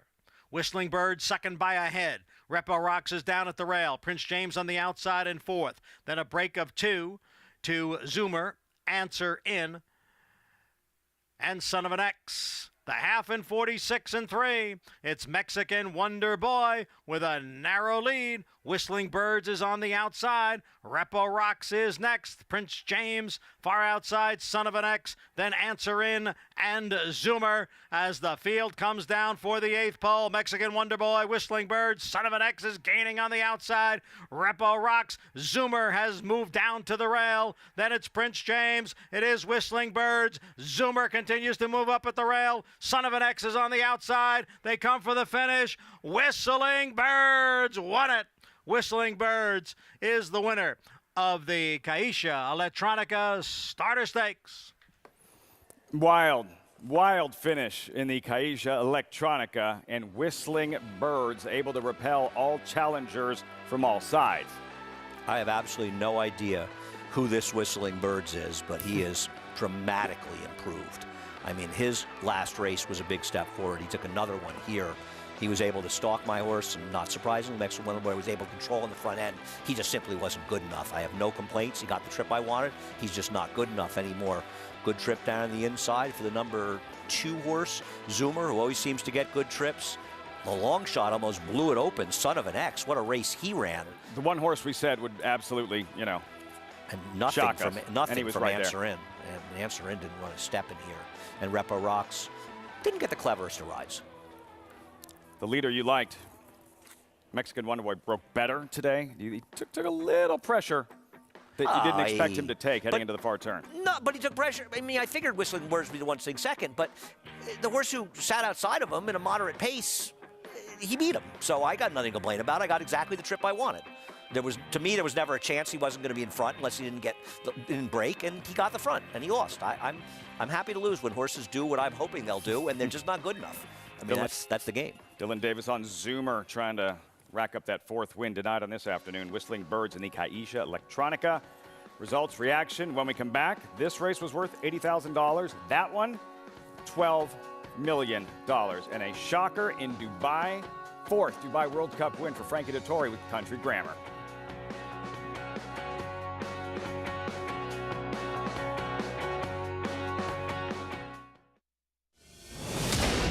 It's By My Standards and spinoff By My Standards to win the Louisiana Derby. By My Standards has won the New Orleans Classic by 4. By My Standards wins the Oaklawn Handicap. By My Standards attack. Rushing By My Standards to the wire.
Welcome back to America's Day at the Races. Just saw the Xtra Electronica in a wild finish with Whistling Birds. 3 straight victories.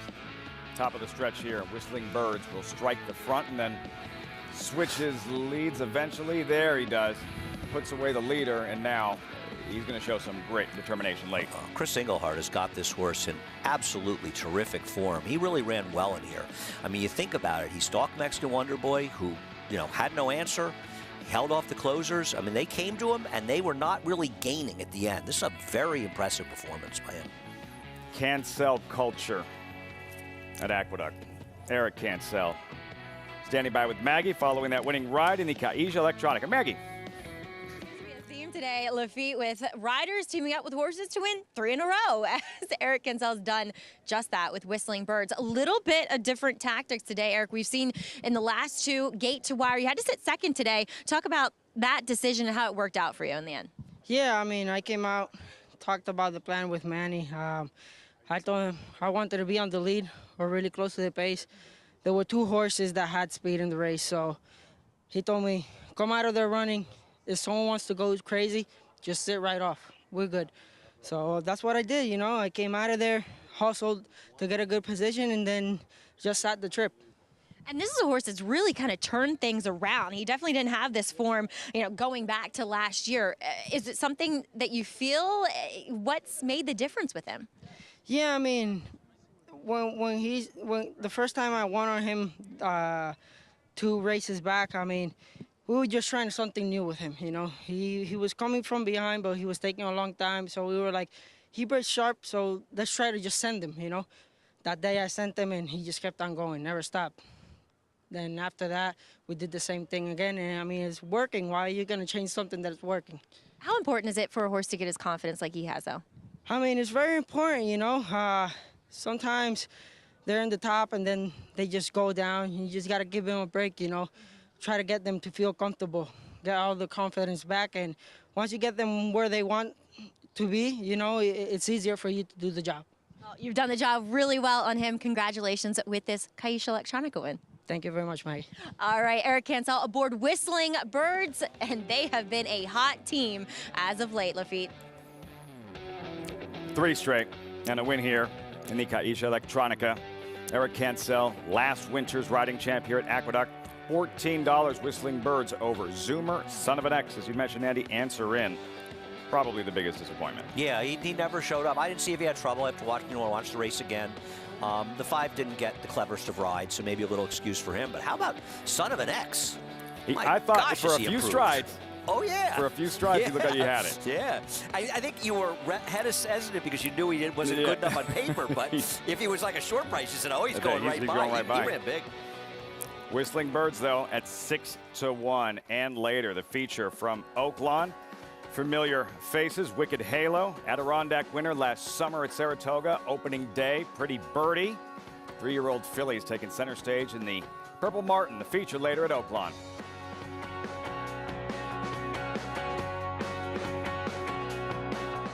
The sun shines bright on Caraconte.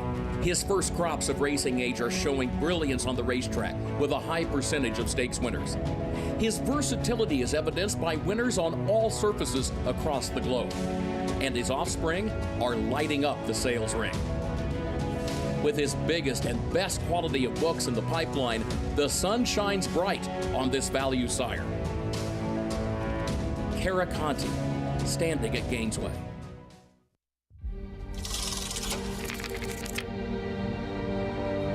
Racecourse is the most beautiful racetrack in America, hands down. Good afternoon, ladies and gentlemen. I welcome you to the breeding stock sale. Book 1, good to have you back with us.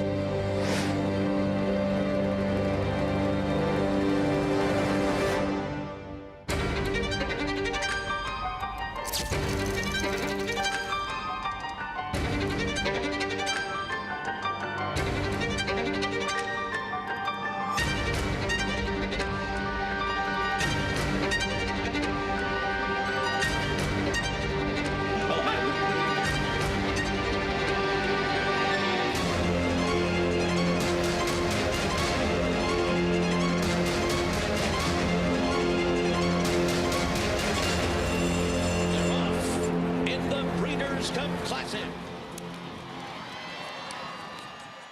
Racetrack Television Network brings you every race, from every track, on every screen, every day. With monthly packages starting as low as $5, RTN gives you great value and access to more live HD streaming and race replays than anyone. Visit RTN.tv today to sign up and watch on almost any device, including Roku and Amazon Fire. Use promo code TRYRTN for a 5-day free trial.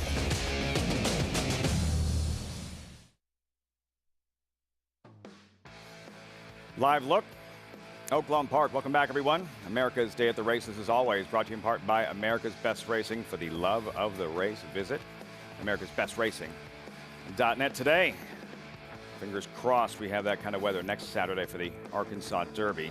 Looking at maiden claimers here of the $75,000 variety. 3-year-olds, 6 furlongs. Scratch number 2, Cherokee Legacy. Start with Smokey Story, drawn inside at 17-1. There. He is sluggish start in his debut, drops in class. A little bit interesting, dropping in his second start, but he didn't take any money first time out and do a lot of running. 17-1 today. Elvin Gonzalez aboard. Scratch number 2, Cherokee Legacy. Here's Brooklyn Diamonds, $400,000 Uncle Mo first-time starter. This horse has clearly been with Bob Baffert and was shipped over to Rudy Brissett. And so, this is something that Gary and I rarely agree on. The ones they ship to Brissett, it's usually not a positive sign. Royal Consort at 4-1. Well, he comes off the claim for Carl Broberg, whose numbers off the claim with maidens are mediocre. He's just 2 for 32 at Oaklawn over the last 5 years. The favorite, Mumayaz, currently 5-2. On paper, he's way the horse to beat. This trainer, Danny Pites, is 0 for 18 maiden special weight to maiden claimers in the dirt, with just 3 hitting the board, 0 for 10 at Oaklawn. Wow. Poker play number 6, Gary and Mary West, debuting homebred. I think this is the second foal from the stam. The other one did not do much running, taking a smidgen of play. David Cabrera in the saddle. Number 7, Joe Bill, 3-year-old debut. In the money in 3 of 5 is a 2-year-old. An Oklahoma bred. Not quite as good as the last top Oklahoma bred, I remember, Lady Secret. Though there was a good one in between. Maybe Kip DeVille. Iron Lady. Kip DeVille might have been Oklahoma bred. Was he? The longest tail I've ever seen, Kip DeVille. Breeders' Cup Mile winner. Yeah, good horse. Uncaptured Dream, 10-1. First after the claim. Then Uncle Burley towards the outside. 5-1 for Steve Asmussen, dropping in for a claiming tag after a pair of runs against Tougher. Can I say the 8 is a pretty good price here at 11-1? Isn't the 8 supposed to be the speed in here? Why is the 8 so much worse than other horses here? Unless you want a firster, I mean, I don't think the 8 is really any slower than a lot of horses here. I wonder what Jonathan thinks of the 8. We'll check in with Jonathan. He's sweating it out, waiting for that 4th leg of the cross-country pick 5. His problem's in the 5th leg. Of course you can. The 9's not impossible either, by the way. You can always sign up with us at Naira Bets. That $200 deposit match. Play all the action watching our program and more while earning up to a $200 deposit match bonus. New members sign up with promo code STAKES200 to earn that $200 deposit match after your first deposit. Bet any track, anywhere, anytime. Join now at NairaBets.com to earn that $200 deposit match. JK, what do you think here as we await that 4th leg of the cross-country pick 5 you're alive in? Well, the first thing is, Lafitte, you don't sweat when you're alive in a pick 5. You sweat when you lost, and you're trying to figure out how much you're down for the day. So I'm still good right now. No perspiration. I think that there's 2 horses that you want to focus on, at least talking about it first. Like Andy mentioned, the 3 Brooklyn Diamonds, and to elaborate on what he meant a little bit is that this horse obviously was with Bob Baffert. That SF Starlight Matic that brought you Authentic, that brought you Charlatan, that brought you 8 Rings. Basically, they send a bunch of horses to try to make them stallions to Bob Baffert. When they don't pan out and Bob basically says this one's not very good, no offense to Rudolph, but they get sent to other trainers, Rudolph being one of them, to let him have a chance with the horse. That's why this horse is in for a tag. I can't play a horse like this in this situation. And then, look, I think the 5 does make sense. This is a horse that, although the trainer doesn't have great numbers, this is a horse that's been running against maiden special weights, has gotten good enough numbers for this group against maiden special weights, and I'm just hoping that that little bit of class relief, and I don't think it's a ton of class relief, to be fair, into a maiden claimer at this price tag at $75,000, but I do think this is probably the most likely winner. The horse that I would say probably offers the most value is the 7 Joe Bill. It's a horse that's been bet for maiden special weight. Now, it was at Remington Park, so not nearly the caliber or the level that you'll see at Oaklawn Park, but it is a horse that was in protected races and did take a lot of money money early in the 2-year-old year. The figures are a little bit light, but you think maybe you'll get a little bit of an improvement, and you're getting 17-1 to find out how Joe Bill fits. And then to answer Andy's question about the 8 uncaptured dream, I'm not this horse took a lot of money last time for 50. You got to think this race is going to be a little bit more competitive, and I just struggle with horses that couldn't get the job done for 50. I didn't think the pace was terribly fast there. Now I'm going to have to face a little bit tougher, but I wouldn't talk anyone off at the price at 9-1. Yeah, I just think he's an overlay. I agree with Jonathan. I don't love him in here. I don't think by any stretch of the imagination he's a particularly likely winner. I just think he's a bit of an overlay at 9-1. That's all. JK, why would you sweat when you lose? Like there's nothing to sweat. It's over. 2 minutes in the fourth quarter, you sweat. Bottom of the ninth, you sweat. When the outcome is unknown, my friend. Nah. You sweat when you realize that you just lost, and now you got to figure out a way to prevent yourself from having a losing day. One of my favorite things in racing is being able to get alive to a will pay. There's nothing better outside of hitting the bet itself. It's just a fun feeling to get there. So I save the sweating for when I get beat. And you've sat next to me on set before. It's the quickest way to realize if I've got beat in a wager while I'm on air. If I start sweating, I probably just got snapped. Toweling down, JK, part of my responsibilities. I don't sweat, period. Like ever? Oh, I'm not a big sweater. I don't know. When it gets to be 100 degrees in Saratoga, we're wearing suits, and Jonathan's wearing his pajamas. I'm sweating. I don't know if he is, but I am. Subtle message towards management. Very subtle. There was nothing in there. Well no, done. Nothing. That cross-country pick 5. We'll get it the fourth leg. Dad's Caps coming up. Aqueduct, 10th and final. Here at Oaklawn, final thoughts as they move into line? I think the 8's in a bit of an overlay, so I bet a few dollars, but I think that a lot of things could happen here. I agree that Mumaez is the horse to beat, and I hope he wins for Danny Pites, but I'm not betting on those kind of stats. Purple Martin is next. 3-year-old filly sprinting. This one, graduation day for one of these $75,000 maiden claimers. Post time, here's Vic Stauffer. They're at the post. They're off. Royal Consort wins the break and goes to the front from Joe Bill and Uncle Burley. Uncaptured Dream is close up. These 4 across the track.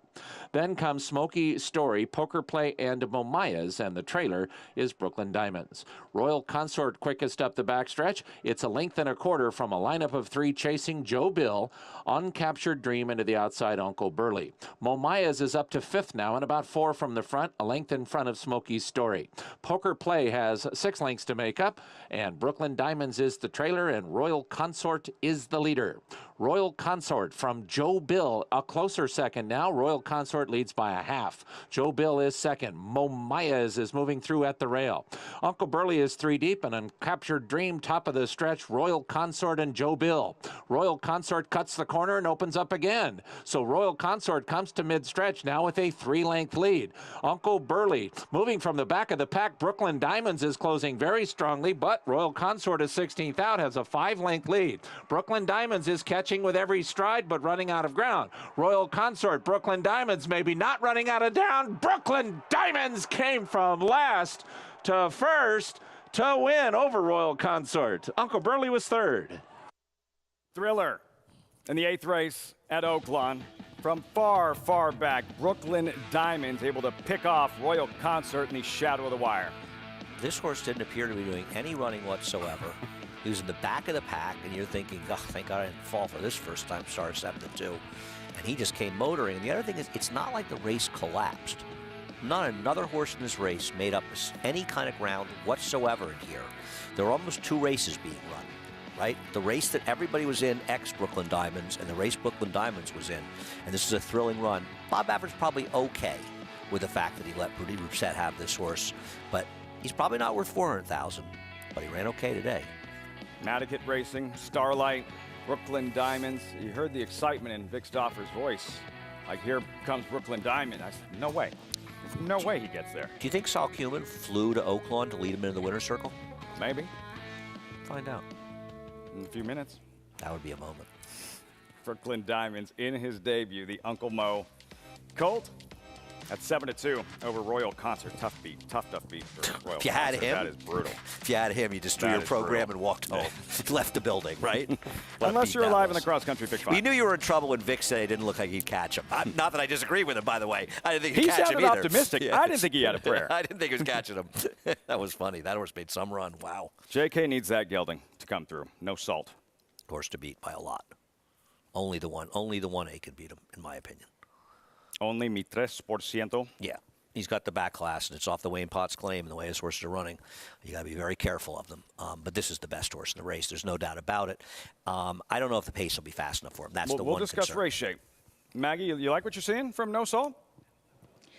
Yeah, Lavid, he looks fine.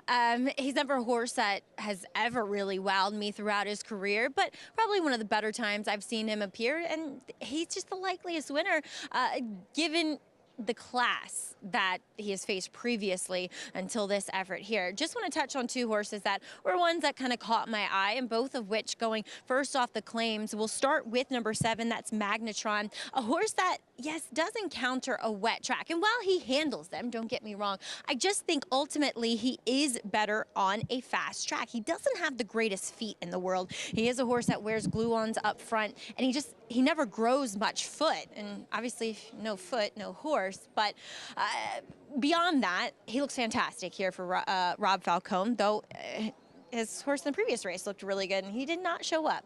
It's kind of a weird racetrack today. I feel like some horses are performing fine over it and some just not really handling it. As we'll move on to one that's a little tough to make on paper, and that's number 11, Winning Drive from the far outside post. First off the claim for Rob Atras, and I get it.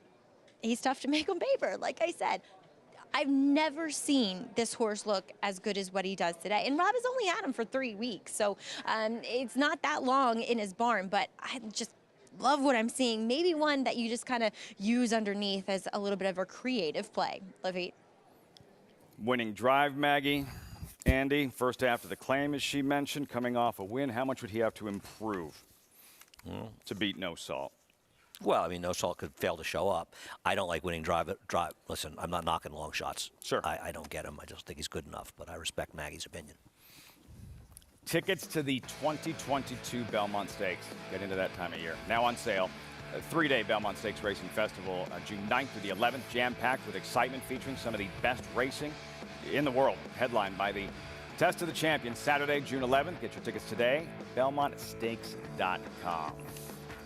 As I said One yesterday, of the best Belmont Stakes I have ever seen in my life last year. That was an incredible moment. It's a great day of racing, and it's going to sell out. You know, we had nobody there 2 years ago. We had 11,000 people last year, and we're going to allow 50 in. Normally we get 80 to 100, and if there's a Triple Crown, forget about it. You want to go. It's a day low with Grade 1. Great horses are going to be racing all day, not just the Belmont Stakes. Come on out. Get the tickets now. Don't get shut out. Get general admission, but you don't want to get shut out because they are going to sell out. Get your plane tickets, too. You're getting your tickets, right? Get out ahead of it. Yeah, I have to pay. Yeah. I have to pay. I mean, you know who's becoming, and we'll have riders up here momentarily, some horses that are better known throughout their career for races they lose instead of races they win. Aladar is the obvious one that comes to mind. Medaglia d'Oro, a little bit. Bad break in the Derby, ran 4th. Defeated favorite Preakness. Second to Sarava at $1,000,000 to 1 in the Belmont. I bet on that day. Yeah. Nice loss. Thank you. Yeah. Second in the Breeders' World Cup Classic, like twice. Second in the Dubai World Cup. When we were in second place, only perfect. Hot Rod Charlie. Yeah. Third in the Derby, officially second after the DQ. Second in this Belmont Stakes. Second today in the Dubai World Cup. Those are the kind of horses, though, that things can change for them in an instant. You know, DQ'd I'll tell you, in the Haskell. Yeah, which didn't have to happen. I'll tell you a horse I remember that was unlucky a little like that. Slew of Gold. And then suddenly things turned around for him. Hot Rod Charlie's a good horse. Tough segue for me, Andy, from Seattle Slew to Mi 3%, who you think is the only one that has a shot here. Legitimately. To take out No Salt. Well, because he's claimed by Wayne Potts. And to ignore the way Wayne Potts' horse is running is just stupid, because they're running incredibly well. And he was once very good. There was a time in his career where he would be favored. And there isn't a ton of speed on paper. Now, there's the potential for horses like Joyce Yazbazat. Next Flight's going to go, but he's going to be forward in all likelihood in here. I mean, if he's not, then it's foolish. But I think he is dangerous. I think No Salt's probably going to win, and I hope he wins for Jonathan. But if I was going to bet somebody else, I'd bet him. I think he's far and away the second likeliest winner. Eric Cancel looking for back-to-back wins. Took down the Xtra Electronica. Won the last 2 races this day last year. Yeah, that's right. And then 6 the next. Trying for the Dad's cap here. He'd have to win. The entry here's 40. Bigster. 2 for 1, you're getting 6 to 1 in the entry. Yeah, the Bigster is not the stronger half, but he is Wayne Potts off a claim. Tale of Mist. Correction. Trapeze Artist, 45 to 1 for the second entry. Yeah, he is a little bit overmatched. Confectioner, Raul Mena. He's overmatched, but not as badly overmatched as his entry mate. Healy's Hope, 33 to 1. Oh, still look good. 37 to 1 was right there in the thick of things late in the last race. Ditto. Yeah, but where's his race? He's off the claim for Gary Siaka, but he's coming from the bottom. Aggressive warm-up, direct order, Manny Franco. He's in the mix. He's a claim for Michelle Nevin. He's the co-second choice, and he makes a certain amount of sense. Cutback probably helps him a little bit. Joyce has pizzazz. The problem is he won 2 back for Wayne Potts, and now he's in a barn that just hasn't won a race in a long time. Magnetron, Kendrick Carmouche. That is the 8th there. Next Flight. Yeah, Next Flight's probably going to be winging a little bit. He'll be aggressively ridden. 5-time winner, winless in 4 tries, Aqueduct. Bedazzling, 68 to 1. Gemologist. I bet Gemologist in the Derby. Really? I did. Who won that Derby? Maybe Animal Kingdom, maybe. Okay. Maybe. He was undefeated going in. There's a favorite, no Whoever salt. I bet probably finished behind Gemologist, so I'm not joking. 12 here. Anything passable. Jackie Davis won the opener. Not competitive. Jackie's terrific. I'm a big Jackie. Let me say about no salt. The Achilles heel is there isn't a lot of speed. If there isn't a big pace, he could get a little lost in here. That's the problem. And it's up to Dylan Davis to get the position. If he doesn't get a bad trip and he runs his race, he's going to win this race. The problem with him is his last race not as good as the prior 2. Could he be cycling into bad form? I think he's supposed to be even money, and I'm not trying to beat him. You don't love him on paper. Maggie liked what she saw from him winning Drive. Yeah, I mean, listen, I respect what Maggie says, but this is a horse that beat an inferior field, a dramatically inferior field, with another great ride by Trevor McCarthy, and he just doesn't compare to these horses. Bedazzling, you saw. That was the field for the Dad's Cap Stakes. JK alive in this cross-country pick 5, singled to the favorite, no salt, but not sweating, says JK. No. And it was all have another Lafitte. When you liked Gemologist, who I liked as well. One of the things that we talked about at the top about these types of races, these starter stakes, is that these horses can qualify for these races when they're different animals. No Salt is clearly a different horse now than he once was. He qualified for this race running for $8,000 or less back in 2021 early at Turfway Park, running on the synthetic surface. He's a different horse now, but so he still qualifies, and to me, you can find some real standouts that you can trust. I feel like you can trust the 10 No Salt in this spot. Maggie?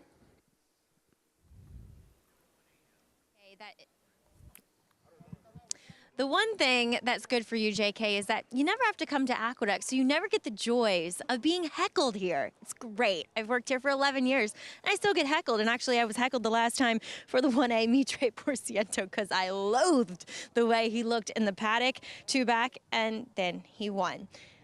He looks better here, first off the claim for Wayne Potts. He finally looks more defined. He doesn't look like a horse that was just brought in from the field. He actually looks like a racehorse. Maybe that'll backfire on me, but I think he is interesting given his improved appearance this time around. Lafitte?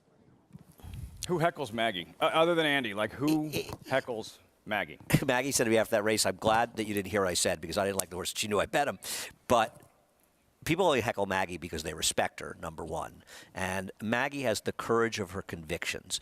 And if anybody that doesn't appreciate somebody like Maggie that has the courage of their convictions, Maggie says what she believes. She's going to be wrong sometimes. It's horse racing. She's also been right. She's knocked 2 to 5 shots in the paddock that have run last. Fact. Mm-hmm. And there is nobody in this game that has the courage of their convictions the way Maggie does. Doesn't mean she's not going to be wrong sometimes. It's horse racing. I don't think she's wrong when she doesn't like a horse's appearance in the paddock. Sometimes they just run through it. And you can't get that information anywhere else. There is nobody else that has her job in this industry that goes out on a limb the way that she does. And if you don't respect that, then you're not going to respect anybody. sound like you're ready to take off that mic, go down there and take care of the heckler. I got Maggie's back. And Maggie and I disagree about plenty of stuff, but I got Maggie's back. And anybody that doesn't respect the job that she does and her preparation, I've worked with Maggie for about 11 years. She hasn't shown up for one day, one race when she wasn't prepared. She may have a bad opinion, as I do and we all do in horse racing, but she's always prepared. You going to heckle JK?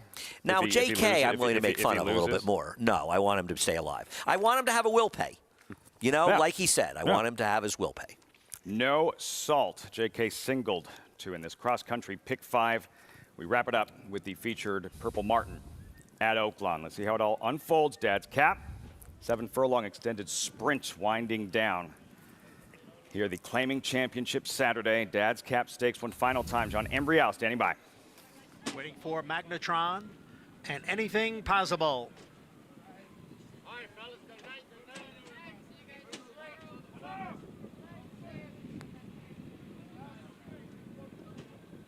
Ready for the start of race 10, the Dad's Caps.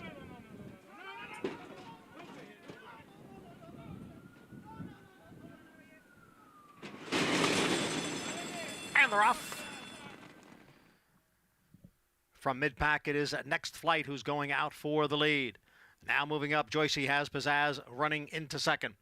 And on the outside is Confectioner next in third. Binkster down at the rail in fourth. The favorite No Salt advances in between horses from fifth. Winning Drive is next in sixth. Healy's Hope is in seventh. Meet Tres Por Ciento moves up from eighth. Then Anything Possible next in ninth, followed by Trapeze Artist in 10th. Direct Order is in 11th, followed by Magnetron in 12th.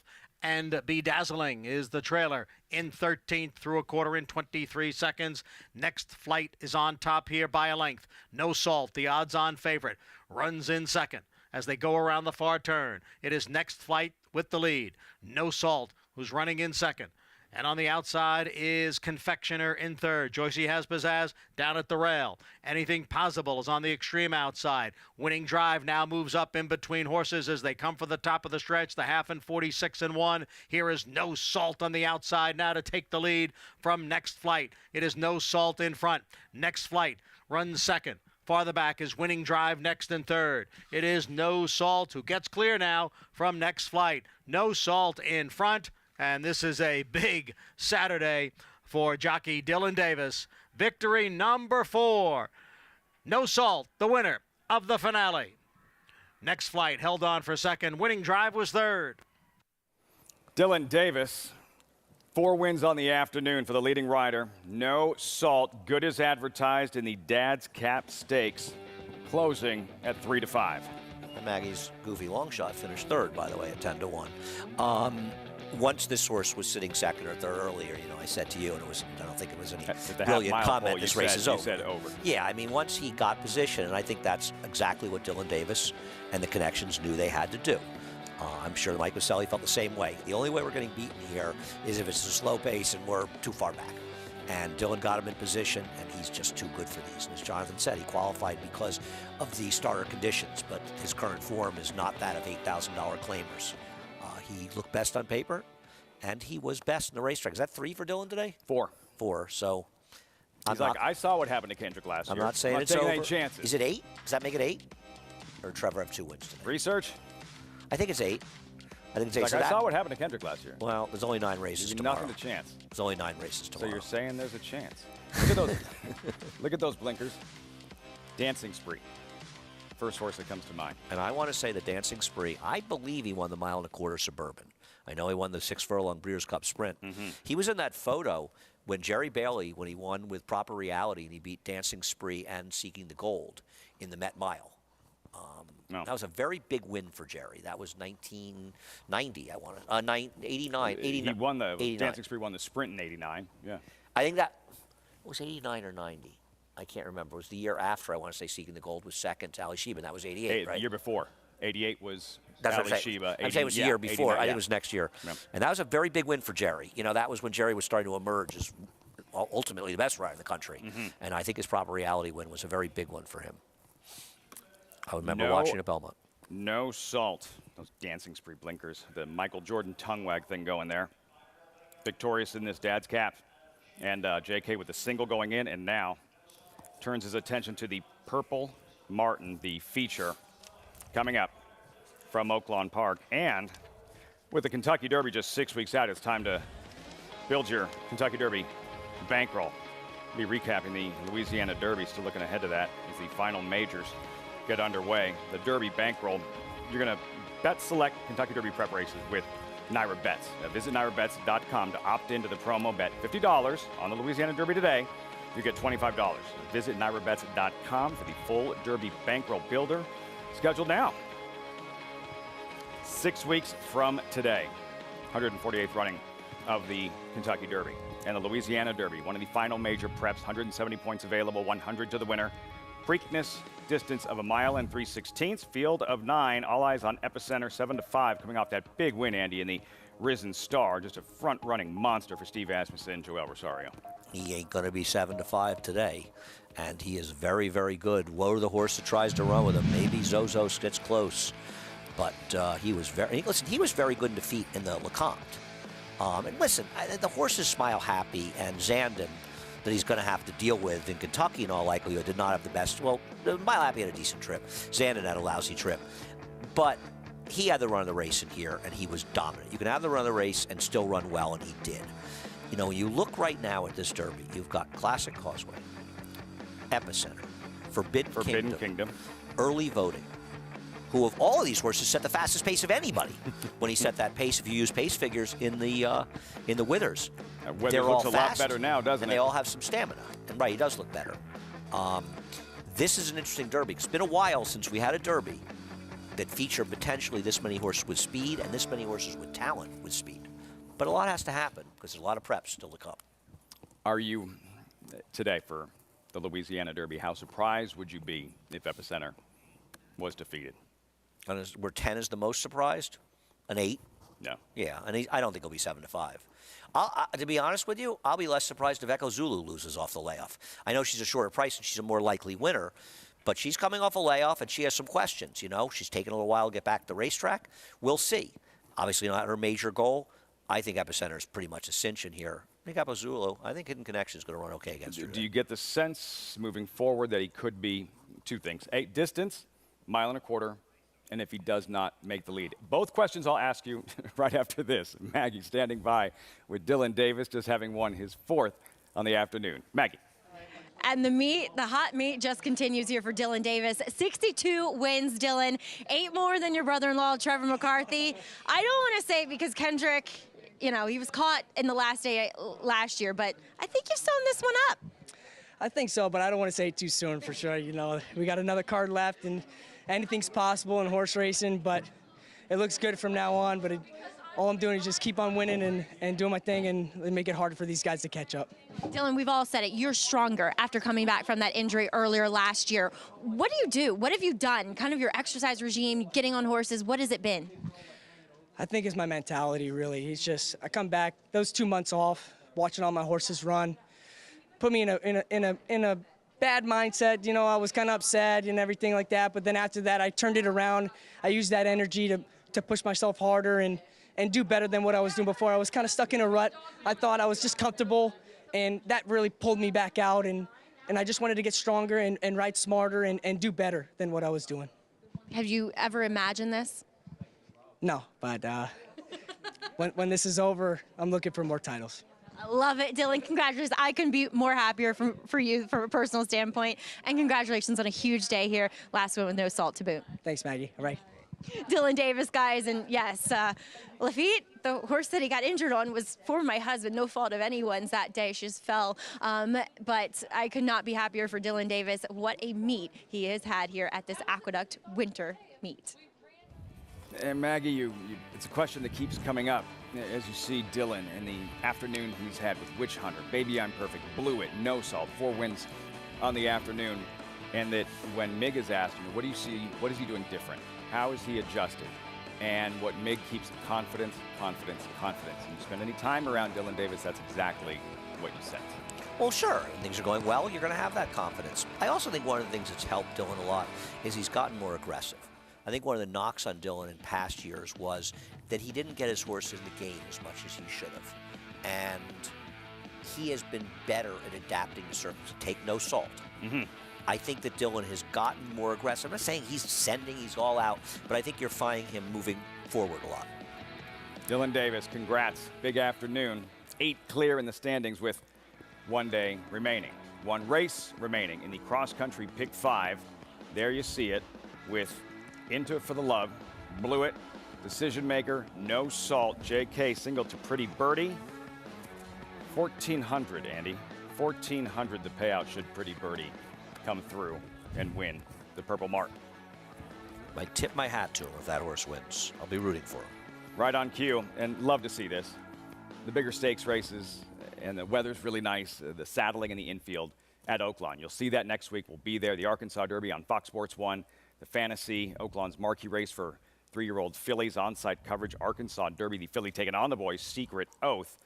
And saddling in the infield for this Purple Martin, $150,000 purse, 3-year-old fillies. Wicked Halo at 5-2. And he's promising me they'll employ different tactics this afternoon. Assuming she doesn't stumble coming out of the gate or just completely blow the brake, I will be shocked if she's not in front in this race. I can't imagine they'll go back to tactics that did not work at all last time out. You like Como Square? I do. I think he can get the pace. I think either Wicked Halo will wire the field or the race comes apart and Como Square will win. Como Square currently 5-2 with Ricardo Santana. Very little sense. You know, Hypersport had some trouble last time, but didn't have enough that I would say Very Little Sense didn't really have any trouble in there. Got a good trip, actually. A very good ride by John Court. Johnny Court aboard. Very Little Sense. They'll make the turn. We'll have this post parade. Final leg of the cross-country Pick 5. JK singled a Pretty Birdie. How much fun that was, and seeing the Mary Lou Whitney colors in the winner's circle at Saratoga opening day with the fans back last summer, having won the Schuylerville. We'll see what she does in this Purple Martin Stakes. There's Wicked Halo at 5-2. She's going. She's got no choice. She has to go. And if she can run back to that Adirondack, if she's still a good horse, I think she's going to be very tough to beat. Team Epicenter, Wicked Halo. Here she is, Pretty Birdie, David Cabrera, and the Mary Lou Whitney colors. I understand what Jonathan's saying, but I don't think she's getting the lead from Wicked Halo today. And I can't excuse her. This is 2 times in a row she hasn't run well. I hope I'm wrong. I hope you're wrong. I do. I hope I'm wrong for him. I hope I'm wrong for Norm Cassie. So, in the memory of Mary Lou. Como Square. There she is for Brad Cox. Short leaf colors. I love a turn back, and this horse has run a fast figure going 6 furlongs in the past. Hyper Sport. Tiago Pereira aboard at 6-1. Yeah, I mean, did have some legit trouble last time, so we'll see. Maybe she'll run better. She has run well in the past. Aforementioned John Court. Very Little Sense. Runner-up in the Dixie Belle. I think you're going to see this horse be a little more forward from the outside, maybe. And on the outside, completing the field, Missy Needs a Cocktail. 7-1 here from Mac Robertson. People who are betting this horse at 7-1 have been having too many cocktails. Getting the party started early. Arkansas Derby next Saturday. The Saturday feature here, Purple Martin Stakes. Gary, what are you noticing from these fillies 4 minutes out? All very, very composed in this infield saddling area. Actually, they were saddled underneath the grandstand. Then they go out into the infield where the jockeys are mounted up. But they are all very, very composed. Hyper Sport, she was a little hyper on the walkover. And it's been the same every time when they put the saddle on her. She relaxes. But let's get to Wicked Halo down in the 1 hole. She's going to have to break sharper today than she did in her last race in the Dixie Belle. And she's got to get involved very early. And then moving to Pretty Birdie, the 2-horse. She's got to control her speed a little bit. She went entirely way too fast in her last race in that Dixie Belle. 21-1, 44. And it was too fast. She collapsed down the stretch. Didn't literally collapse, but she backed out of it, got beat 7.5 lengths. So it's going to be a tough duty for her drawn down in number 2 today. He's going to have to come away and then try and control that speed. Whereas Wicked Halo, if she can go revert back to her form in the Adirondack last year at Saratoga, she'll be tough. But is she just the same filly now as she was as a 2-year-old, or did she take that step forward? After she had the slow break last time, she had a setup where she could, close some ground. She closed a little bit of ground, but not like she should have been able to, but she was taken out of her game. So we'll see how it plays out today, guys. Gary, you represent Tiago Pereira. What can you tell us about Hypersport? What needs to happen for her to be successful and upset the likes of Wicked Halo, Pretty Birdie, Como Square? Guys, in her last 2 races, she's had trouble at the gate. The race before last, when she was running around of ground, she actually hit the gate and then was backing up when they opened it, and she was flat-footed. Flat got left, and then she got hit, turned sideways, leaving there, and then had the steady at the 5/8 pull. So she just needs to get involved early, showed the speed that she had showed in her 2 previous sprint races here at Oaklawn Park. JK? Hey, look, we talked about it a little bit, and I like the 2 Pretty Birdie for a couple of reasons. One is if you look back at that common race, the Dixie Belle they all exit out of, the pace was quick. And so when there's a fast pace, I want to know who was involved in that pace and who kind of took the worst of it. In my opinion, it was Pretty Birdie. Wicked Halo didn't break very fast, was far back, but didn't really pick up horses in the lane, although she was closing into that fast pace. Pretty Birdie, on the other hand, I felt like was in the mix of it. I feel like she had an excuse needing that off of a long layoff, and I'm simply hoping that we can see some of that brilliance that she displayed as a 2-year-old, and I'm hoping, being drawn outside of Wicked Halo, she'll be able to kind of measure her around the racetrack. $1,400 payoff if she comes through for you, JK. Best of luck, Pretty Birdie. We're looking at Como Square. We can excuse her latest, where she ran into a buzzsaw by the name of Secret Oath, getting ready to take on the boys in the Arkansas Derby. 2 starts back, Andy, Como Square. Victorious here at Oaklawn Park, late in her 2-year-old season. Yeah, you know, I do love a turn back, and I think that we are going to see a little bit of pace in this race. And I do think the point at Wicked Halo, we don't know that she's necessarily gone forward since her 2-year-old career, but she's going to be in front. And if they're moving up front, they're going to have to be moving because she's got no speed. She's going to be well back in this race, but she has one going shorter, and there's an argument she's better going shorter. She comes out of a race against Secret Oath, she cuts back in distance, and if the pace gets hot and it comes apart, it fits her like a glove. I used her with Wicked Halo because I'm afraid that she may be the best of the speeds, but I also used her with Hypersport, who didn't have the best of trips last time, and if the race falls apart, I think it could be a 3-4 box as well. Como Square, Andy's top selection, Ricardo Santana in the saddle, 8-time Oaklawn riding champ, teaming up here with Brad Cox. Familiar colors, short-leaf stable, John Ed Anthony. And Hypersport with one of Gary's riders, Tiago Pereira, currently 5-1 for Ingrid Mason.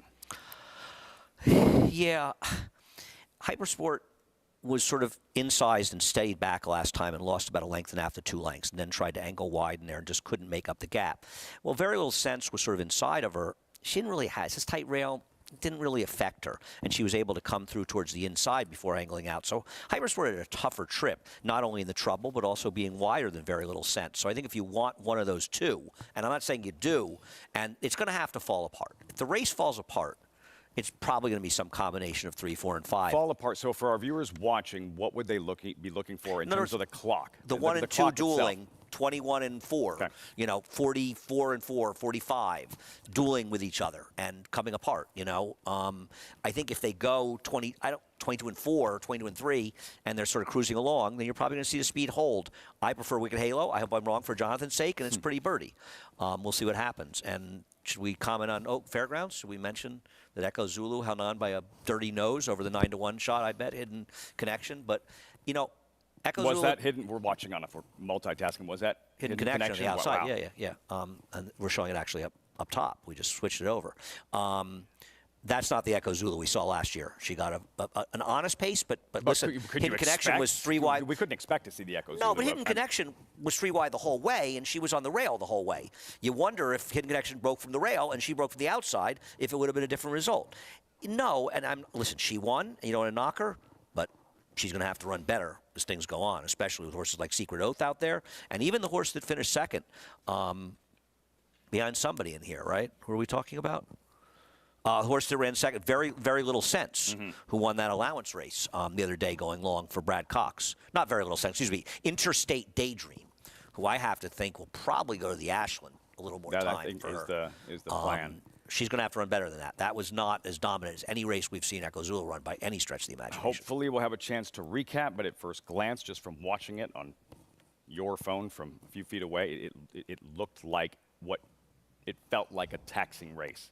And when you combine the layoff, the rust, that kind of race, and with the Kentucky Oaks in 6 weeks, she had to work very, very hard. She's going to have to run a lot better than that to win the Kentucky Oaks, in all likelihood. We'll see how things shape out. But, you know, she's good. She's no doubt about it. She won a race off the layoff, but that's not the Echo Zulu we saw last year. Here, how good overall do you think the 3-year-old filly sprinters are collectively when you look at this group? How talented do you believe this group is? So far, not, right? I mean, it doesn't feel like we've seen. I'm trying to think if I'm missing anybody. I mean, I love the longer horses. I love Venti Valentine's race when she won the Busher. We'll see what she does in Gazelle.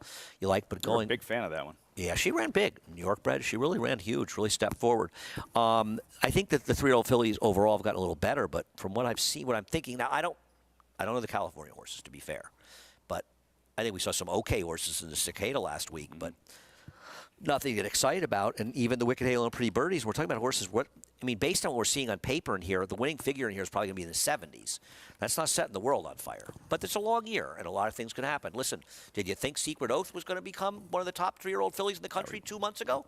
We saw her when she won that race with a very good setup, and we were impressed. But before that, if somebody said she's going to be one of the favorites in the Kentucky Oaks, or she's going to be in a claiming race, you might have chosen claiming race as the favorite. It happens quickly. Depending on her pedigree. Makes it so exciting. The rapid improvement. She has that instant acceleration. And again, the plan right now for Secret Oath, according to Dwayne Lucas, he's still looking at the Oaks, taking on the boys in the Arkansas Derby, but the Kentucky Oaks for now is the plan. That's next Saturday, live coverage on Fox Sports 1 for the Arkansas Derby. Here, time for the Saturday feature, the Purple Martin Stakes 3-year-old filly sprinting 6 furlongs. JK needs that gray filly. Best of luck, JK. Pretty Birdie, his single in this final leg of the cross-country Pick 5. Vic Stauffer with the call. Post time for the 2022 Purple Martin Stakes live from Oaklawn. Como Square, and Missy needs a cocktail.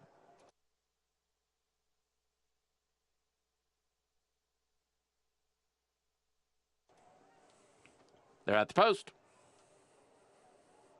They're off. Pretty Birdie caught a flyer and goes right to the front from Very Little Sense and Wicked Halo. Hypersport away in 4th. Then Missy Needs a Cocktail, and the trailer is Como Square. Pretty Birdie quickest up the backstretch. She's a length and a half in front of Hypersport, who's about to split horses and go up into 2nd. Very Little Sense is 3 deep in 3rd with Wicked Halo, the gray. 4th at the rail and 2.5 off the lead.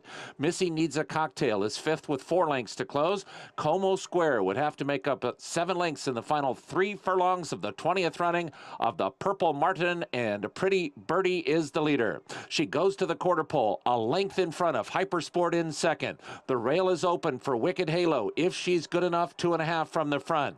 Missy Needs a Cocktail, Very Little Sense, and Como Square. Pretty Birdie cuts the corner and leads. It is Pretty Birdie, a length and a half in front of Hypersport. Wicked Halo going to try to come through from between horses. Very Little Sense to the outside. Pretty Birdie a 16th out and still 2 in front. Hypersport and Wicked Halo battling 2nd and 3rd. Pretty Birdie all the way in the Purple Martin. Pretty Birdie won by 2.5. It is desperately close between Wicked Halo and Hypersport for 2nd. Very Little Sense finished 4th. That's the filly. That's the filly we saw opening day at Saratoga in the Schuylerville. Pretty Birdie broke like she was shot out of a cannon, never looks back, wire to wire in the Purple Martin Stakes. JK, come on down, $1,400 payoff in the cross-country Pick 5. Congrats. No, look, it was a great ride. I want to say that it was a great ride. This horse broke on top, but it was smart. She kept Wicked Halo down inside and sat chilly until they turned for home. If I start saying open up, that's a very patient ride, and that was a pace figure play. She had run so fast in the last race, and yes, I was disappointed in how she finished, but there was an opportunity for her to improve 2nd off a break and in her 2nd start as a 3-year-old. Yeah, Tom Amos would have said, look at the ears, JK. Look at the ears. Rounding the far turn, ears twitching back and forth. Happy filly with plenty in reserve. She broke and made a very competitive race on paper, very one-sided. Yeah, I mean, the way she broke, and it's not, I don't think it's the one broke that badly. I think she just broke like a rocket ship. But she went 21-3 her first quarter. It's not like she went 22-2 and was just sort of cruising. She was an hour and a half the best, just much the best. Mary Lou Whitney Stables, by the way. $1,400 payoff. Congrats, JK. At the cross-country Pick 5, single to Pretty Birdie. She delivered. Leading rider David Cabrera for Norm Cassie. All Pretty Birdie in the Purple Martin Stakes.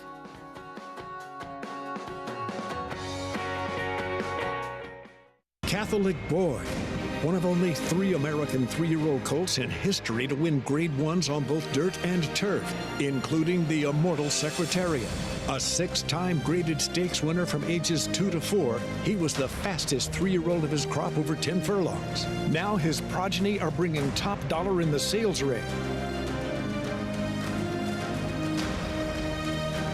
Dual surface Grade 1 winner Catholic Born, standing at Claiborne Farm.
Dust settling following that stirring edition of the Purple Martin Stakes with Pretty Birdie.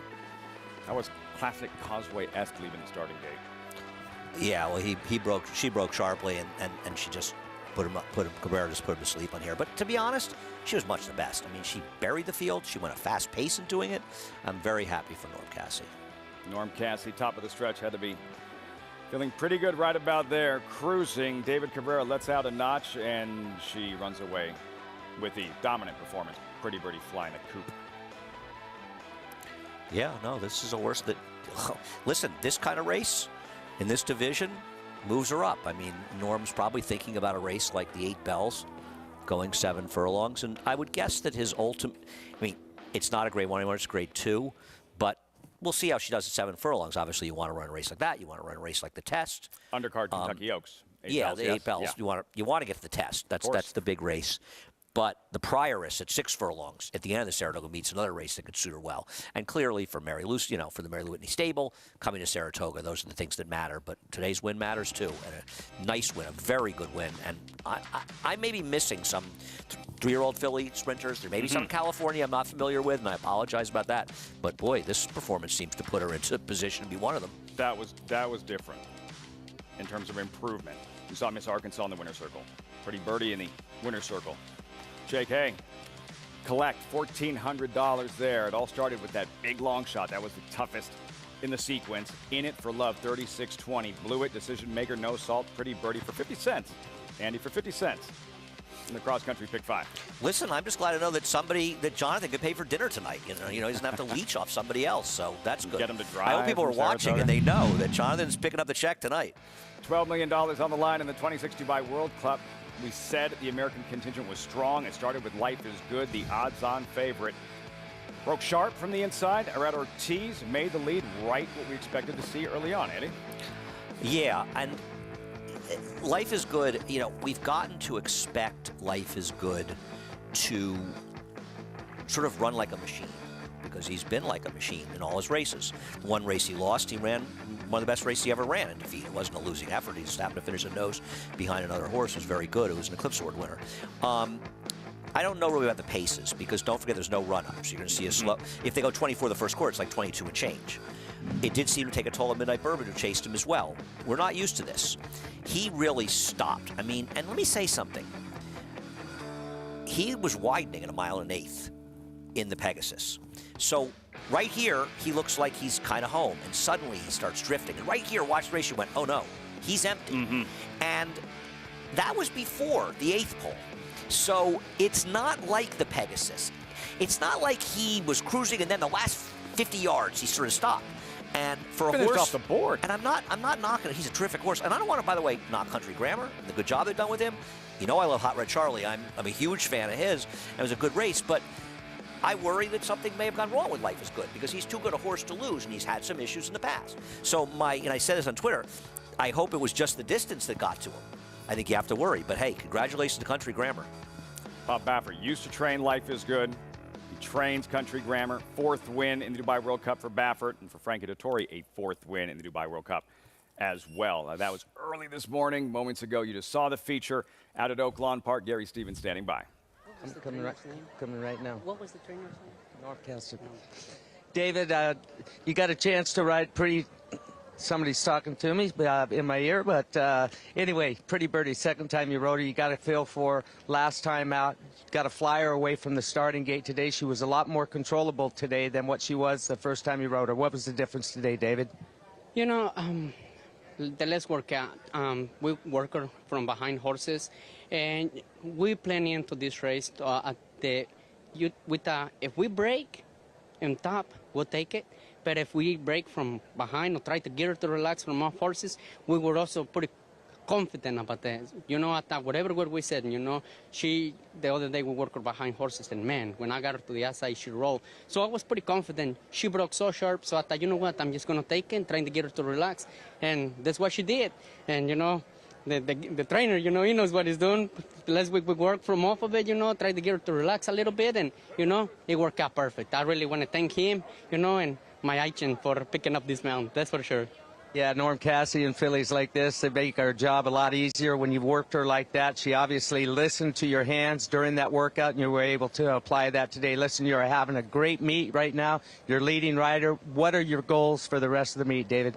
You know, our goals, we just play it by ear. You know, we are very happy the way we are doing, you know. If we can just continue to do the way we are doing, you know, we just come over here, try to work as hard as, you know. My agent is a really hard worker, and, you know, just whatever he tells me, that's what I'm doing. So we'll play it off of that, that's for sure. David, keep up the good work, buddy. Thank you, man. Thank you. Appreciate it, man. Guys. Represented by Jose Santos Jr., David Cabrera, leading rider Oaklawn, taking down the feature. Purple Martin, what a performance. Pretty Birdie. And by the way, Cabrera on a live one in the 10th. Lord M coming up next. The final race of the show as the sun sets here in New York. Fun day of thoroughbred racing. As we mentioned, one left, the Oaklawn Nightcap. Here on America's Day at the Races. We'll be right back. Irish Hill and Duchess View Stallions, proudly standing the ultra-fast, multiple stakes-winning son of Uncle Mo, King for a Day, the only horse to defeat 2019 3-year-old champion Maximum Security. Well, King for a Day was basically a clone of Uncle Mo. I mean, good speed, the ability to carry it over distance of ground, real professional horse and a really cool horse to train. Sire maker extraordinaire Uncle Mo, represented in New York by King for a Day. Visit ihdvstallions.com to book your mare today. If you're looking into racing partnerships, you should know they're not all the same. When you partner with Bond Racing Stables, you become a member of a growing family of racing enthusiasts, all guided by 3 generations of experience in thoroughbred breeding, training, and racing. Sharing the excitement at Saratoga and Belmont Park, where we've graced the winner's circle with winners like Giacosa, who was bred, born, and raised here at our Song Hill farm. Get more than just a partnership. Become a member of the Bond Racing family. 3 generations of thoroughbred excellence. Harris Farms, proudly standing Smiling Tiger, a triple Grade 1 winner, defeating Breeders' Cup champions Dancing in Silks and Emma Zombie, a leading California sire with over $9.7 million in progeny earnings, with 94 winners in 2021 and graded stakes superstars like Spice Perfection. Spice Perfection wins the Grade 1 La Brea. And Tiger Dad. Smiling Tiger, a leading California sire, standing at Harris Farms. It pays to be Cal-bred. How does horse racing support New York's economy? It's responsible for 19,000 jobs and more than $3 billion in annual statewide economic impact. These good-paying jobs support working families across the state and sustain thousands of small businesses both on and off the track. Horse racing in New York means jobs and opportunities now and in the future. We are New York horse racing.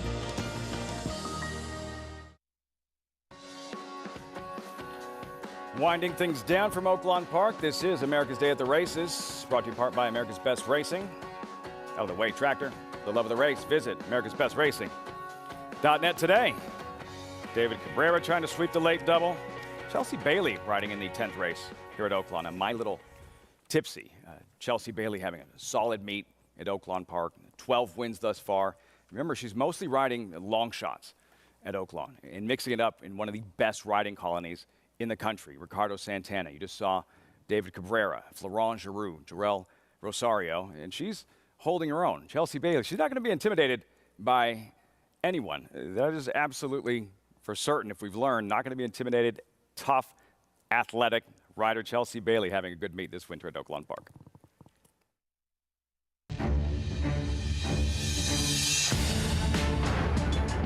I'm a very, very competitive person. It is richness in front. Real nice, patient, confident ride from Chelsea Bailey. Chelsea? Yeah. Did you bet on me? Yes. They're both almost along the same parallel that you are an athlete, you have weight that's involved, you have to have upper body strength. I have a really good balance that I've taken that I've used from there. You have to have, split-second decision action time. It's the same thing. When that bell rings, anything can happen in the fight, and when that gate opens, anything can happen in the race. I've had 3 professional fights. I had one fight for the Ultimate Fighter because it was for a reality TV show. Chelsea trains with UFC champion Misha Tate. You got this, girl. Are you ready? Are you ready? Let's fight. I'm not gonna lie, it feels really good to punch somebody in the face. Especially if, they've been talking bad about you. You train so hard, and when you can go out there and you can just really connect, it's a pretty good feeling. It's kind of a weird twist of fate and destiny that I was able to actually meet my husband and was able to get me involved with the horse racing. You have to be able to know how to go out there and ride the horse and give the horse the best ride that you can and do everything you can to try to win the race. This is Charlie. This is Charlie Can Do. He's so laid back. He's a really nice horse to be around, and he's super kind. Charlie Can Do did.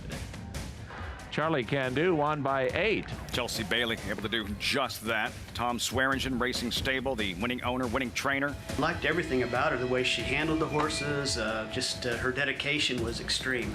And so from that point on, I thought we would be able to use her, let her ride some horses. We were really happy with what she did, and everybody likes her, and her work ethic is second to none. She's a very, very dedicated person. The toughest part is keeping the momentum going, not getting hurt, doing good. It's like when you're hot, you're hot. When you're down, you're down. I love boxing. I love to hit the bag. I like combinations, but my background is wrestling. So I feel really comfortable on the ground. My ground game is pretty sick. Don't get out with your hip out in front of the shoulders, Steve Smith. You're way too forward. Pressure behind the shoulders. Tighten it up. Change sides, create angles. It's really cool to see that there are more girls that are getting interested in it and want to get involved, and I feel really special that I'm able to help out and kind of lend my experience and give them tips and give them my 2 cents and kind of help out with them. Like wrap the shoulder around there to use your head. It's not just the girls, it's also the guys and everything. I'm a good body to help practice with, and I can help find faults and things that they're doing wrong, and I can also work with them because I'm more their size. It's really awesome. I'm glad to be a part of the community in that factor, and not just at the racetrack, but also helping out with the kids at the school and stuff and volunteering. I really enjoy it. A lot of hard work. Just an athlete. Says it feels good to hit someone in the face. Messing with Chelsea Bailey and trying to take down this 10th and final at Oaklawn with my little tipsy at 7-1. I like all the talented female riders, women riders at Oaklawn. There's a number of them, and they've ridden well there. I think Kelsey Haar's really improved on a lot. I guess she's talked to Garrett, right? She's talking to Gary a lot, I believe he's told us. So I love seeing that. I like seeing women do well. I love how Jackie Davis had a terrific winner. She had a winner today. In the She's opener, had a terrific winner here. She's got some opportunities. She rides very well. And, you know, women are they're a big part of life, but they're also a very, very big part of our sport. And they, unfortunately, don't get enough recognition in life as well as our sport. And I love seeing that happen. I love seeing them be more front line. Now retired, but Rosie Napravnik and winning Breeders' Cup races. Kentucky Oaks, Julie Crone having won a Belmont Stakes here in 92, 93 Colonial Affair? 93. Julie was a phenomenal rider. Horses really ran for her. And I love Rosie. And I'll tell you, I'll make you laugh. One of my reasons I love Rosie, she's a great rider. My friend Matt Musiker was her agent in Saratoga, and she gave some horrible ride one day. And I texted him and I said, "You should get like the Nobel Prize for winning races or something with her." And she came on my radio show about a week or so later. I was doing a radio show in Saratoga, and she brought out her phone when she was sitting with me, and she read the digest. It was like it was one of the highlights of the meeting. I just love that. I love that about Rosie, and she was, you know, I was a little unfair. She may have given the horse a lousy ride. She was a really, really, really good rider. Shanghai Bobby, she rode some really good horses over the years. Breeders' Cup wins the Kentucky Oaks. We'll see about Chelsea Bailey here riding My Little Tipsy, but they have to deal with that gelding Lord M, the favorite, as David Cabrera, leading rider, tries to sweep the late double at Oaklawn on a Saturday.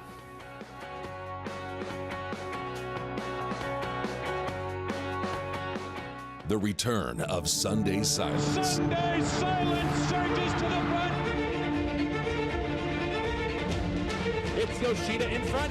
Yoshida takes charge at the top of the stretch, and Yoshida wins the Turf Classic. Here comes Yoshida, storming home in the center with Gunnevera. Yoshida! Yoshida has won the one-word. The perfect balance. Yoshida.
One race left, Andy. One race left, and we get to do it all over again tomorrow. Welcome back to America's Day at the Races. 10th and final, coming up from Oaklawn Park, 1 week out from the Grade 1, $1.25 million Arkansas Derby. On-site coverage next Saturday on Fox Sports 1. Tomorrow on Fox Sports 1 as well, as they get set in the post-parade. Introduce you to this field, the Arkansas Breds, $25,000 claimers, non-winners to lifetime. There's My Little Tipsy and Chelsea Bailey. Yeah, My Little Tipsy feels like she's the speed in this race, and I think Chelsea, who's not afraid to be aggressive, needs to go from the inside. Tale of Truth, a winner on debut at 21-1. Yeah, and a very slow race, though. Southern Pecan, a maiden winner at 28-1. I'm getting hungry. One broken maiden in a mile 16, cuts back to 6 furlongs. Interesting. Max Bet, down from 20-1 to 11-1. Yeah, I'm not betting horses off form at Delta Downs. Martin Garcia in the saddle. Max Bet, long shots side by side by side. How about Papa Star here? 1 for 14 coming in. 4 second-place finishes. Yeah, just didn't seem quite good enough. Off the board in his last 2, Francisco Arrieta. Second in the standings at Oaklawn aboard. African Warrior, number 6. 1 for 15 coming in. I like a number of these coming out of open races into an Arkansas-bred race. Can't fault Depart for what he has not done, which is lose a lot. Only 1 for 3. And he's never run against Arkansas breds. I think it makes him very interesting in here. It's a big price on Depart. 5-1. Yeah, I agree. I think he's very dangerous. Mr. Cougar, 1 for 17, 0 for 12 here at Oaklawn. Yeah, he's run races fast enough to give him a chance, to be fair. But the 1 for 17, the recent efforts, not in love. Number 9, My Dominator, off the board in his last several. He needs to find that Canterbury form, huh? He has not run as well at Oaklawn. And the favorite, Lord M, David Cabrera, trying to sweep the late double. 5-length maiden win in his most recent. I guess he's okay. He's way overbet at 8-5, in my opinion, coming off a maiden win. I think he's an underlay. He can win, but he's an underlay. More reflection of the competition than Lord M himself. See how it unfolds the Saturday night cap. When we come back, 10th and final from Oaklawn, right here on America's Day at the Races.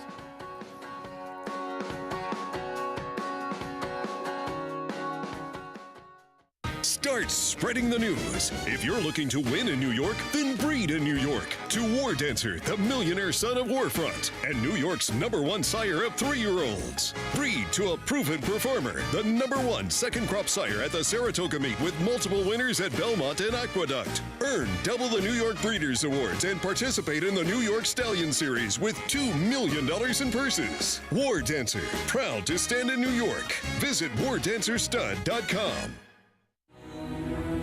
This season at Oaklawn, we've got more of everything. More of the top thoroughbreds in the world. More days of live racing. And the largest purses in our history. All at a completely reimagined Oaklawn. Come be a part of this historic season at Arkansas's only casino resort. Run Happy, who was at #1 second crop sire by graded stakes winners and earnings. Run Happy is represented by Smile Happy, the Kentucky Derby individual future pool favorite. A leading dirt sire and now with an exciting Kentucky Derby hopeful called Bernie Sams now and book your mare to Eclipse champion Run Happy right now. Run Happy standing in stall 1 at Claiborne Farm. Racetrack Television Network brings you every race, from every track, on every screen, every day. With monthly packages starting as low as $5, RTN gives you great value and access to more live HD streaming and race replays than anyone. Visit RTN.tv today to sign up and watch on almost any device, including Roku and Amazon Fire. Use promo code TRYRTN for a 5-day free trial.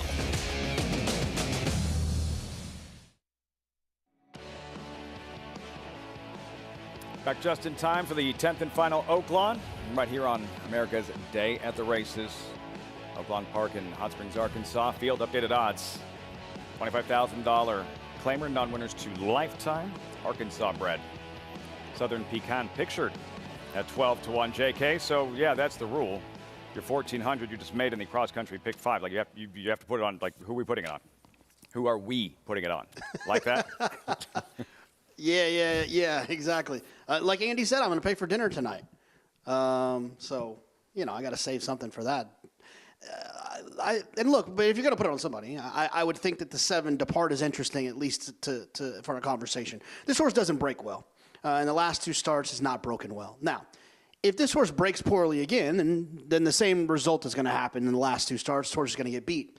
What I'm trying to hope for here is that because the horse has broken slowly, the rider has gotten familiar, the trainer has gotten familiar, hopefully that will start to stop happening as maturity with the horse, more experience with the horse. If Depart can break, he's right there from a speed figure standpoint that if he doesn't spot the field 2 or 3 lengths, he's right in the mix to get the job done. I don't trust him all the way, but at 5-1, I think it's fair enough to try to figure it out. The other horse, a little bit bigger of a price, the 3 Southern Pecan. I would imagine that Andy probably was a little bit interested in this horse as well. You know, Andy likes to cut back. This is a horse that has some tactical speed as well. His pace figures in his last race, going a mile and a 16th, really put him in the mix here. Got a nice number. If he can cut back and have a little bit of energy left, he could be right there. I wish he was drawn towards the outside.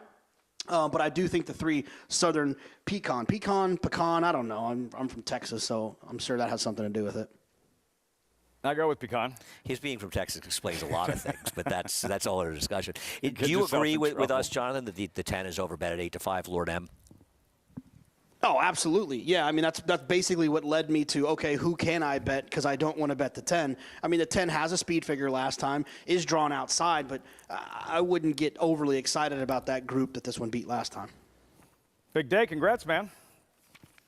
You rooting for Houston? I appreciate it. Good work. They playing already? Good work. Houston was favored, right? Lower seed. Ballas, who just had a nasty beat with Hidden Connection down at the fairgrounds, in the fairground, the Oaks. He went to Houston, so at least that'll be a little consolation for him. As you know, Jonathan, as we discussed in yesterday's show, I bet Hidden Connection, and she was best. Echo Zulu. Listen, she won her comeback, and that's good for her. This was not the Echo Zulu we saw last year, but it is her first start of the year. Epicenter, they rated today. They're showing a new dimension. We're not going to have a chance to recap the Louisiana Derby, so why not have the conversation? Your bets are in. We're waiting for the horses to load and set sail in this nightcap. Did you watch the Louisiana Derby, JK? I did. What'd you think? I did watch that. I saw. Look, I thought it was impressive to sit down in there and be patient and to open up and to kick away like that. And then the one thing to keep in mind about the Louisiana Derby is that it is at 1 mile and 3/16. The longest prep outside of the prep that we saw today in Dubai, but it's the longest prep. So the distance question mark basically gets checked here. I thought it was interesting. I'm sorry. Is that I think that Steve Asmussen, obviously, he's looking at the horses we're looking at, and he's thinking, if Epicenter's a one-way speed horse, I got a problem in Kentucky, and I have to think he saw this race and said, let's find out if he can rate. I mean, at the very least, let's go to the Derby knowing that we better be in front to win. And I think he found out today he can rate, and that's a big feather in his cap. Big boost in terms of stock, just the way he did it today. Want to see the figures coming out, want to see the figure. I saw Craig Wilkowski said that he said Ekozula's race was 15 points slower than Olympiad. Now, to be fair, he's turning into a pretty good, solid horse, so doesn't mean she still didn't run around a 90 buyer figure or something. I'll be very curious to see what kind of number Louisiana Derby gets. But as you know, Jonathan, making numbers for mile and 3/16 races when we run about 5 of them all year in the entire country can be a little tricky at times. It's a great point. If you like Epicenter and the figure comes back a little bit slow, or if you don't like Epicenter, it comes back a little bit fast, feel free to give yourself some freedom to kind of interpret it the way that you will. I will say this about Epicenter. And he reminds me a little bit of Gunrunner, not what Gunrunner turned into, but what Gunrunner was as a 3-year-old. He's just always there. I feel like this horse is going to hit the super in the Kentucky Derby. I'm a fan. I think he's good. Now, whether or not he's one of my horses for the Derby, I just think he's a good horse like you do, and I agree with you. I think he's a reliable horse that seems to run well every time. We say, JK just cut out. You and I wanted to go back and watch the start because we missed it, and we're both interested to see how he wound up in third. Hopefully they'll show it in the A train on the way home. Yeah. Or, in your hovel. Well, you're sleeping in the offices downstairs, right? So you'll have plenty of time. Of course. You're taking me to the airport tomorrow. On my what? One final time. My stationary bike. 10 from Oaklawn Park. $6. Slow start, Tale of Truth. My Little Tipsy broke well, and so did Lord M in the center. These two are quick. Southern Pecan and Max Better close up as well. Then comes African Warrior, Papa Star, and My Dominator. At the rail goes Depart with Mr. Cougar, and the slow start has Tale of Truth at the back of the pack. A scramble on Southern Pecan, a 3-wide Lord M, and My Little Tipsy at the rail. Those 3 are 2 lengths clear of Max Bet and African Warrior. My Dominator is 6th and about 4 from the front. He's 2 in front of Mr. Cougar. Papa Star has 6 lengths to make up. Depart is now 8 lengths behind. Tale of Truth still trails, and My Little Tipsy has the lead. It is My Little Tipsy just in front of Lord M. Here's My Dominator moving up strongly under Eric Medellin, and My Dominator comes all the way up outside of Lord M, and now these two are 1-2. Lord M leads. My Little Tipsy at the rail. My Dominator to the outside, then 2 back to African Warrior. Lord M has the lead. It is Lord M in front. My Little Tipsy, My Dominator to the outside. These are the 3. Lord M, My Dominator, My Little Tipsy through from the inside. My Little Tipsy, My Dominator. These 2. My Little Tipsy, My Dominator. My Dominator beat My Little Tipsy, Lord M, and Tale of Truth. Chelsea Bailey, that's a tough, tough beat on My Little Tipsy. Fighting, scrapping, put away the favorite, and here comes My Dominator at 13-1. Wow. That was really a brutal beat. My Dominator on the outside got a little bit of a rider change, got the job done. But you're right, My Little Tipsy, she did everything, or he did everything but win this race. Looked like the number 10 was going to make us look foolish as a favorite to bet against, but for a rare opportunity, we didn't have the winners. How about Tale of Truth running at the end, by the way, who completely and totally blew the break. But this was not taking anything away from the winner. This was a tough beat for My Little Tipsy. He took Lord M so he would get closer to My Little Tipsy and maybe fight a little bit harder. He was like trying to cough it up, just wouldn't find that winning punch. And then both of them ambushed by My Dominator. All the tough as nails, My Little Tipsy and Chelsea Bailey on the inside. Yeah, that was a tough loss. This was fun. Despite the company, it was actually a good time. Really was. That was 11 hours, Andy Serling. 11 hours of horse racing. Yeah, you were. 11 hours. Yeah, that's right, 8 to 7. Wow. What a day. Fun day. Good racing. Good stuff going on. From the Dubai World Cup, celebrating the Claimers here in New York. And next Saturday on Fox Sports 1, Oaklawn's marquee event, the Arkansas Derby. 170 Derby points available, 100 to the winner. Your early thought in the filly, Secret Oath, the male competition she's tackling, undefeated We the People. Early thought on the Arkansas Derby. I don't have it. They're drawing it tomorrow. Let's take a better look. I don't want to commit to an opinion at this point. Let's take a look at how it draws. There's so much time left, and it's such a wide open year. I think it's a fun year to see how things play out. So let's see how these preps are run and look forward to them and seeing how they're running, because I think this is a particularly fun year because it's so open. Epicenter in the Louisiana Derby. Next weekend, Florida Derby, Arkansas Derby, on-site coverage at Oaklawn Park. Wayne Lucas trying to win another one with a filly in Secret Oath. Thanks so much for joining us. Started 11 hours ago, Dubai World Cup. Frank Dettori, 4th win in the World Cup. 4th for 2-time Triple Crown winning trainer Bob Baffert. Country Grammar in the upset. Life is Good, Simply Tired Late. Blew it, did not tire. Acacia Electronica and the Claimers celebrated here in New York on this Claiming Championship Saturday. And in the feature at Oaklawn, Pretty Birdie broke like a rocket, never looked back. Victorious in the Purple Martin, onward and upward. We'll see you tomorrow on Fox Sports 1.